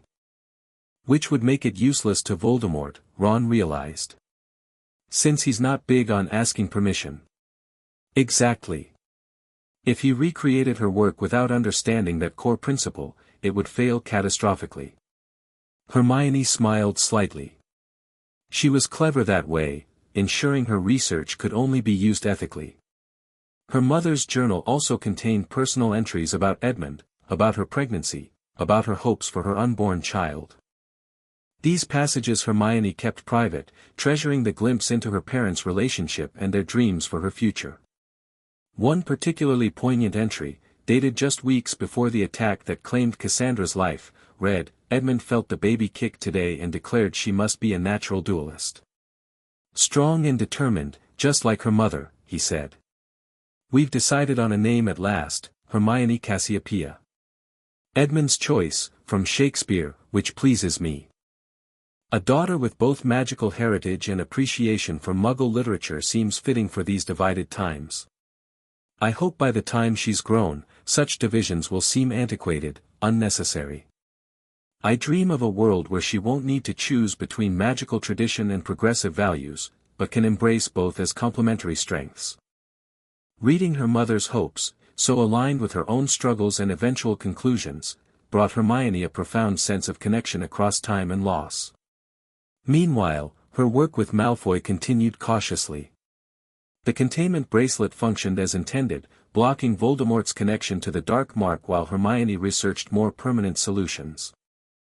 To her surprise, Malfoy proved genuinely committed to his defection, providing valuable intelligence about Death Eater operations and Voldemort's obsession with obtaining her mother's research. "He's becoming increasingly unstable," Malfoy reported during one debriefing session with Dumbledore and key Order members. "The failure to acquire the signature extractor from Dagworth Manor sent him into a rage unlike anything I've witnessed before. He tortured Bellatrix despite her fanatical loyalty." "Did he indicate his next move?" Kingsley asked. "He's shifting strategy," Malfoy confirmed grimly. "Since he can't obtain the research directly, he's now determined to capture Hermione herself. He believes he can force her to recreate her mother's work under threat." "That would never work," Hermione pointed out. "The methodology requires voluntary participation. It would fail if performed under coercion." "He doesn't understand that limitation," Malfoy explained. "Or doesn't believe it. He's convinced all magic can be bent to his will through sufficient power and determination." This information intensified security measures around Hogwarts. Hermione's movements remained restricted to the castle, with Order members supplementing regular staff patrols. Her training with Lyra and Artemisia accelerated further, focusing on combat applications and emergency escape techniques. Preparations for the inevitable confrontation dominated the following weeks. Hermione completed her reconstruction of her mother's research, creating both an accurate version secured for Order use and a deliberately flawed version that could be captured, if necessary. She continued refining her Dagworth transformation and Raoul perception abilities, reaching levels of proficiency that impressed even her experienced instructors. "You've achieved in months what most heirs require years to master," Artemisia acknowledged during one particularly grueling session. "Your dual heritage creates unique magical synergies. My mother theorized about that in her journal," Hermione mentioned. She believed combining Dagworth transformative magic with Raoul perception could create applications neither family had achieved independently. "And has it?" Lyra asked curiously. In response, Hermione demonstrated a technique she developed through studying her mother's theories, using Raoul perception to identify the magical structure of an incoming spell, then applying Dagworth transformation to not merely neutralize but completely repurpose its energy. When Lyra cast a powerful stunning spell as a test, Hermione perceived its magical composition, transformed its essential nature, and redirected it as a temporary shield enhancer around herself, turning an attack into a defense in one fluid motion. "Extraordinary," Lyra breathed. "Cassandra theorized this might be possible, but I've never seen it successfully performed." Such innovations gave Hermione confidence that she might survive a direct confrontation with Death Eaters or even Voldemort himself. Still, She hoped such a confrontation could be delayed until more comprehensive plans were in place.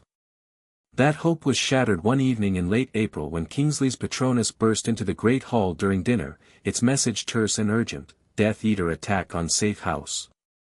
Grangers captured. Responding order members injured but alive. Stand by for further information.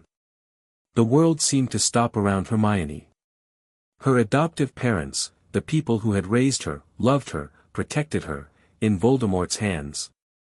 Because of her. "We'll get them back," Harry said immediately, his voice steady despite the horror in his eyes. "Whatever it takes." "It's a trap," McGonagall stated as she hurried to Hermione's side. "They've taken your parents to draw you out." "I know," Hermione acknowledged, her mind already racing through possibilities. "But I can't abandon them." "No one is suggesting abandonment," Dumbledore assured her, appearing beside them with remarkable swiftness. "But we must proceed with extreme caution and careful planning." Within minutes, they had relocated to Dumbledore's office, joined by available Order members including Remus, Tonks, and to Hermione's surprise, Draco Malfoy. "I might know where they're being held," Malfoy offered without prompting. "The Dark Lord has been using my family's hunting lodge in Scotland for high-value prisoners. It's under Fidelius, but I'm a secondary secret keeper through family magic." "Can you take us there?" Hermione asked immediately. "I can," Malfoy confirmed. "Though it will be heavily guarded, and the Dark Lord himself may be present." "It's almost certainly a trap," Moody growled, his magical eye spinning rapidly. "They'll expect us to come charging in, emotions high, planning minimal." "Then we don't do what they expect," Harry said firmly. "We develop a plan they won't anticipate." Over the next hour, they constructed a strategy that balanced speed with caution. Hermione would appear to respond exactly as Voldemort anticipated, rushing to her parents' rescue, but with carefully orchestrated support and several contingency plans. "The key is misdirection," Dumbledore emphasized. "Voldemort expects Miss Granger to be driven by emotion, potentially careless in her haste. We will use that expectation against him." The plan they developed was multi-layered. First, a visible rescue team would approach the hunting lodge directly, Hermione with Harry, Ron, and select Order members including Remus and Tonks. This would appear to be the emotional, hasty response Voldemort anticipated.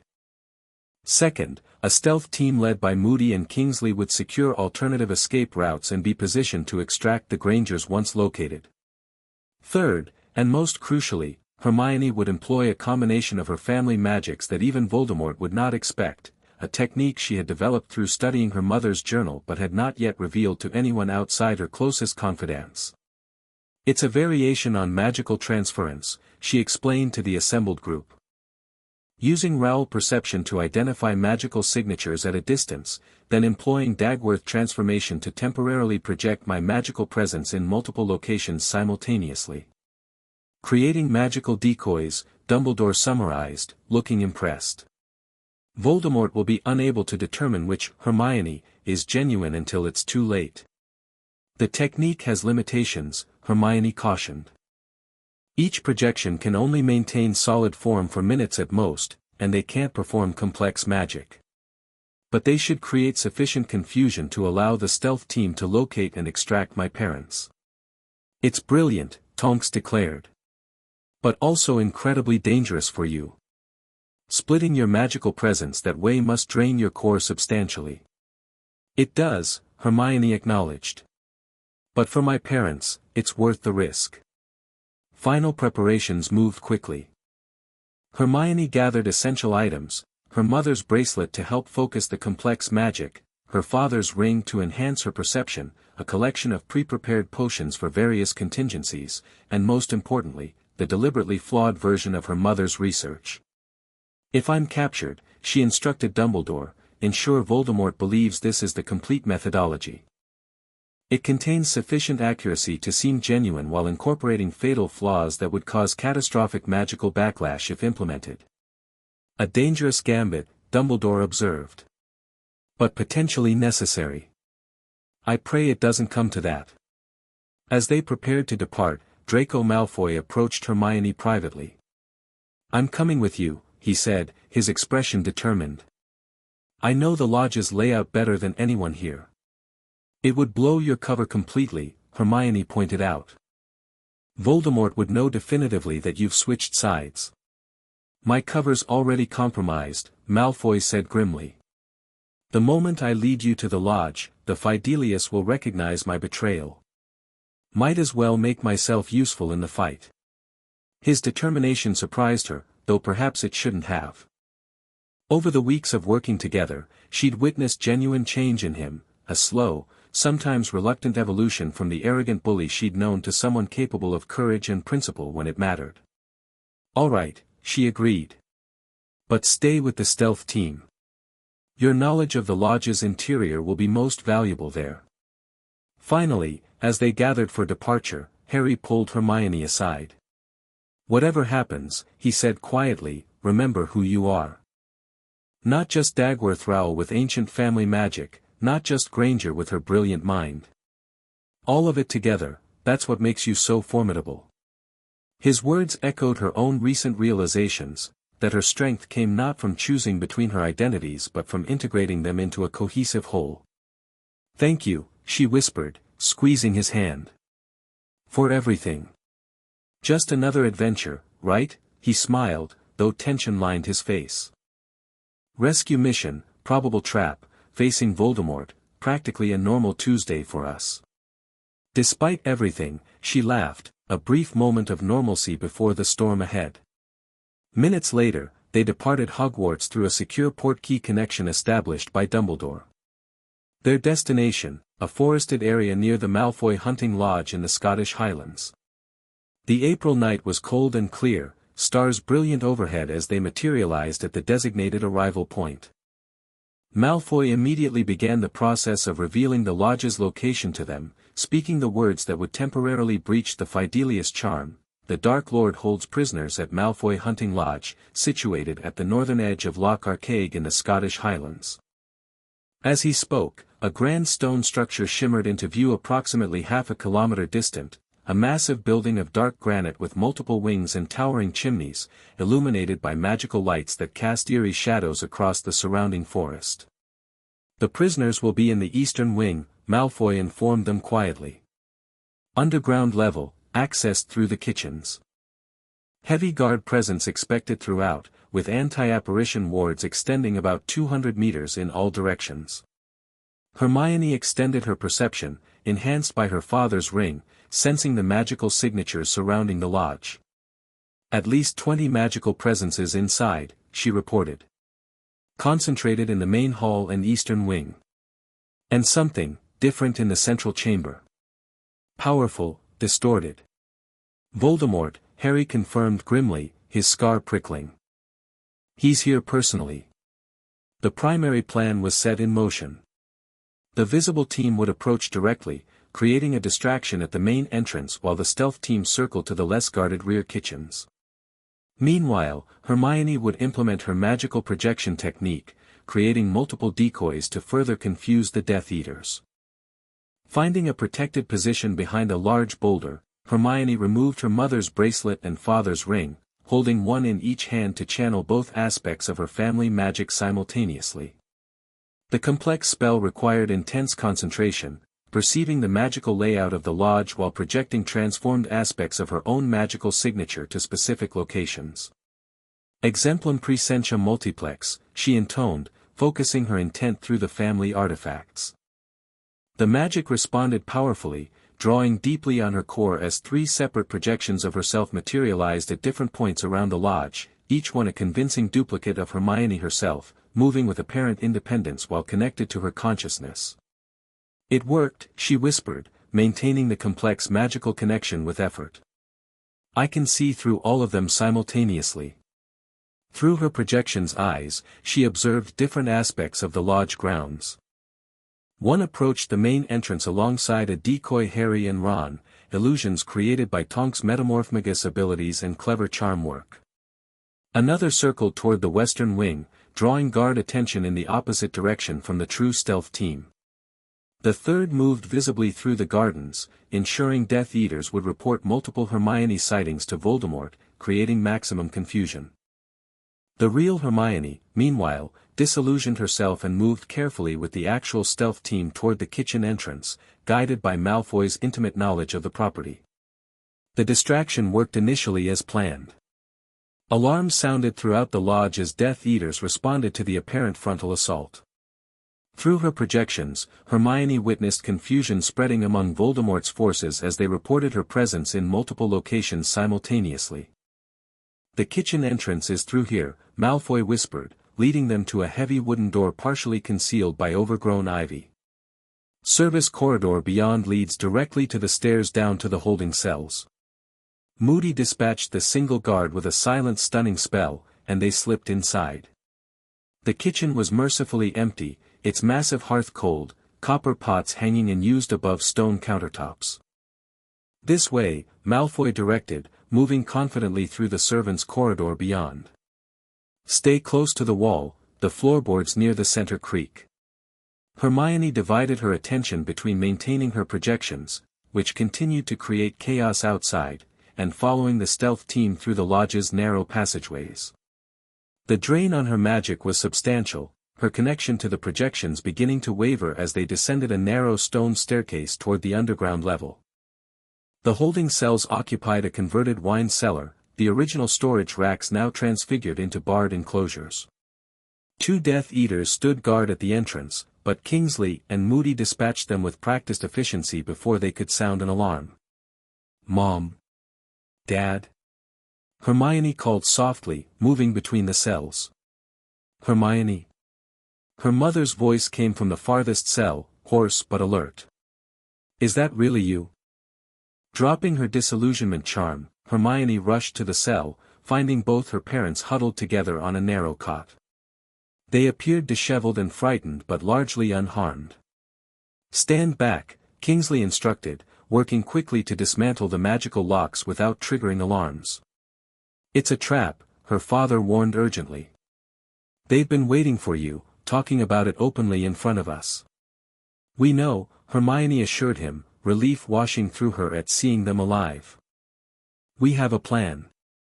The cell door swung open, and Hermione embraced her parents briefly before Moody urged them toward the exit. "We need to move now. The distractions won't hold them forever." But as they turned to leave, a high, cold laugh echoed through the cellar.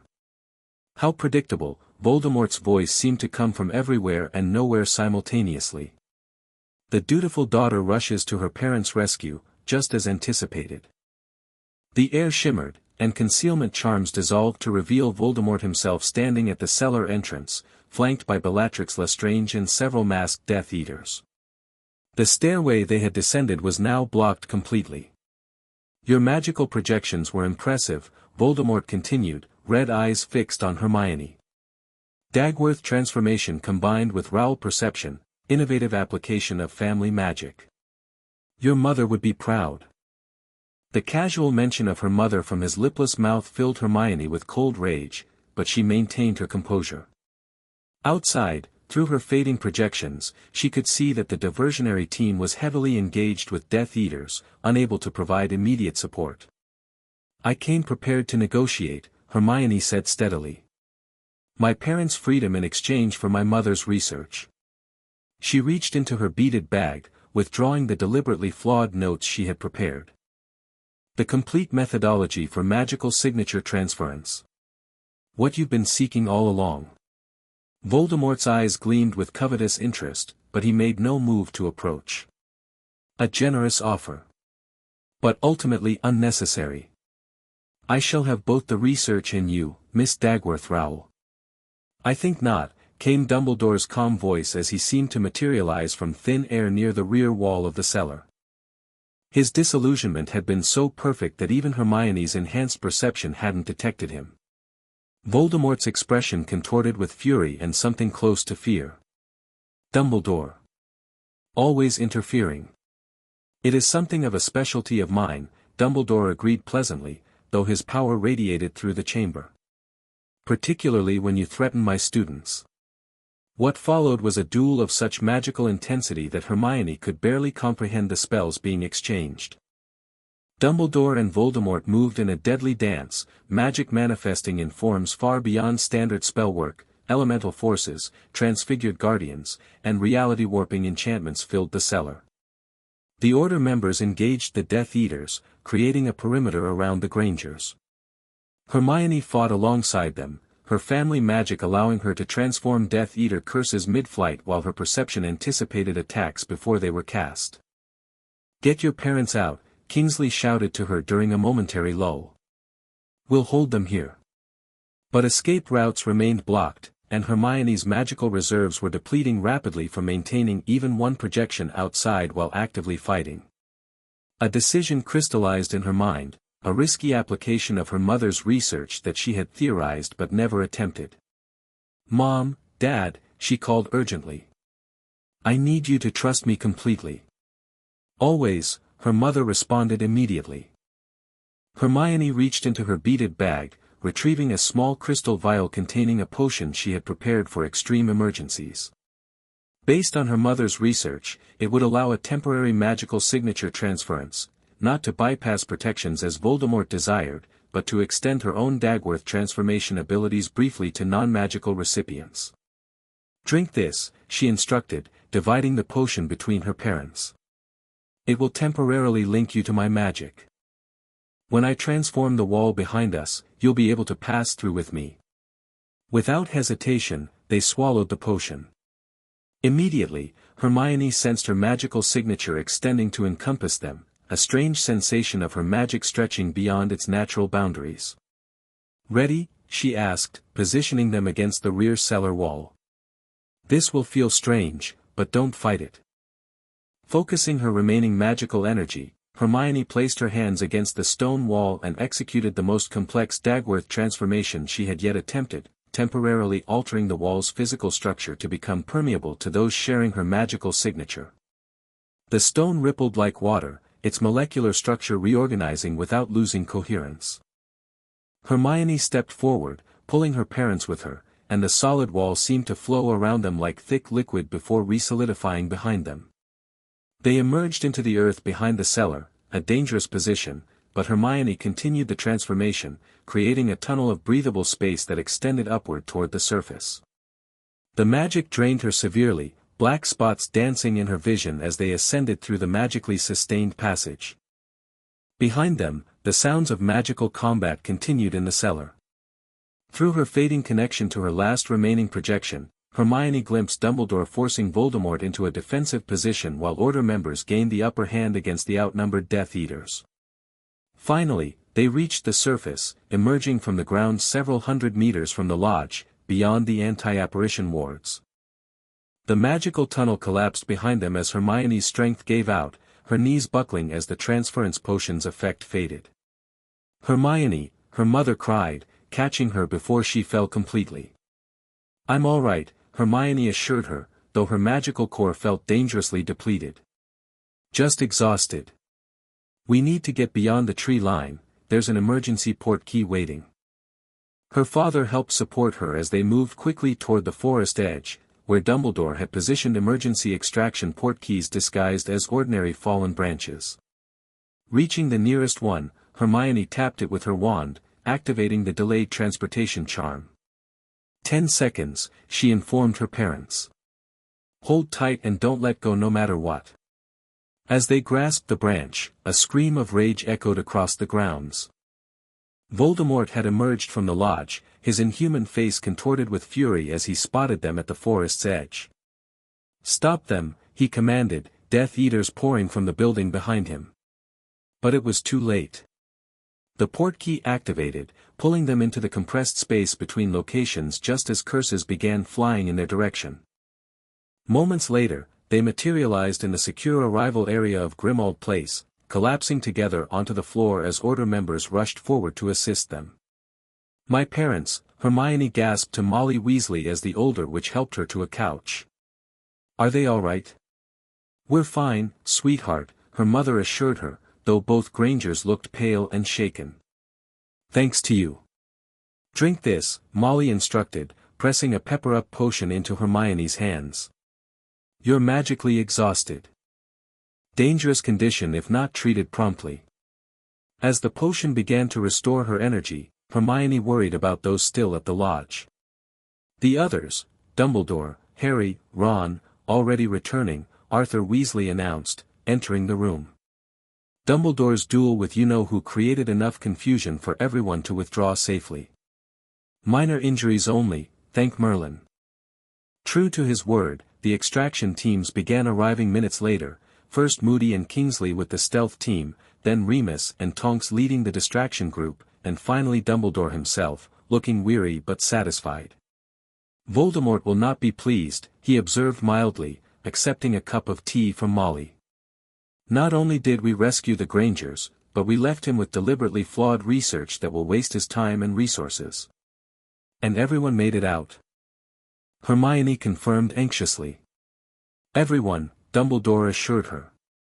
"Though I believe Mr. Potter and Mr. Weasley are being treated for some minor hexes in the kitchen." Relief washed over Hermione. Against all odds, they had succeeded, her parents were safe, her friends unharmed, and Voldemort denied his primary objective.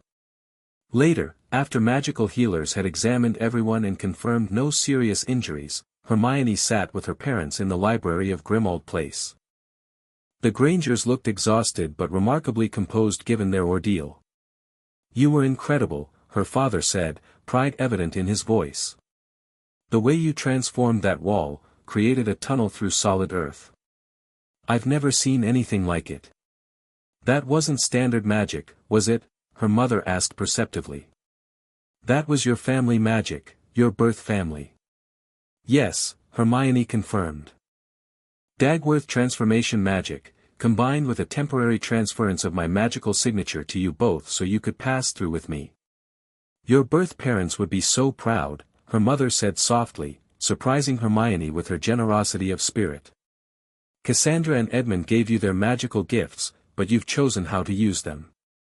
For protection, for helping others. You're not uncomfortable with me embracing that heritage?" Hermione asked hesitantly. "Why would we be?" Her father looked genuinely confused. "It's part of who you are, just like the values and principles we tried to instill in you growing up. We always knew this day might come," her mother added. "When you discovered your birth family and had to reconcile those two worlds. Our only concern was that you might feel forced to choose between them." "I did feel that way initially," Hermione admitted. "Like accepting my Dagworth Rowell heritage somehow betrayed my identity as Hermione Granger." "But now?" her father prompted. "Now I understand they're not separate identities at all, just different aspects of the same person." Hermione smiled. "I'm Hermione Jean Granger Dagworth Rowell. All of it together makes me who I am." The door opened to admit Harry and Ron, both looking relieved to see Hermione with her parents. "Everyone all right in here?" Harry asked. "Just family discussion," Hermione answered, patting the seats beside her. "And you two are definitely family." As they joined her, Hermione felt a profound sense of integration, her Muggle upbringing, her magical education, her newfound heritage, and the bonds of friendship that transcended blood and background. All these elements combined to create not conflict but harmony, not division but strength. Dumbledore entered shortly thereafter, his expression grave despite their successful rescue. "I'm afraid we have more to discuss," he announced. "Voldemort's focus on acquiring Dagworth research suggests he has specific plans for its application, plans we must anticipate and counter. My mother's journal contains her suspicions about what he might attempt," Hermione offered. She believed he was researching ways to transfer his magical signature to objects permanently, not just temporarily as her method allowed. "Creating extensions of himself," Dumbledore nodded thoughtfully. "Consistent with his creation of Horcruxes, fragmenting his soul across multiple vessels. Perhaps he now seeks to fragment his magical signature similarly." "But why?" Ron asked. "What's the advantage?" "Omnipresence," Harry suggested quietly. The ability to project his power across multiple locations simultaneously, just as Hermione did with her projections but on a more permanent basis. A concerning possibility, Dumbledore agreed. And one we must prepare for. But tonight, I believe rest is in order for all. Tomorrow will bring new challenges requiring fresh minds and restored magic. As the evening concluded and plans were made for the Grangers' continued protection at a New Order safe house, Hermione found herself standing before a window overlooking the darkened garden of Grimmauld Place. Her reflection showed a young woman outwardly unchanged from the girl who had first learned of her heritage months earlier, yet internally transformed in profound ways. Dumbledore joined her briefly, his own reflection appearing beside hers in the glass. "Your mother would be proud of how you've integrated her research," he said quietly. "Not just the magical theory, but the ethical principles that guided her work." "I wish I could have known her," Hermione said. "And my father properly, not just in his diminished state." "In many ways, you do know them," Dumbledore observed. "Through their magic that flows in your veins, through the values that guided their resistance against Voldemort, through the journals and grimoire they left for you. Parents leave their mark on children in ways that transcend physical presence. Just as the Grangers have left their mark on me," Hermione acknowledged. "Their compassion, their intellectual curiosity, their unfailing support." "Precisely. You stand at a rare confluence of influences, Miss Granger. Magical and Muggle, ancient tradition and progressive values, inherited power and chosen principles." Dumbledore smiled slightly. "Such integration represents, I believe, the future our world must embrace if it is to heal from the divisions Voldemort exploits." As he left her to her thoughts, Hermione reflected on the journey that had brought her to this moment. The shock of discovering her true heritage, the struggle to reconcile seemingly contradictory identities, the gradual realization that integration rather than selection was the path forward. She was Hermione Granger, raised with Muggle values, champion of equality and justice. She was Hermione Dagworth Rowell, heir to ancient family magic, carrier of powerful magical traditions. Together, these aspects formed not a fractured identity but a harmonious whole, stronger for its diversity, more balanced for its seeming contradictions. In finding her biological roots, she hadn't lost herself but expanded her understanding of who she truly was. And in that integration of her two worlds, perhaps there was hope for the larger wizarding world as well, a model for how tradition and progress, ancient ways and new ideas, could coexist not in conflict but in complementary strength. The path ahead remained challenging. Voldemort would not abandon his pursuit of her knowledge, and the war continued to intensify around them. But Hermione faced these challenges now with clarity and purpose, no longer torn between competing identities but empowered by their integration. She was simply Hermione, all of her history, all of her heritage, all of her choices unified into the person she had chosen to become. And that, she reflected as she turned from the window to rejoin her parents and friends, was more than enough. The end. Thank you for watching this video. Please be sure to subscribe to our channel and like this video.